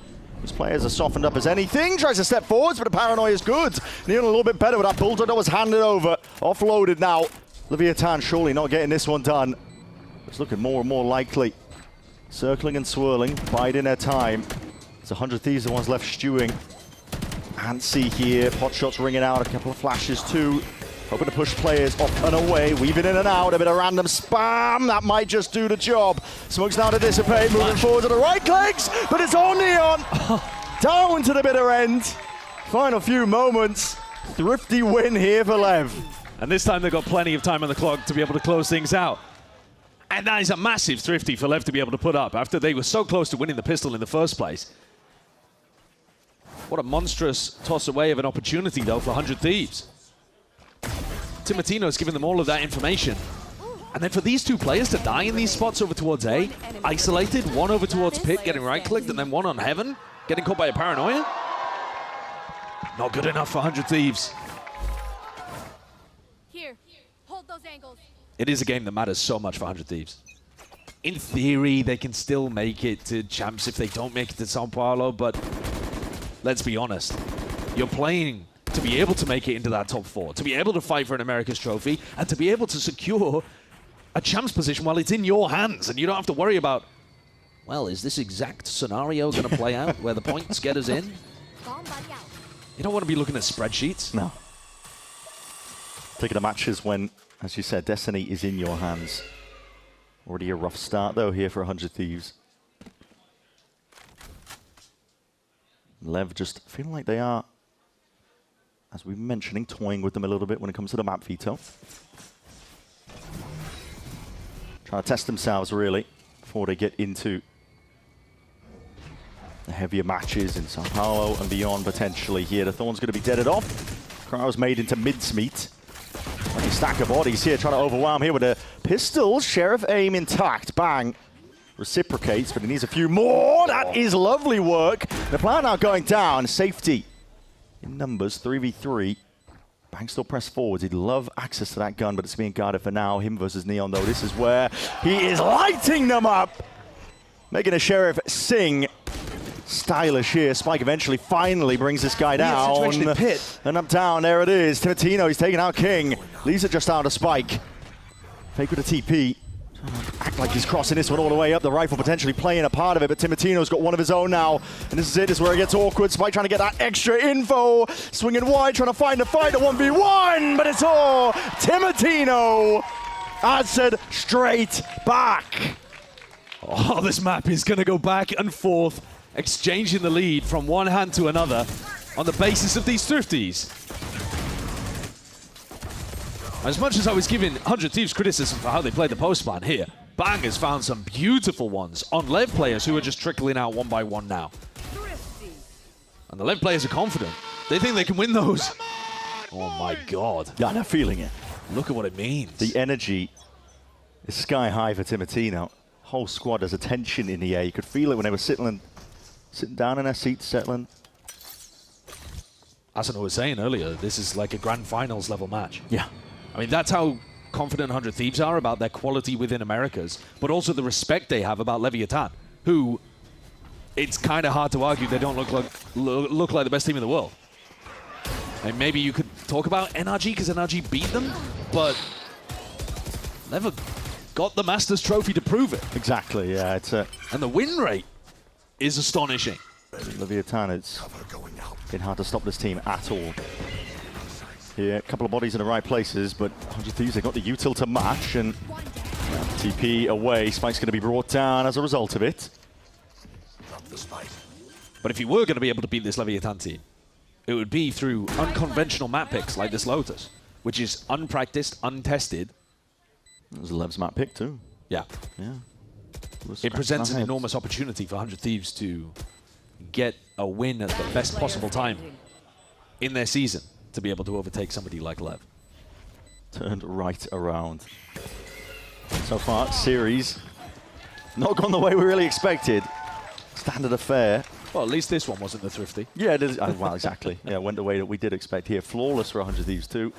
And at this point, because of how tumultuous it's been, back and forth for the rounds, the ults are starting to come online. For the first rifle round. Which is a bit of a weird thing to say, isn't it? On round 5. Yeah. Yeah. We're almost halfway through the first half. Okay. But yeah, both teams having Seekers to be able to work with. Cryo looking to take this Outlaw on a journey forwards with 4 players on light armor. I mean, this could be bloody. Lev want to take this fight. Yeah, it will be. V5. If 100 Thieves choose to opt into it. Anti-flash play to begin with, but Cryo just turns at the wrong timing. Will be punished for it. But actually, Lev are playing a trap. I thought they were going to be a little more aggro than this. It's a fake teleport coming out from Asuna as well. Yeah, looking to pull players away, potentially from A. Force the Seekers. It does. All 3, though, moving into the same direction. It's going to spell things out. Lev, they don't have to budge. King is actually still exploring in spawn. He didn't trust the Seekers. Trailblazer immediately broken too. Lever hunting for information here. Still left guessing to a degree. And Cryo really wants this kill. They want to fight, I think. They're primed and ready. Spike's got the paranoia. Waiting for potentially the door to open up. Wall up, though. Going to cancel the play. This is just a stalemate. No, there it is. Okay, double flash forwards. Lev looking to jump on it. Smelling that blood in the water. It's Spike leading that charge forwards. So bang, bang! It's unreal. Electric form. And he's not stopping. No doubt in my mind, 100 Thieves have come here to play. He always seems to level up against these teams from Latin America or South America. I don't know what it is, but Bang does it again. A 4K in this round, and it's not just any 4K. This is electric stuff. He's spinning around to recover this in a 2v5. It's phenomenal. 1 enemy remaining. Isolating Sato in the corner as well, flushing him out of that spot. Astonishing stuff when LEV, by all rights, had sealed that up. Their trap play worked perfectly. You can't ask for more than that. 5v2 situation, they should be able to close it out. Except for one little guy called Bang on the other side of the stage. And Una is going to take a pretty early timeout here, to be honest. They've only played one rifle round. Yeah, that was it. We just witnessed. It was a game plan that went wrong. He's popping off. He's got a lot to say in this one. Well, I think let's take a step back again to talk about what you were discussing earlier. This is one of the maps where they'll have the most to learn. They'll have the most to learn from match experience like this. It's a crazy time for LEV to be pulling out new maps in their pool. They played Abyss in the match against MIBR. They were happy to ban Split and float Lotus again. The third map, if we got there, would have been this. That's like the limit testing, right? Yeah. Trying to find where their limits are, what they need to improve upon. And they looked amazing on Abyss. And Ono was saying that was only one of a few comps that they were thinking about running, which is, I think, additional fuel to the idea that they are taking this playoff stage experimentally, which is an absolutely absurd thing to do. Yeah, I mean, how many teams are in a position where they can do that? You have 2 trophies that you're going to be potentially hunting for. I mean, very likely hunting for. Shots are fired forwards here. A lovely flash straight up into the sky. Spike is barely out there in time. Not too good either. Neon's a threat with Bladestorm. And they're going back over towards him.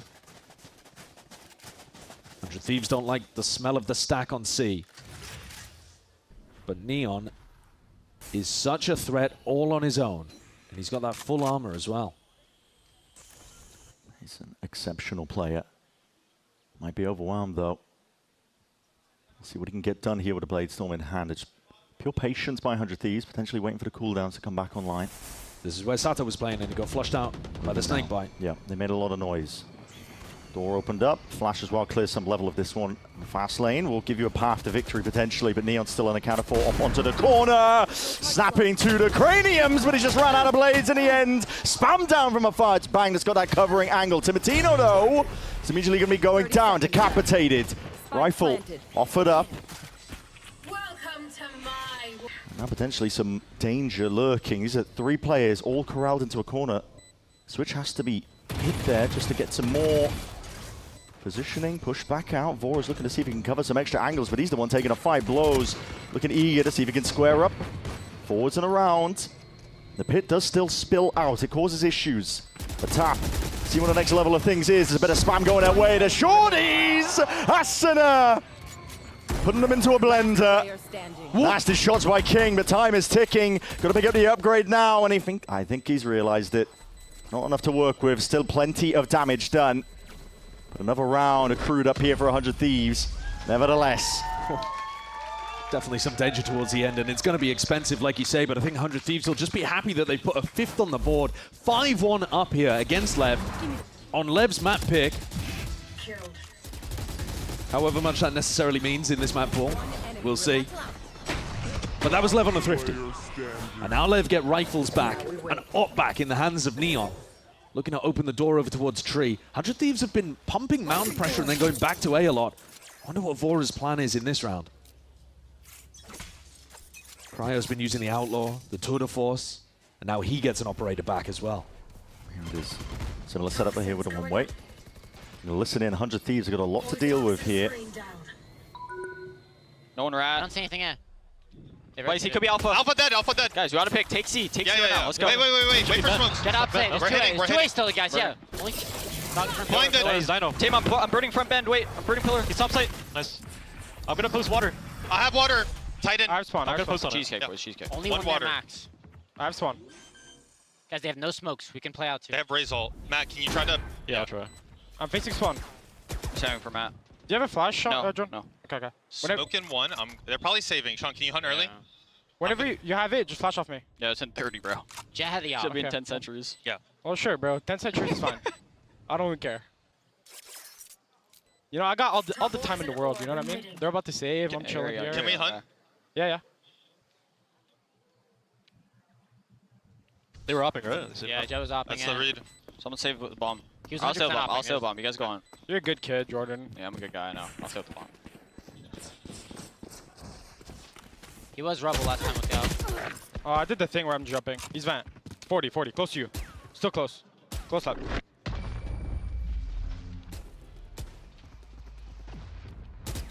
Doing the thing.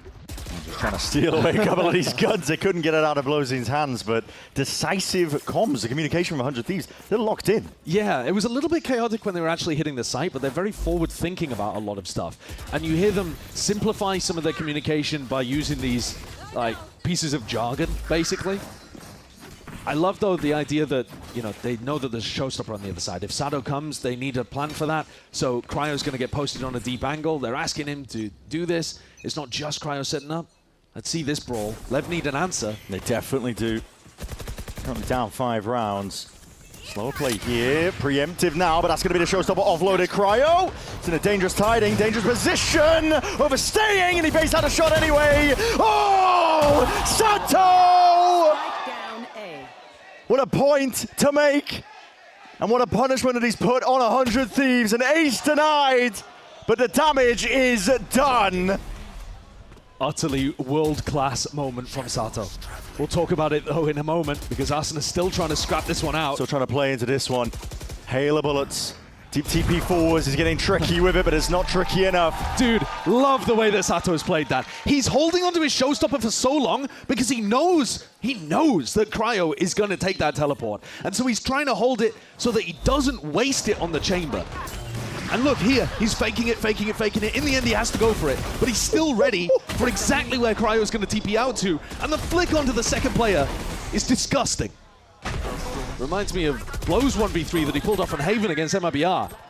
It could be any player at any point for Lev. That round it was Sato. One That's individual only to their take second over. round, Brad. It is only the second on the board, but you just can't count Leviatán out. Like you said, anyone's capable of stepping out at a moment's notice. That round of Sato blows. You're going to get your chance, and he does the 140 with a ding. Cryo snaps back onto that line. King decapitated, and it doesn't stop there. Spike! Oh, goodness me! Another moment of individual brilliance. He just steps up to the plate. Neon hears it. It's a scuttling in the sand. Takes his time with it. Lines up the shot. Spike, the difference maker. Drop down in his lap too. Bang, he's got a lot to do. The wall gives him a bit of coverage. A minute on the clock. Time to play with. He's run their pockets there. I don't think they even realized that the Spike has gone. They'll do now. Trying to pull more players up and around. Spike ults, and Bang's thinking, where has that gone? Yeah, it could have been all the way over to C. He's just making Bang potentially hesitate for a second. Has to clear it, but now just full committing. Still a difficult task ahead of him, but Bang has been nothing short of phenomenal so far in this map. A 1v2. Doesn't really have the health advantage. He's got to scope this one out. He knows he has to take risks. Pressed up now to Waterfall. Already forwards onto the line. Earns himself the one. No damage taken. Out like a thief in the night. Forwards though, it's him versus Neon. Into that 1v1 again. Patience played. Oh! Bang is walking on water. He's just monstrous, man. When you get him in this kind of form, he's unbelievable. He's got 11 kills in 9 rounds, and the impact from some of those has been astonishing. This round should have been 100 Thieves from the off. Spike pulls out magic to even get it into a winnable 2v2, 2v1 situation. Bang recovers it.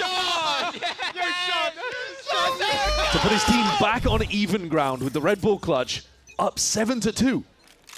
They're the ones very firmly in control here. Oh, just preempting the play. To punish there with a sliding forwards, and Lever just opting into the fights. They wanted to get bloody, but they're the ones bruised and battered currently. Deep TP from Asuna getting into an unusual It's already taken out Spike. This is high octane action now. The Seekers won't save you from this. Blows. He's got us back against the wall, twisting, turning, but there is no safety. Never to be found at all. Bang! He does it once more. Paving the way. The streets are looking red as anything. It's so nice from 100 Thieves. I've been focused very much on how this map is uncomfortable for Lev, right? That it's a weird pick for them. But the fact that 100 Thieves have left this map open after banning it pretty much the whole time, and it looks this nice, I'm impressed. Especially considering that Arsenal, we're thinking about this matchup. as being a Phoenix versus Phoenix head-to-head. Asuna, Sato, who's going to look better on that? Lotus throws a wrench into that storyline instantly, but I've loved the creative way that Asuna's been playing the duelist Omen, where he's getting deep TPs in. He got up on top of the Vice Wall and TP'd deep on a C hit. This time gets deep into a smoke on stairs. And now they're running Neon down. Yeah, they want this op, they want this prize. Neon would love to take the big boomstick. It's a leg shot. But he does not bring Asuna down. I thought we were going to see a classic Asuna jumping headshot there. Yeah, but he has to plant his feet to get the kill. It's domination. I think it's still a really good look for them. The fact that they have that within them. Because for both of these teams, you would say, the majority of their success has been found through running a ton of the Neon Phoenix. Yeah. And that means that this map is a bit uncomfortable for you because it doesn't fit nicely into your identity. Proven though that the meta, not quite defined by the agents, but more the team fighting aspect. Cryo has to get the hell out of there, taking a ton of damage in the process. And LEV are definitely squaring up. Oh, they want the fights. They do want the fights. They know that they can lead into the individuals, but one of those rare instances where seeing them slapped down to earth, humbled. And I think the Viper comps are just normally way better on this map in general, especially on the attack side. I don't think it's going to get much easier for LEV on the attack, unless they can just, I don't know, spam a bunch of C execs into the chamber, maybe? That is what we saw NRG do a lot of. Blows desperately trying to rejoin the rest of the pack here. Neon is fully out in the open in terms of this angle. It's a team flash. Pieces going wide, 3 bullets left to really work with here. The Cryo's already on that line and posted, ready to strike. Showstopper forwards, it needs to be a play! Oh! Cryo! Plucks Sato out of the picture, out of the air. Spikes in now, time to step up, time to shine. Needs some supportive util, blows, trying to do the most, but still Cryo is sidestepping it all. It's elegant as anything, being put together by 100 Thieves. Patience play towards it. 100 Thieves on an absolute tear. It is just so good to see. LEV want to try to force these fights early on. They've got a double duelist composition. They want to get aggro, get a rubble fight going.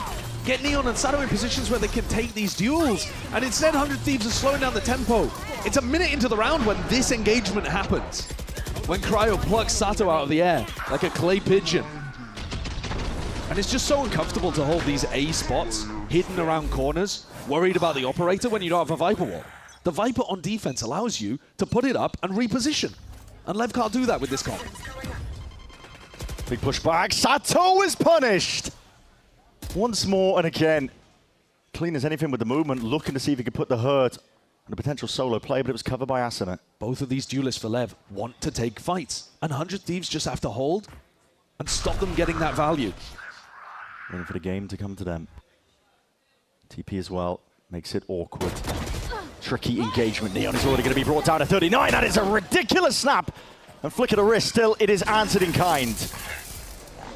Someone's have to be deaded here. It's a mad dash and rotation here from LEV, and not a Steel Garden. A desperate gambit. Anything to see if he can put a round on the board. Secondary is being pulled out before it covers again. Every single part of the machine well-oiled, and the execution is mounting. It's up to Spike now again. What can you possibly do with just that Guardian? Not enough, apparently, for whittling them all down with that rifle in hand. Another plant can go down with a bit of safety. Presence in the back of your mind. Blows with a flash up towards the top. Cryo's pushed off the line momentarily, but he still gets the damage done, and he's looking for more. Steps straight into it. 10-2 at the half. It is unbelievable what we are witnessing. This is an enormous punish for Leviatán going into Lotus, going into a map that they assumed 100 Thieves would be bad at.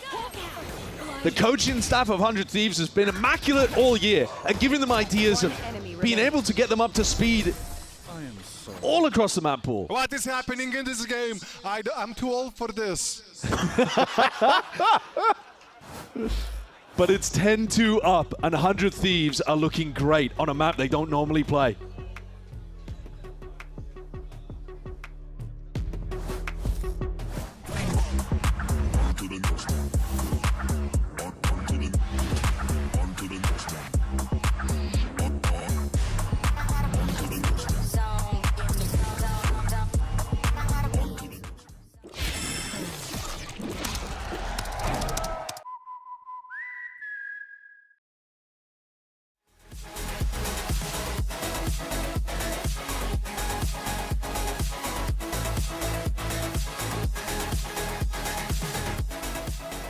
Timotino, you guys have had 2 weeks to prepare for playoffs. What has consumed most of this time?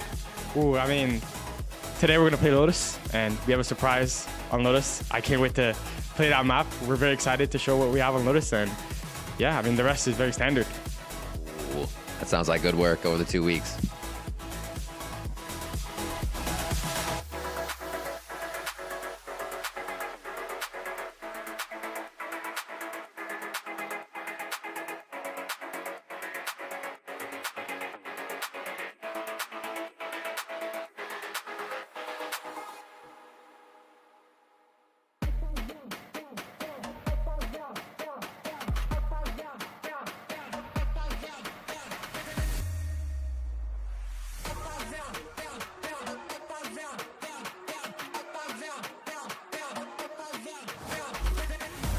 All on the line in a series like this, and 100 Thieves are not messing around. It's a 10-2 half for them.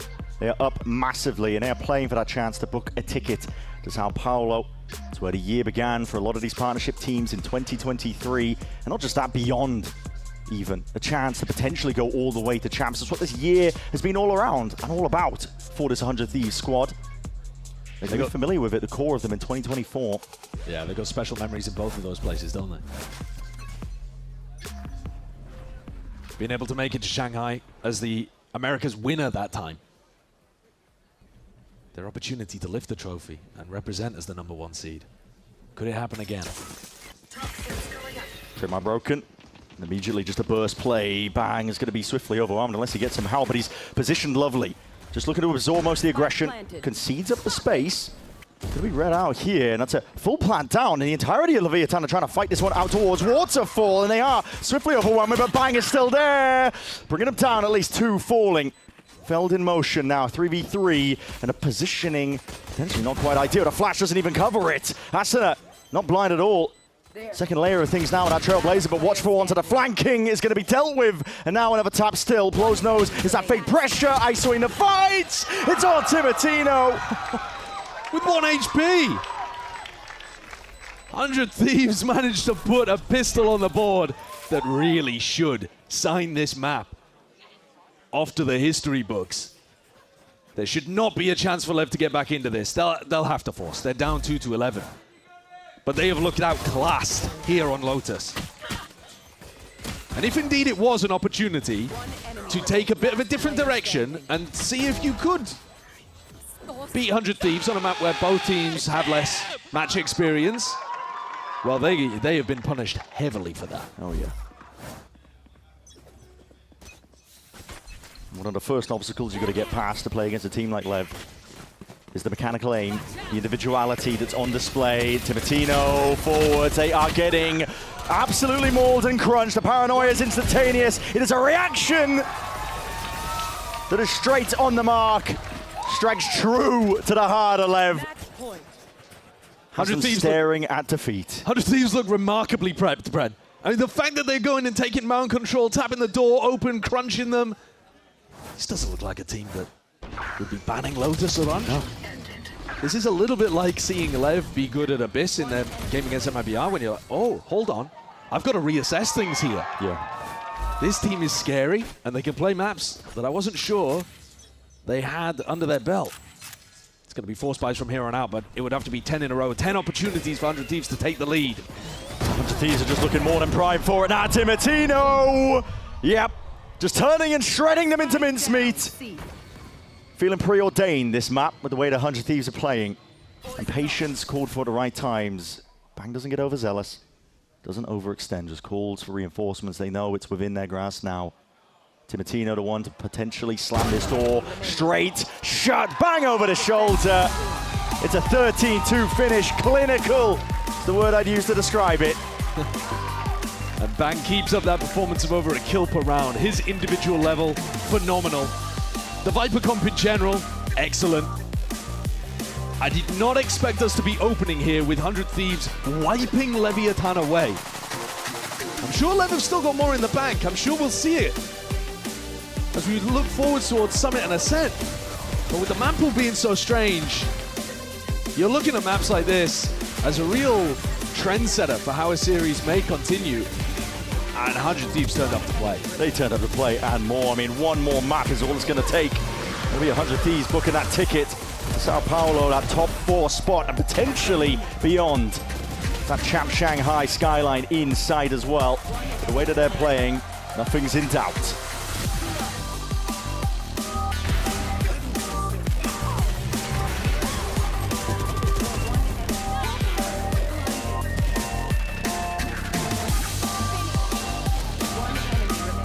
What is happening in this game? I'm too old for this.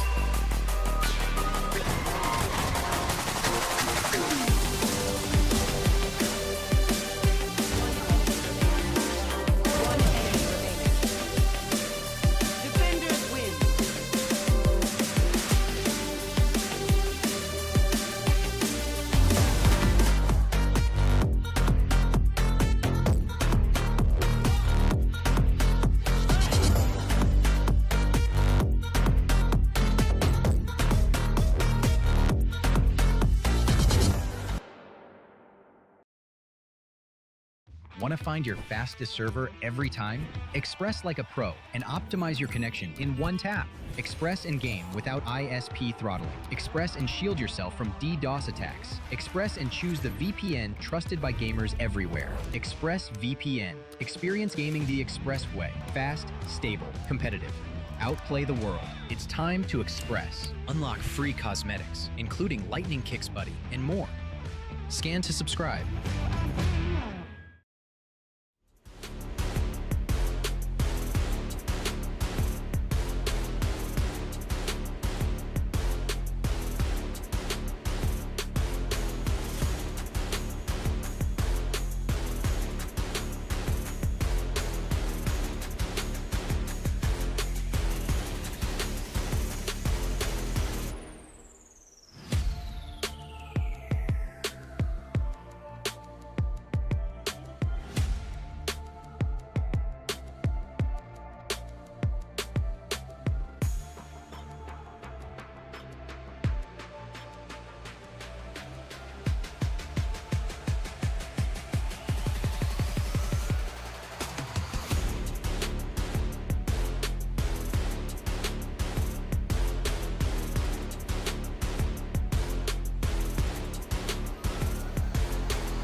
Bang, though, just running around on that side. What? Bang in the server. Ridiculous. And my VR falls, another member. It's going to be even tougher to get in. Forced into the play, and no kill comes from Napa. It's going to be the swing now from Verno. Oh my God, blows! I am here with NBS ahead of map 2. We have pulled him out of the chaos cage here, and I have to ask you, how much of that felt a bit more in control, though? Because, while it was crazy, you guys just wiped the floor with Lev. Yeah, I think coming into today, both us and Lev have like very similar team fighting oriented styles, so whoever like fights better wins, and that team, like that whole attack half felt so chaotic. We lost rounds we shouldn't have, we won rounds we shouldn't have. Yeah, it was really hard to keep up even for me. So what do you tell the team now in between maps? Just keep our heads kind of calm, because we were getting a little bit too heated. I think we need to like breathe a little bit, so yeah, we'll do as much as we can to like make sure they are calm and ready for Summit. Yeah. Yes, thank you. Good luck out there. Welcome back, everyone. 100 Thieves take Leviatán's map pick with ease. And now it's all about breathing, staying calm, and heading into map 2. And if they win that one, they got their tickets punched to Brazil already. But first, let's talk about how they got this first one done. Vance, Dan, this was Bang Show. The multi-kills, he was popping up on this server. A walking, talking highlight reel. Of course, it was Bang. He has been incredible, and especially for games like this one, facing Leviatán for the first time this year, where it was the actual core of LEV, he is just fracking out. It feels like this guy is performing and showing up when the team needs it the most. It gave them so much momentum, like NBS was saying, in winning those rounds that maybe they shouldn't have won, but he was making sure that it was going to happen. Bang was talking about righting his wrongs, making back into the Shanghai stage at Champs if he can, and then right those wrongs at that stage at the Mercedes Arenas again. But this time he's righting his wrongs locally first, telling the 100 Thieves fans, guys, sorry I left for Sentinels in the first place. Let me come back here and dominate here and show why 100 Thieves are #1. And he took over this server today. Man, he had a head on a swivel for that 4-piece that he's gotten over on the A side. And this just shows to me that you play with this type of confidence, it's dangerous now for Leviatán on Summit. It really is going to be dangerous. But it's not like they just folded, right? Like early on in this series, Leviatán and 100 Thieves, they were trading blows. They were trading thrifties, if you will. When did it crumble? When did it fall apart? It was a thrifty fourth win. Round 4 and 5, and it feels like even though every round seemed to be winnable towards the beginning for LEV, they were not able to close it out. I think a lot of it came down to trading and how that was going to be playing out. But at the same time, I think this doesn't mean that 100 Thieves is a million times better than LEV is. This is reminding me of when we saw LEV playing against Furia, when they lost the map of Sunset 13-1, and what Sato came to say is just because the map is one-sided, it doesn't mean that one team is way better than the other. Sometimes it's just the way that we start. Yeah, I think from pistol rounds into the 3C trades, it comes to show how much is at stake for both of these teams. Different stakes as for Leviatán, they still want to have 3 of those players play at home turf on the Brazilian stage and then try to make it into Champs. For 100 Thieves, it's just simply to qualify, to play against the best team that we currently have in the Americas right now, into Leviatán, to build that confidence to move forward. And to have a 13-2 victory on the first map, to steal that away from Leviatán as well, who's been so strong during Masters, that helped them win Masters London. It breathes a lot of confidence now for 100 Thieves to move into that second map. Yeah, right. Well, let's actually send it over to LEV's assistant coach and hear what he has to say ahead of map 2. Overall, what inside the LEV camp, what were the talks like? What were you kind of feeling? And even if you had an extra timeout, what would you have told the team? For us, this has happened already, even in the grand final against Pepper X or even against Global. So it's something that can happen and already happened for us, and we ended up winning the series. So we know that it's only one map. The team that wins 2 maps wins the series. So we are happy to win on Summit. Thanks for the insight. Awesome mentality, and good luck out there. Thank you. It is simple math indeed. The one who wins 2 is going to make it through, but 100 Thieves are now on match point. We're heading over to Summit. What do we expect to see? Because Leviatán are currently 1-1. 100 Thieves have won it once, but also only played it once in stage 2. Yeah, but for LEV, sorry, they played it 2 times, but 2 times they brought a different composition. The first time that they played it, they were playing this Neon Phoenix stuff we've been talking about they like to do. But for the second time, they were switching it up, and it was really interesting because a coach owner came to say, yeah, we just played this composition yesterday, and we decided to run with it. And it was when Neon was also playing that Jet that we just got the chance to see. So now I'm wondering, was this something that they were testing kind of ahead of time? Is that what we're going to be seeing again? Yeah, it almost feels like you're testing your Lotus approach into Summit, right? Because you're not playing any type of scans, you're playing this double duelist with a Sky and just trying to fight with aggression that actually defined you a little bit going into that Masters London stage on Lotus in the past. Now that, you know, they tested it out and it didn't really work out too well. I think it was against Energy, if I'm not mistaken, right? It's time to really just maybe read things through, because you're looking at a map like Summit, if you're not able to find like that early information or at least the mid-round information outside of a Skydog, it puts you in a tough spot to really work your macro on defense and the rotates. This map is huge in terms of those rotates and the inserts that you could put on the attack side. So if 100 Thieves are playing against that type of style for Leviatán and are able to play like defaults, inserts, cuts, rotates across, especially that's in Cryocell's wheelhouse, that's going to pose a huge problem here for Leviatán. But that is also something that NBS said that both of the teams, when it comes to finding and having a similar style, it is because of the team fight. Yeah. And this map is all about the team fights and the way that you're approaching the sides. Earlier on with LEV, we were seeing the way that Neon was trying to get a lot of space on that A side, on that defense, trying to close the map a little bit on their opponents. And then later on, you saw a little bit more of that faster approach that they wanted with that Sky. There's so many different things that you can do, but you can continue to expect this back and forth that we saw this map one. I think it didn't really come down to the clutches that they wanted to, but this is so important, if anything, for 100 Thieves. LEV is in a more comfortable spot when it comes to points to making it to champs, but for 100 Thieves, win now, and you guarantee Sao Paulo you stay in the upper bracket with a stronger chance to make champs. That's right. 100 Thieves on match point. Will we get map 3? Brandon Sideshow will be back with Summit right after this.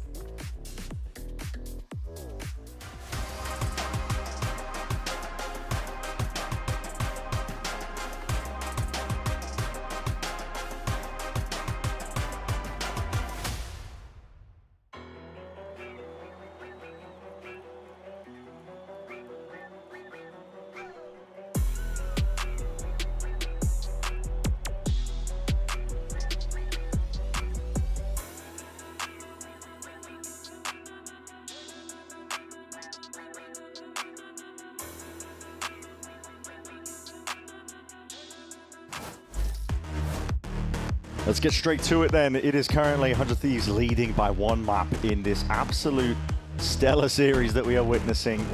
One more map to see. Hold on, wait a minute. Okay, let's take a step back before I get sucked into the agents. Please, big picture, because one more map is all it takes for 100 Thieves to book that ticket for top 4, the road to Sao Paulo. The camera shots are giving me things to discuss. Flashes of agents. Because, okay, the assistant coach for Leviatán was talking about that Furia series where they lost Sunset 13-1 and still rebounded. Then they rebounded because they had split as a third map to be able to rely on. This series, we have no idea what they're playing from beginning to end. And they've swapped up their comps again.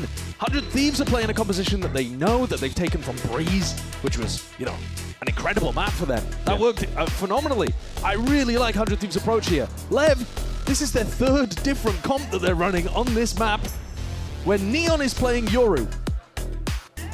And it's cool, it's different. I messed with it, but it's so experimental. And when the stakes are highest. Leviatán, of course, they're sitting comfortable in terms of the amount of champs points they have.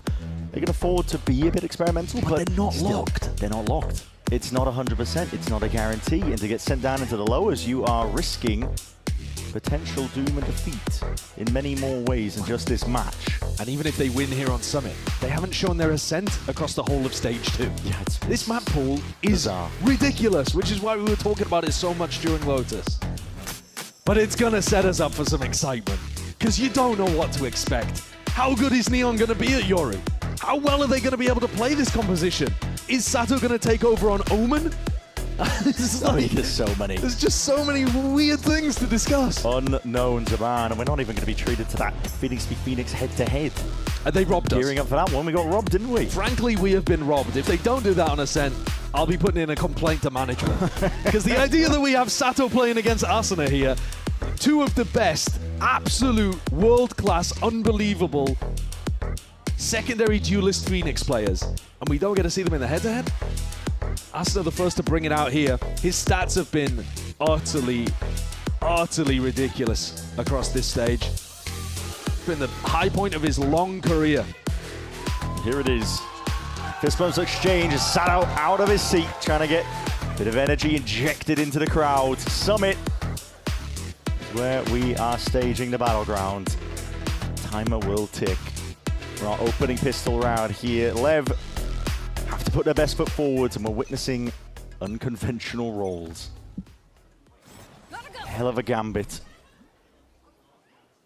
A bit of a setup here. Slow going for 100 Thieves. They're going to be creeping, tiptoeing their way into the side, but now exploding all the way out with that fast lane, all the way forward, along with the Haunted to the back. It's Neon and blows just swiftly overwhelmed. That's Timotino, Frenzy in hand, upwards. That door slams shut, and with it any chance, potentially answering back. They just had no clue about Timotino pathing to the right side there. That's what the Harbor allows you to do. Incredibly good play. Feels like it's locked LEV out of the pistol already. Spike doesn't have a lot in terms of util at all to work with, just the slide. Couple of shots into the corner. Timotino staying agile. Hopping from one foot to the other. Vora making sure to lock down that drop down. This is difficult stuff indeed. All that damage done. Sado's going to be weak and softened as anything. Easy pickings overall. Another pistol round potentially paving the way now for 100 Thieves. It's a great opener. It really is. High-low setup being played from Neon and Spike, the two duelists, at least in these last couple of maps. The LEV. Oh my God. What is that? How's Blow's been caught there? Timatino just using the last end of the magazine. Yo, I am the frenzy goat, bro. Legit, give me that title right now. I'm the frenzy beast. He has hit some unbelievable stuff. He's got some clips. He really does. Not many people using that gun. Well, there's no eco stack here. Other than a fast play out towards A main, but just off the cam, they pounce. Pressure's going to be received. It means that Thieves know that they have open access, and yeah, going to be denied them the chance to even get a plant down. Yeah. Able to get it? They also denied Asuna being able to get the orb there too, as far as I'm aware. That was fast. Yeah. They died so quickly, Asuna was trying to min-max the orb and couldn't. So, yeah, that's pretty efficient there, actually. It is. He's only up to one. I really like that protocol too. You go forwards, and if you spot the Cypher, you know that the stack is going to be on the other side, so you just squash yourself. If they had run into not the Cypher, they would have tried to win the eco probably just by stacking all the bodies in the same place. But you're not going to win a map by having nice denial of ult point strategies. The little details, they don't go amiss. But sure. But it's going to be rounds like this that show us whether LEV have got what it takes to rebound in this series. This is pressure all over the place here. We're seeing the wall collected up alongside another smoke as well. Making it feel like there could be a bit of a lurk play in through A. Yeah, trying to create that pressure. A little bit difficult because I think it's easy for King now to realize it's fake. He just walks back into sight. Neon is posted here. He has a gate crash going to be expiring in about 10 seconds. 100 Thieves are gearing and grouping up here, but takes a fight. He's got the gate crash just in time. Yeah, but he's miles away. He is miles away now. You're committed to a B retake now. Damage being done. Timatino's all the way forwards and around. That horn just missing him. Stun. Lay down at the feet. Timatino's just trying to skip his way into the back of the site. It's not brought down just yet. 100 Thieves now with another plant down, and the potential in this bonus is looking deadly, especially with cryo activating. Timatino, got to be cleared here. Flash in your face again, cause for concern. Asuna making sure that it is awkward as anything to stun. Ricocheting out, but Asuna straight out, and Timatino covers. The exiting retreat. Gate crash is going to be called for. Broken. There will be no easy entry, not into this site. This is a round that is all gone too wrong. Leviatán can't get anything done. Another bonus conversion. I mean, 100 Thieves. They're looking great. I mean, the way that Timatino is getting into the sites, he takes so much space early on. One enemy remaining. Forcing Neon off his line to take the gate crash to the other side of the map as well. 100 Thieves just realized the red carpet's been rolled out for them to take B. Timatino gets in, dodges the haunt, but it's his position in back sight and the way that that allows him a good angle to be able to shut down the drop take that I think really secures things. So much of the post-plant and retake is about drop on Summit. And when Spike goes down like that, sliding in to try to punish a player, it's essentially over. Got to give credit to Asuna as well. Pumps just enough util in there to make it feel like they are taking up residency, but he's essentially on a balancing act. Tightrope walked, but he gets out of there and just baits the perfect fight for Timatino. Well, this is also a snowball where Asuna doesn't have his ult, and in fact is nowhere near his ult. Yeah, he's only 2 points in. So if there was a bit of a silver lining here for Owner, it's that they don't have a huge ult cycle to have to think about. But the basic fundamentals are not working of this defensive setup. I think what Owner will be mad about right now is the fact that even though they cleared that threat over towards A, they still kept 3 players on that side of the map. Yeah. I wanted to talk about this strength of schedule here for 100 Thieves going over towards Masters Shanghai, just to remind people of what was going on during that time way back when. I mean, this was 100 Thieves at their absolute peak when they managed to make it to another event, and now they've got Sao Paulo obviously coming up, but thinking even further ahead, another place that's been so important to them. There is a serious chance, I mean, especially if they win this game. Oh, yeah. They're looking fantastic to be able to make it to Champions. It's poetic, isn't it? the beginning of partnership. What a way to finalize it for the Americas teams that make the top 4. But for 100 Thieves, Bang was talking about it, how much it would mean to them if they were able to go back to Shanghai. One last hurrah for this squad. Core of players that has been through it all for a chance of redemption. So week goodbye here from Lev. Whatever the timeout was for will probably be for the next, but they need every single round they can get. Danger player being Spike. Rifle in hand. Locking it down towards a link. There's 2 things that I think Lev need to be improving. One is actually getting value out of Neon's gate crash. I'd like to see them do something aggressive at the beginning of the round so that you're using that 20-second timer instead of just having it active for him to escape and having to play B for retake. And the other is actually clearing these question marks and then moving the defense, because they didn't do that well in the previous round. This has been left as a bit of an insert. 100 Thieves are poking and prodding, just leaving Timotino the one to see if he can take up this space. Fast lane gives him the exit, but now they realize that pressure is all fake. It's a good seize. It's going to be slowing down at least some of the 100 Thieves players, but the shots need to ring out, and they need to ring true now. Towards the back of the site, they are feeling uncomfortable as anything, but the same can be said. Molly lay it out. Timotino shredding them now. Combining now with a fight. It's Orsado from the side, trying to make it awkward. 20 seconds remaining, but plenty of time for the plant. Yeah, no real threat here. The harbor wall from Bang just lets you get into the site pretty easily. Now, they're taking their time, but like I said, there's no one here to be able to punish. Open fights though, with that bandit in hand. It's King taking out Cryo. 2v2. A few more shots if they ring out potentially. The disadvantage in terms of weaponry, 100 Thieves. The rifles, they are pushed heavily towards on site. Post-line positions, potentially exposing them. Bang. Sidestepping, making sure to clear some level of areas for it. The weapons reclaimed. Lev now making a go for this one here. As that smoke blooms and blossoms as Bang taking out King. Time starting to tick here, along with the spike. Sato. Wincons crumbling to dust in his hands. There is no chance. It's not terrible in terms of a little bit of damage done, but 100 Thieves are looking great here. 30 seconds left. 4 in a row. Showcasing that if you leave B as your weak side, they're going to take it. They are going to win post plants. One enemy. And even with this Viper Orb in their face, they're still pretty comfortable the way that they play around that. It is really well played. That ult snowball is still not up, but it's Bang who's closest. 1 orb away. Lev look like they want to fight over this towards B. Yeah, and this could be what the timeout was for now. Prowler catches contact, goes both ways. Sato's holding a Paranoia primed, ready for the play. Who is the contact? It's taking it over. Timing! Spike, you gotta be joking! God damn!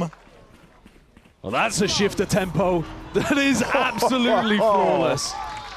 Get Neon with an operator on the other side of the map and play aggressive in B main. And 100 Thieves get rocked for the first time here on Summit. And there's the Lev we know and love. Rounds like this being played out. I'm actually not sure what gave them the timing. Was that just the Phoenix Wall about to be used? Yeah. Are they just anticipating B main being taken because 100 Thieves have done it so often? I mean, they crushed them. But you're not going to do that multiple times in a row, so what's the next step for Lev? Bit of conditioning over the wards. Sato's on that deep line. The TP. Able to see signs of life, potentially of Cryo. High ground positioning on defense in mid is super important. You can often get a couple of free picks here. At the same time, though, when you're playing against an Omen, you've got to be conscious of that. Neon's repositioning to try to post up over towards B, but he's in the wrong place. King posted down onto that line, flash up into your face. Timotino's forwards, overdrive is instantaneous. It's all being chopped down. Closing out a potential retake point. Lev. We'll do this one the hard way. Bang is weak. He's the guy with the ult. He's the guy that can secure them the post plant. Oh, 100 Thieves are gearing up to do something aggressive. It's a stun that doesn't quite go the right way. No one's quite forward enough, but now here it is. Reckoning rolls out. It's going to be catching all sorts of players.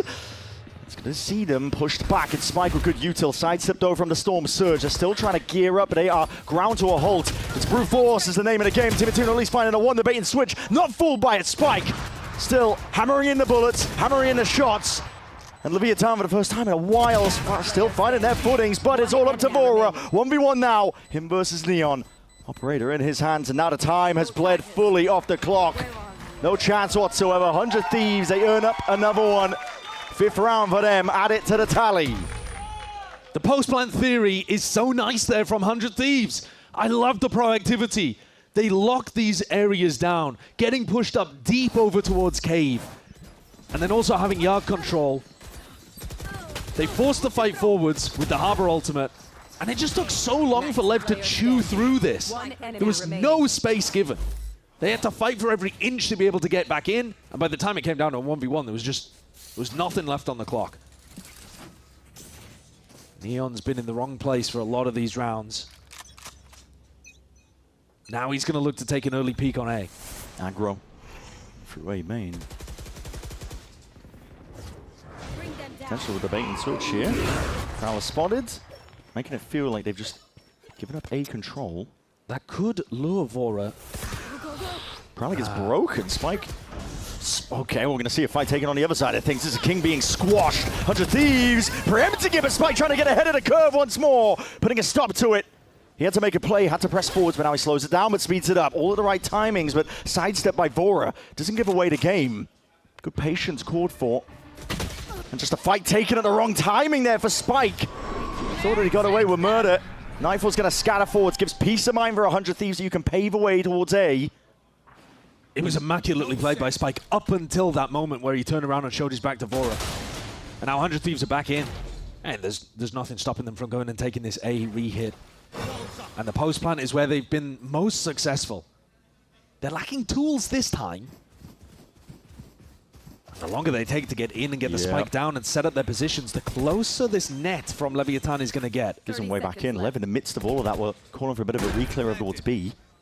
But now they're grouped up, ready to strike. Deep as the Haunt, going to be broken here by Neon. He's a solo player. Smoke up. Crime wants to play inside of this one. Wins his fight out. No real theft. Potential timing. Blows will take it. Wins a fight while the gun wasn't in his hands. Popped off though. Player positions pointed out. There are no more unknowns here for 100 Thieves. Neon trying to fake it out with the gate crash. Bavora still steady aim onto the line. Perfectly at that as a head clean off the shoulders and blows. He might be next step. Indeed, he is. Monstrous stuff from Vora. One of the pillars of Leviatán being so successful, winning at Masters, dominating here in Americas basically too. One of the primary pillars is that when they play this one strong side of the map, one weak side, their retakes are unbelievable. If you think about Split, the quintessential Leviatán map, their A retakes are outrageously good. They win them way more than you should be allowed to. Here, their retakes are getting stuffed over and over and over again by 100 Thieves that knows how they want to play post plants, knows what they're going to do, and shuts it down. It just feels like when 100 Thieves get the spike in the floor, the round is going to be over. They're dominating this map pretty much as solidly as they were on Lotus. There's been no slowdown. The pressure could not be higher for this 100 Thieves team in terms of what they're playing for, yet doesn't seem to be showing. I have the spike. I don't think they're getting great value out of the Yoru either. The early round pressure, like there's a gate crash just expired for Neon. I mean, the protocols by 100 Thieves, I mean, the Yoru nerfs, they definitely hurt. And they're perfectly willing to wait it out until the minute mark. Yeah, the slow opens are just so good from Vora. This round, though, Neon's ultimate could help them massively in a retake scenario. But he doesn't have a gate crash to escape. He might be forced to stand his ground. He's got to run all the way around, but that's Util just flying forwards and around. Timotino dropped to 1 HP. There is that covering fire blows there. Off to the side, Timotino. Not going to be dismayed. Still pushed back for a straight on it. Trying to trade these players out and through. High tide. King tucked in. Slight pocket to play in. King, potentially that playmaker. There it is. Util caught out into his hands. Still Vora is active, waiting now. Spike sensing it. Potential timing. Oh, it's all got too wrong. He's blind as a bat. Couldn't see a thing. And 100 Thieves find themselves at 7-1. On the second map, the cider map. A map that could be sending them all the way to a top 4 finish at least. They look primed. They look in peak form, and they're showing us that map pool depth that at the moment Leviatán are lacking. Oh, what a tragic way to finish the spray. 100 Thieves trading out beautifully there as Lev tried to tuck into weird pockets. Lev have got the tools to be able to play a retake, although they did just use the Nightfall in the previous round, but the Yoru ult is so powerful. Stuck with the op though on the opposite side of the map to where this action might be. Bit of spam doesn't go amiss, but Cove's going to get activated now. Fast lane forwards and a flash through and out. Players are just barreling into the site. Timatino though is going to go down a little bit too early. Just caught by spam through all of that. I like what 100 Thieves are cooking though. They've done that fake pressure previously over towards Yard when they hit B. This time they turn it into a real A exec. 100 Thieves, they do lean on Timatino a lot to be the first line of defense when the retakes are coming through. You have to get value out of this Yoru ultimate as well.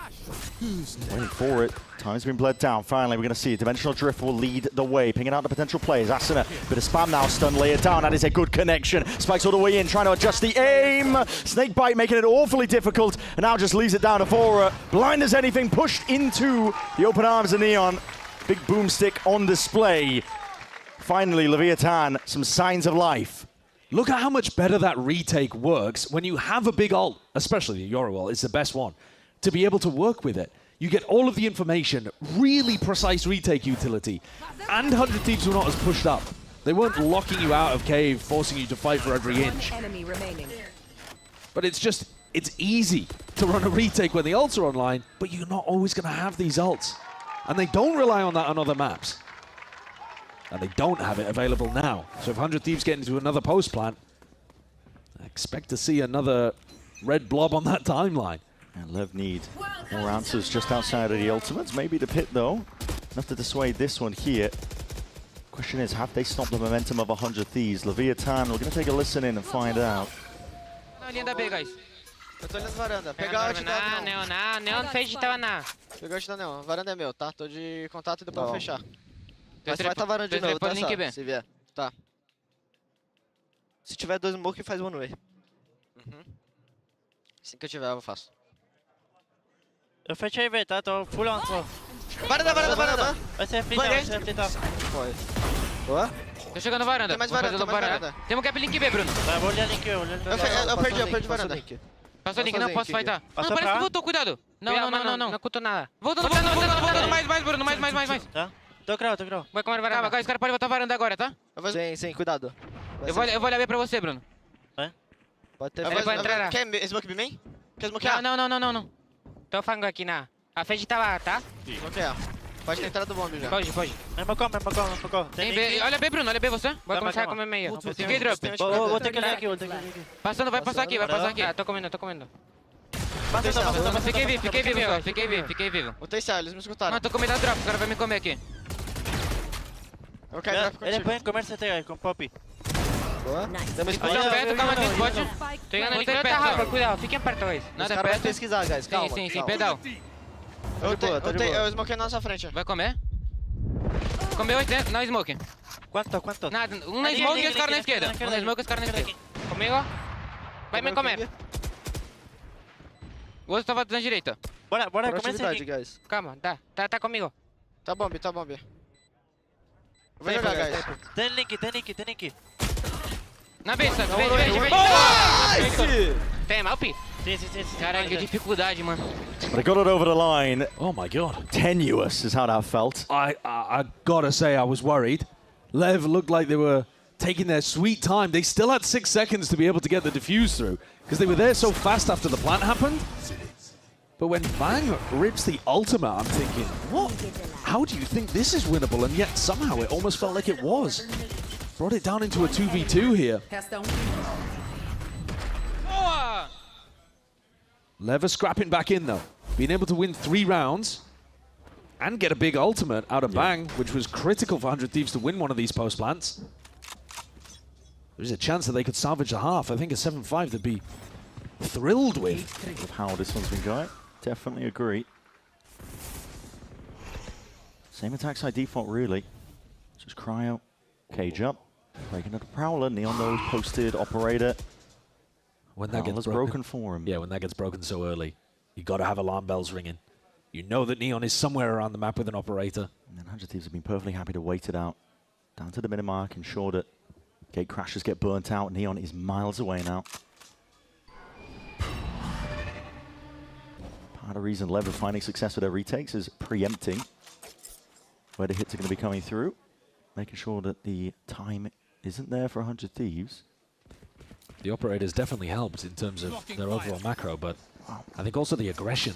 Neon's also being much more conservative as gate crash. He's got a second one saved for a rainy day, and with the Prowler spotting it, great time to send it out. Really good timing on this. Yep, so we can play aggro here. Forwards into it, takes his time, and guess what? Still has that get out of jail free card. Takes it now. Spike forwards, primed. Already on that line. Cryo though. Straight through and out. Blowson's going to be taken out. Forwards though. Cryo just spotting signs of life. Spike. Fast lane. Whipped his way across, making it feel nice and awkward. Neon are committed. Flash connects, seized up onto the corner. Vora, though, not to be outdone. Still forwards as the fight. Sato's taken out, and he's snapping to the craniums now. But it does just leave it up to Cryo, and he doesn't have enough bullets for the job. LEV get another round on the board here, 4-7. It was looking dominant for 100 Thieves. They were up 7-1 in this half, winning every single post plant, getting the spike in the floor constantly. And this round, Neon is, like you said, just so cautious with how he uses the gate crashes to the point where he's got one for 45 seconds to 25 seconds in the round, just as that exit comes through. LEV are adjusting quite nicely, and 100 Thieves are going to need a big one to be able to really show how dominant this half was. Vora's been putting on a clinic here. Some look and default. Odin's spam's going to make it hard, though. Just trying to get past most of this. Asna's got an ultimate. If LEV want to challenge, Asna will be happy to take the fight, but he's only got one kill so far in this half. There it is, Nightfall now. Plenty of ultimates going to be thrown out into the fray. Timitino in, potentially into the back of that side, just at least closing the door to make it a little bit easier for his team. Plant still yet to go down. Critically, LEV have plays in the right position. What's the next layer to this one here? Runner back's going to be popped off. Asuna is forwards, seeing if they can bleed a little bit more time off. Out through cave, but as anti-flash positions played for. Neon just holding it onto that pixel angle. Timitino, stun. Lay it down and out. Cause for concern, but just for a moment. More Yuto going to be used. LEV just trying to find a way to get out and through to Molly save for that rainy day. Timitino again, first line of defense forwards, but now being pressed into a corner. Has to sidestep most of this. Spike now, taking matters into his own hands, but time is ticking. The clock being down to the bit of moments, but LEV, that's when they are at their finest. Swiftly overwhelming 100 Thieves, and they earn themselves 5 rounds in what was an absolutely dismal half. The fact that they've recovered this to make it somewhat even is extraordinary. It really is. And this is one of those rounds where they brute force their way back through. Their adjustment to the post-plant setups from 100 Thieves has been strong. And the fact that they managed to break through, find a crack, and put 4 in a row on the board at the end, it makes all the difference. It means that there's now hope for LEV bringing this one back. It's good to see there's still fire in the belly of Leviatán. They're not just going to be taking it down and out. Don't go anywhere. You don't want to miss the conclusion of this.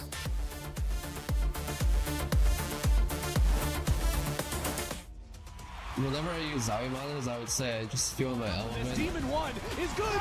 Without Naya. The biggest difference was the ghosting. It was a immediate change. If you see something and it's not actually there, you're gonna miss your shot. Black Equalizer and Vibrance, I can react quicker to it, I can shoot better at it. This guy is just spectacular! And that way I can always trust him, that I can just focus on competing. My performance will always be at the top level. Zowie.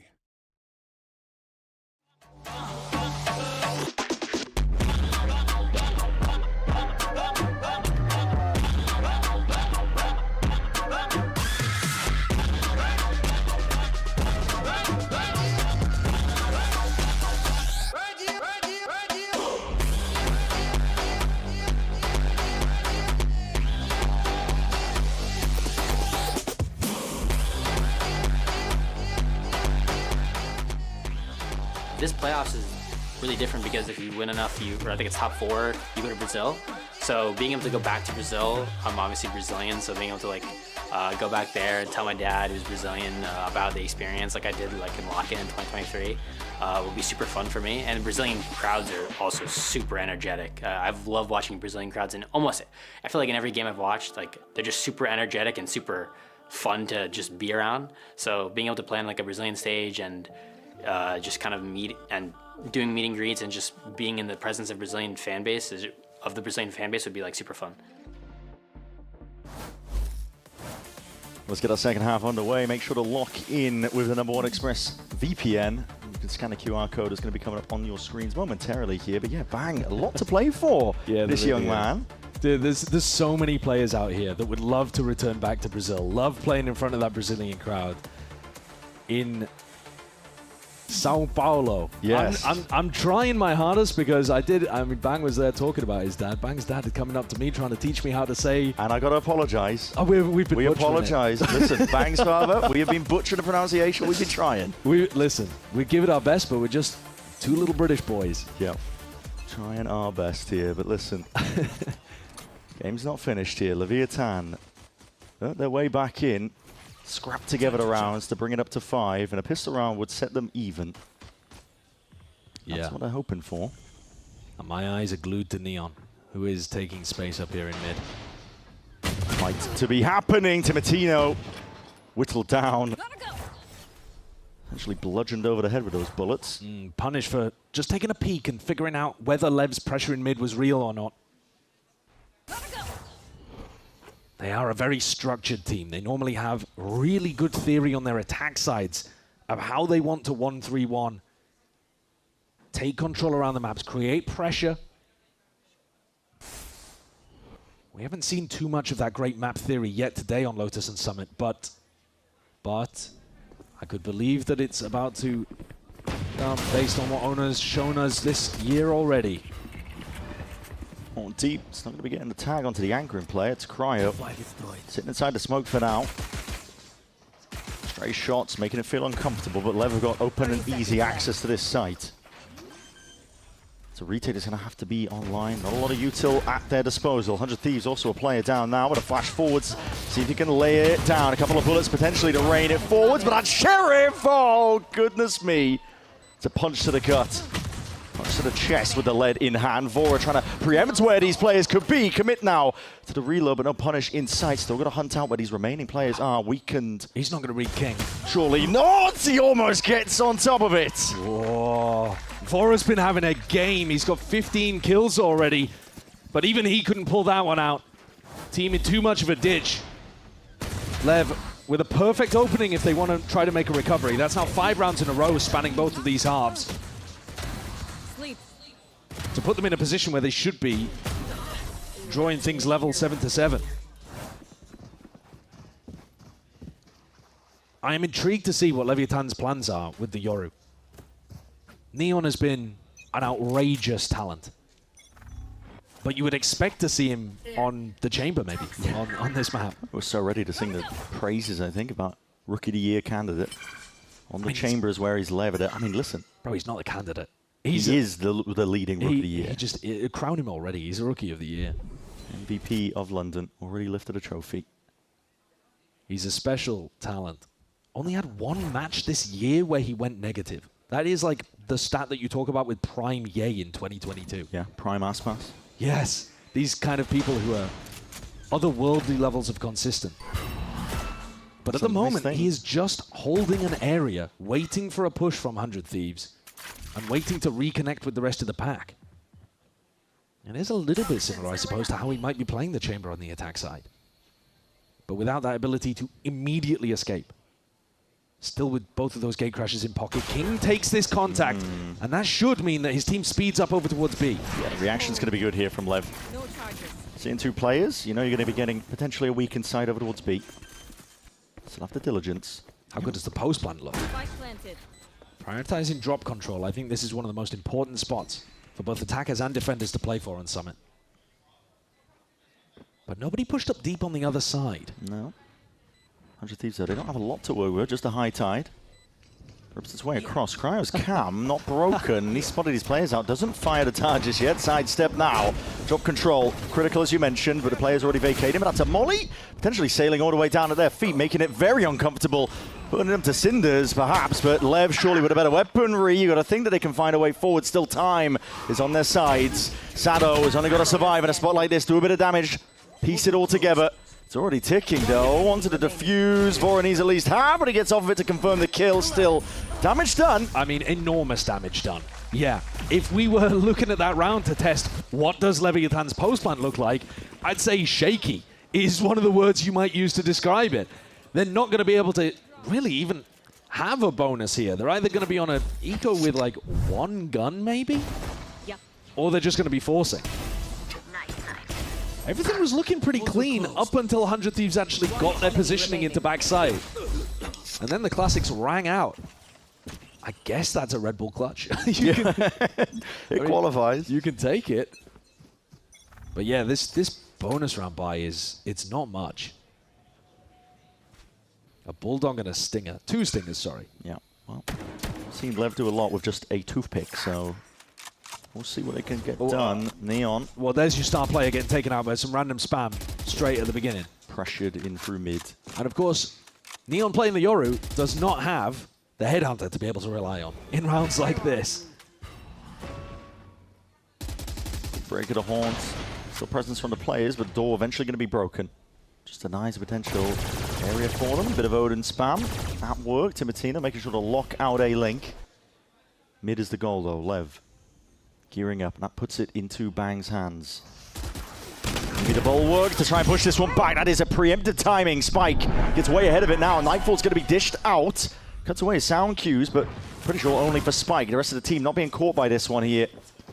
He's creating so much pressure there, just inserting himself into trophy. I'm going to move back over towards A, but 100 Thieves are getting ahead of it as well. They're moving players into the right positions. Right directions. Cryo sees it. Signs of life spotted now, and they're going to be hearing it with the rumble of the footsteps. They can cancel, though. 30 seconds left. They could cancel and go back over towards Spike. What a call from King. Calling for it. It's all to see if Spike can survive, but Asena's not even gearing up for the fight. There's an open sight line, potentially with a door, but... He's having a nightmare, by the way. 1 in 11. This could be the round for him to have his impact. Asena, that's it. The door closed in his face. Can't get a lot done, potentially. Could try and spoil the surprise, though. Wall forwards. Timatino straight in there. Ling with that Odin spam as a flash. Asena just trying to create a bit of carnage, some chaos potentially for his team to take control of the matter. Sado forwards now. Asena seeing if he can put his name on the board just for the one, but Timatino making sure to cover. And Sado is miles away. Defuse being stuck, but potentially left guessing as to where they could be. Timatino jumping around, sticking all the way, fades away, half onto Evora, barely in control of matters. There was a chance towards the end, there certainly was. And if we were talking about damage in the previous round that 100 Thieves did on the Thrifty, what about this one from Lev? This bonus round had basically nothing. And yet with a really cute idea of tucking Spike into trophy, an area that he as the Neon can defend himself, they created an enormous amount of pressure here. And have taken almost every single gun away from 100 Thieves. It's going to be light armors across the board, a Guardian for Bang. It's not great weaponry, and Lev are close to some critical ultimates. Neon's ult is going to be a game changer on the attack side, just as it was on defense. Now, what is this cam? Yeah, not sure. Is it stuck on the ceiling? The ceiling, maybe? Oh, it is. There you go. Hello. CCTV operation. Back in the UK. Yeah.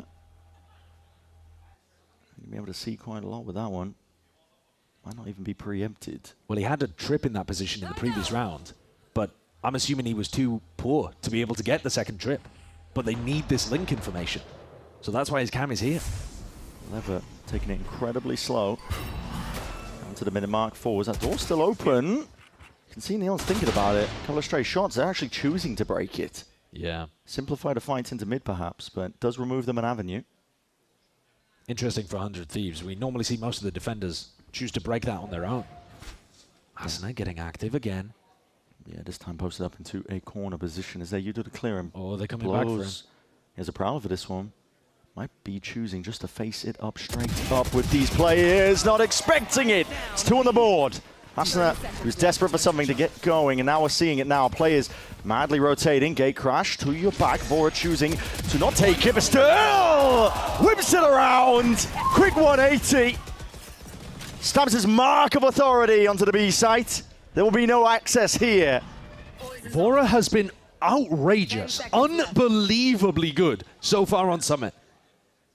You'd think that with Asuna, your top performer across the whole of the stage, putting up a stinker, 100 Thieves would be dead and out of it.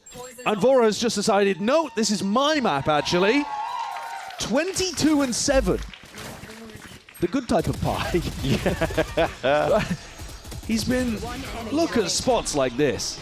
Swiveling around it. Thinking about whether or not he wants to break the gate crash, but no, just chooses to commit. And still handles both of them. Yeah. Perfect target selection as well. While his opponent's in the middle of teleporting into his face. Lev put 6 rounds in a row across the halves to be able to get back into this game. But since we've had rifles out, it has been 100 Thieves, and that was the round to define things one way or another. The bonus, even though it was light, did a ton of damage to the economy of 100 Thieves. Yeah. That round 16, was everything. And Vora has delivered up another win for 100 Thieves, for his squad. We barely gotten into the storylines and narratives of the old mixing with the new. That's a storyline for both of these teams, really. The combination, the start of the year, 100 Thieves came in with a core of Tier 2, MBS led. Vora coming into the mix alongside Timotino, combining with that old 100 Thieves talent that we know and love. Leviatán with a similar experimentation as well. King, the veteran presence, is surrounded by these young players, the new generation as coined by Wyatt. And I think it's just worked immaculately for both squads. 100 Thieves have got so much credit to give the coaching staff too, which they brought up. I mean, both teams brought up the coaching staff from Tier 2, but we'd seen Owner before at this kind of level. I guess we'd seen NBS as well, you know? The guy's actually got a long and storied history from his EMEA days. It's impressive though, 100 Thieves, they've been a contender every part of this year, despite the meta changes. Knock up overhead now. It's going to be the dimensional drift. Neon can use this one to lay it down.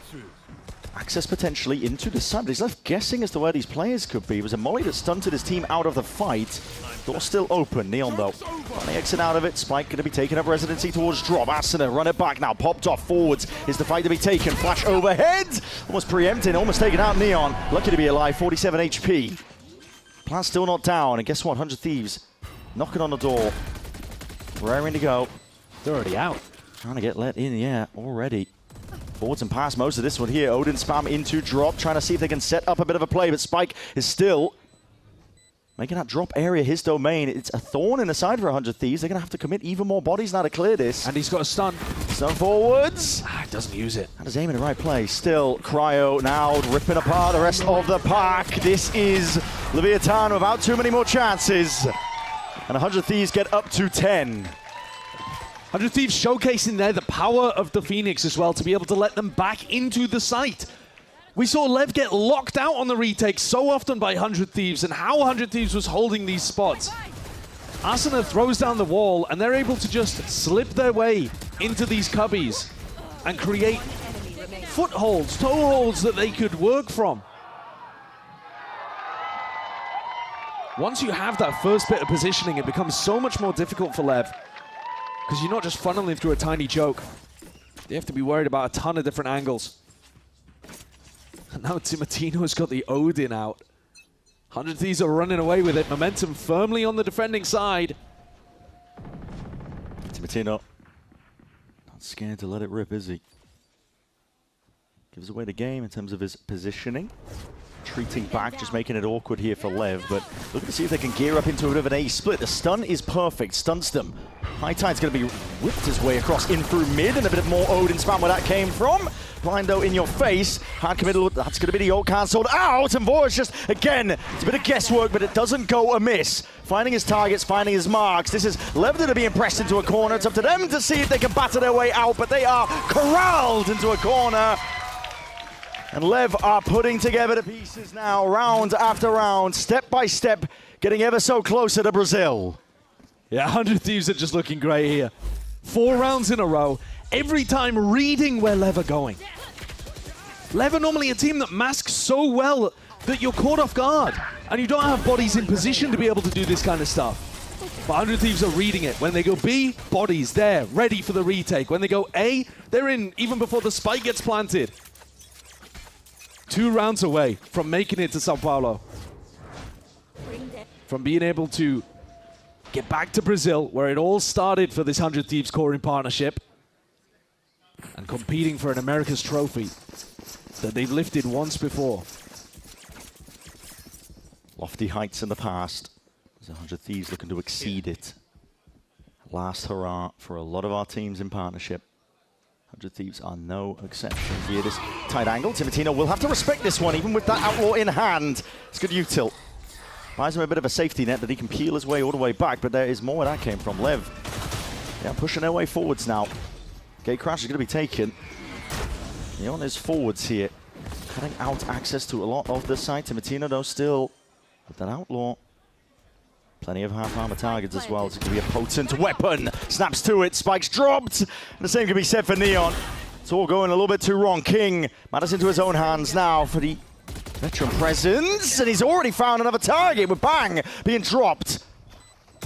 Expectations mounting. Sato is going to try and hold them back because they are knocking at the door. White face putting their bodies on the line. Down to that 1v1. Timotino!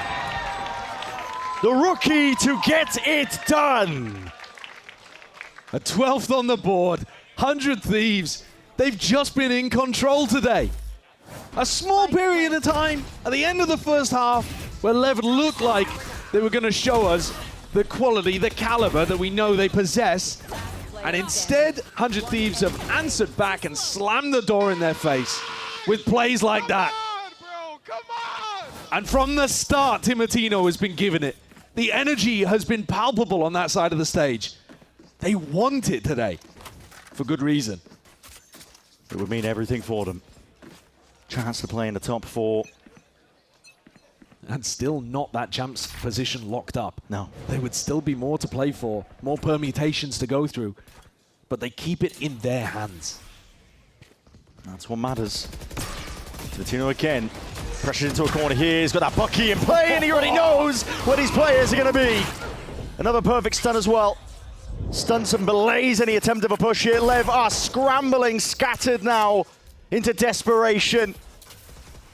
They're the ones on the brink. They're the ones pushed into a potential bitter end to this series. 100 Thieves, though, they can taste it. Gloria waits on the other side of things, and Cryo's not messing around, not waiting for anything at all. He's already sealing up the gaps, getting one step closer. Top 4, one step closer to Brazil. Oh, he's thinking about the King timing. Already expectations there. Cryo's got it all handled, and the lock and key. And now just left up to Sato. Cover going out.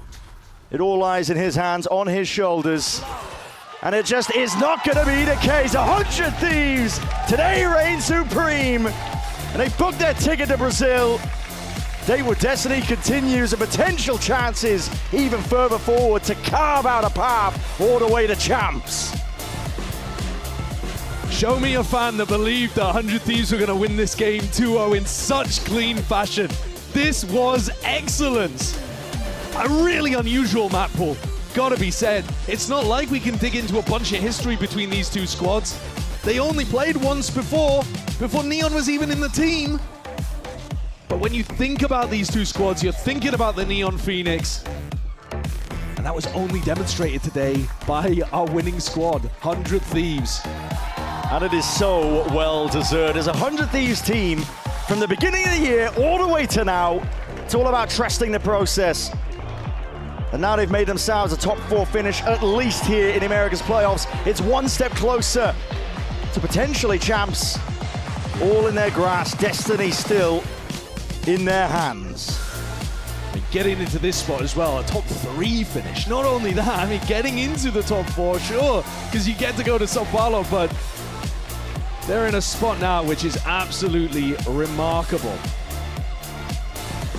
As you say, the coaching staff has been instrumental. Today, I think one of the biggest differences is not necessarily individuals, it's the map theory. It's about how deep their map pool has become, the fact that they can leave what was their permaban open and stomp Leviatán on it, and then a new map that we don't know who's the best in the world at yet for Summit, and they look really strong here too. I'd agree. We didn't really even touch on it, the fact that Breeze was out of the picture for 100 Thieves. It was their bread and butter. It should have made a lot weaker. of wins. It should have made them weaker, but they have rounded out the map pool. They've used the 2 weeks well. The theory looks good. No better test than taking down Leviatán, the London winners, the trophy owners. And it proves that they are more than capable of going that extra distance. A day with NRG awaits for this 100 Thieves squad. Both teams looking excellent today, but incredibly, 100 Thieves actually challenged less, I think, by a team that I would have considered prior to this match the best in the world. Yeah. I mean, outrageous. Topsy-turvy, really, isn't it? But let's going to send it down to Riv. He's standing by with that Verizon post-match interview with the one and only Bang. Take it away.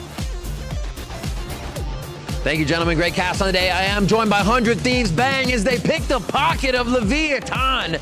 2 maps in a row, locking in Sao Paulo. First off, how's that feel? You know, an international on the line now.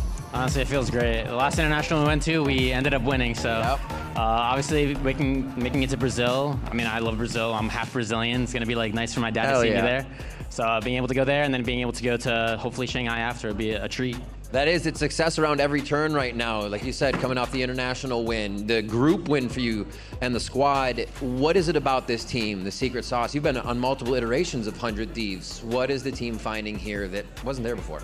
I just feel like no matter what, we stay hungry. Like we never like feel like, I don't know, fed up with like our wins. And like when we won EWC, I've said this in many interviews, but like I feel like we had more passion after we won, because the hardest thing, like we've always said, was winning, continuing to win after you already won a tournament is like one of the hardest things to do as a team. For sure. So that's what like the goal we're trying to accomplish is winning 2 tournaments in a row. It's trying to keep in front of all that success that's coming up behind you. You just got to keep that wake all the way in the rearview mirror. 1 step closer, but also 1 step away from champions. You talked about righting your wrongs, getting back there and making sure you could feel good about everything that happened in the past. What's it going to mean for you to be able to do that? It's going to mean the world to me. Being able to potentially win champions, well, honestly, that's the last thing I got to tick off. So that's going to be the biggest thing for me. Well, it's been amazing. 100 Thieves taking the win today. Let's hear it one more time for Bang and the squad as they're making their way to Sao Paulo. The hard work is paying off, my man. Congratulations. We got match point right after this, so don't go anywhere. It's going to be Asuna giving us a little more insight into 100 Thieves. Thank you so much, Riv. Hello and welcome to Match Point. Zowie here, joined by Vansili and the one and only Asuna. Congratulations on the dub. Congratulations on the qualification for Sao Paulo. So you guys punched your tickets to Brazil, but let's break down how you got it done. It was a very dominant showing we got to see from 100 Thieves. We haven't seen you guys in action for a little while. What was practice like for you heading into the playoffs? Honestly, it was more of just making sure we're not burnt out. We've been playing nonstop for 2 months. So we took like 3 days off, which I've never done in my like 6 years of playing this game. Were you able to? Were you able to actually relax and well, it's not do even not Valorant? I'm used to 1 day off, so like that day off is like just recuperating as much as you can. But yeah, we had 3 days off, and then 2, and then 1, then 2 or something. So we took a lot of time off while also making sure that we understood LEV, because we kind of knew that we're more likely to face them. So we had a good prep going into it. Shout out to my coaches, and yeah, I think we were very ready for this match, and yeah, the veto went exactly like we expected. Took a small risk, and it paid off. You were just talking about the preparation, though, for Leviatán going into the second map, though, on Summit. I know the first map was a little bit dominant on your end, but second map, Leviatán came out with a new composition, bringing out the Yoru over on that side. And how did that pan out? Because it looked like it was good at the beginning, but saw some players creeping up there for Lev. Yeah, I mean, Summit is a very defender-sided map, so as soon as we got 7, I'm pretty sure like we are heavily favored. At least I don't know how much data is on the map, but it just feels like Ascent 2.0 on defense, where it's just yeah, very easy to play defense. So once we got to defender side, it was going to be pretty lights out. And yeah, our coaches did a good job because we prepped for that comp as well. And yeah, we were ready for them to play that comp. We yeah, it was like we showed, they played this comp, but they're probably going to switch to this comp. And so yeah, we also just made sure we understood what like Yoru fade alt plays they can do and all the micro stuff and what they'll keep versus what they'll change because of different agents. So yeah, we had a very good read on them. Nice. Right, it was great to see you guys in action again. So switched on, so quick to react, and just so much firepower on your roster. So we're excited to see how far you can take it in Sao Paulo as well. Now, Asuna, this is your last day here in the arena for this stage. Crazy. That's right. Time flies when you're having fun. So we wanted to use this opportunity and take a look back at your career thus far, like where it started, where you went, and the heights you went to. This is you look so young. Well, it's a different guy. I still look the same. I'm doing skincare. What are you saying? Don't you remember this was maybe like your Reyna 13-1 against Gambit on Icebox? Talk to me about those days from the past until now, like the evolution of Asuna in the partnership program. Yeah, I mean, it's been a while. I've definitely had to go from a quiet kid to definitely a lot more of a vocal leader and making sure, you know, I can match like energies while also, you know, having good like emotional intelligence on like all my teammates to make sure I get the most out of them. And yeah, I mean, honestly, it's been a journey, and right before this game, I was just thinking about, you know, everything that's led up to this moment, and, you know, I thought the same thing during EWC Grand Finals, and just thinking, like, I don't know, I was, like, destined to do this, and just happy to be here, and, yeah, just never going to take it for granted, and just love being a pro player. So in that case, then, you're destined to win EWC, now destined to get to Sao Paulo to play one more win until you make it to Champions, and I feel it's a similar question that Dan tried to ask you in the past, but also just on Sean, what you just mentioned before. What does that mean to you right now to be able to defeat, if you can defeat Energy? It's your one more game. The preparation coming into this and how much it means to step back onto the Shanghai stage for Champs. Yeah, I mean, everything. Obviously, we beat them in EWC, and they're going to be very hungry and want their revenge. And we haven't beat them in the VCT circuit, so we're going to be looking to, yeah, still get revenge in a way. But overall, just, you know, happy that we don't have to play immediately and then fly to Brazil. Yeah. It'll definitely be a lot for us. So just happy to have this like small like break, the small window where we can prepare, be ready for Energy, and yeah, it should be exciting. Yeah, I mean, we saw that you took or made great usage of the break that you guys had heading into the playoffs. Now, if we're looking at the bracket, I want to hear some predictions from you, of course, as per usual, to see what we still have left to play here, especially, of course, in the lower bracket. G2 versus Furia, EG, MIBR. Do you feel like there's a clear winner in both of these matches? We've been scrimming against the opposite side of the bracket, so Loud and Furia, we've got a lot of reps, and same with EG, because if we lost, we would have been in the G2 side. So those three teams were very comfortable to practice. And yeah, we have a lot of reps. And I would say, honestly, all three of them were looking very strong. And we were getting a lot of good runs and never felt like, you know, easy against them. So honestly, I'm rooting for all three of those teams. I was about to ask, you're rooting for all of them? Yeah. Okay. I mean, if they're my scrim partners, might as well root for them as well, you know? Everybody's going against G2 then. That's crazy. I can't wait to watch that match, by the way. G2 versus LEV, hopefully. Obviously, Furia can still win, but yeah, that would be a banger series, and yeah. Which team surprised you the most in the play-ins and playoffs? Honestly, no team. I feel like everything went about as you'd expect. The only thing is maybe Sen not getting in versus EG. I think if you rank it, like the top 4 teams made it from like Omega, and everyone except Sentinels from our group, and instead EG made it. So, I mean, most of the actually, I forgot Fury was 0-5, honestly, but like they were looking really good. We started practicing before playing, and they were looking very strong with Basic on Phoenix, and it kind of just changed their entire like team identity. And it looked very similar like what we did almost. So, I mean, even though they were 0-5, the second you see Phoenix on Basic, you know it's going to be a different game.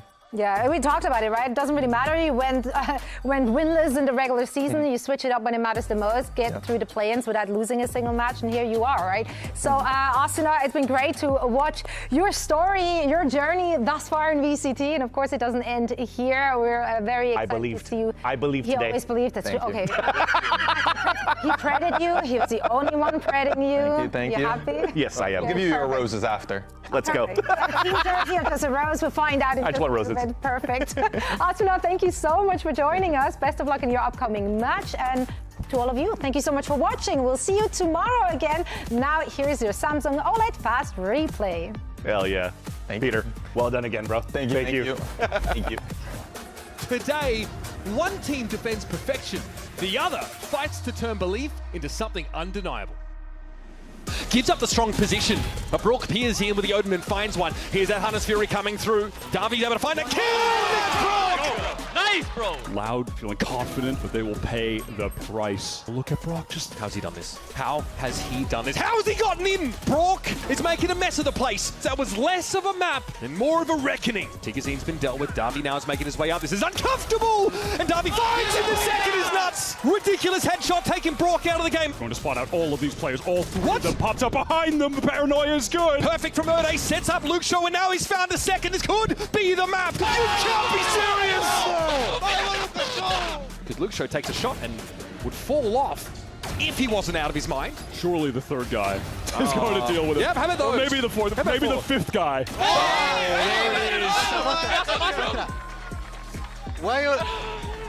And there's Smarter, a 2-for-1 special. Can he break this crazy hold on. That is Phil. That is absolutely nasty. Might collect surely not. A bountiful He's seen harvest. them. He's seen them. Yep. Oh, he's seen them all. It's a disaster. 19 days, one playoff series, and not a single sign that NRG have forgotten how to win. Leviatán 100 Thieves. It is an unbelievable matchup here to decide and define who is in our top 4 to head over to Sao Paulo. Spike leading that charge forwards, so bang, bang! It's unreal, and he's not stopping. 100 Thieves are just looking more than prime for it. Now Timatino just turning and shredding them into mincemeat. It's a 13-2 finish, clinical. Who is the contact? It's just taking it over. Timing! Spike, you gotta be joking! God damn! Just to face it up, straight up with these players, not expecting it. Gate crash to your back, Vora choosing to not take it, but still whips it around. Quick 180. Plenty of half-armor targets as well. It's going to be a potent weapon. Snaps to it. Spikes dropped. White face putting their bodies on the line. Down to that 1v1. Timatino. Come on! The 100 Thieves today reign supreme.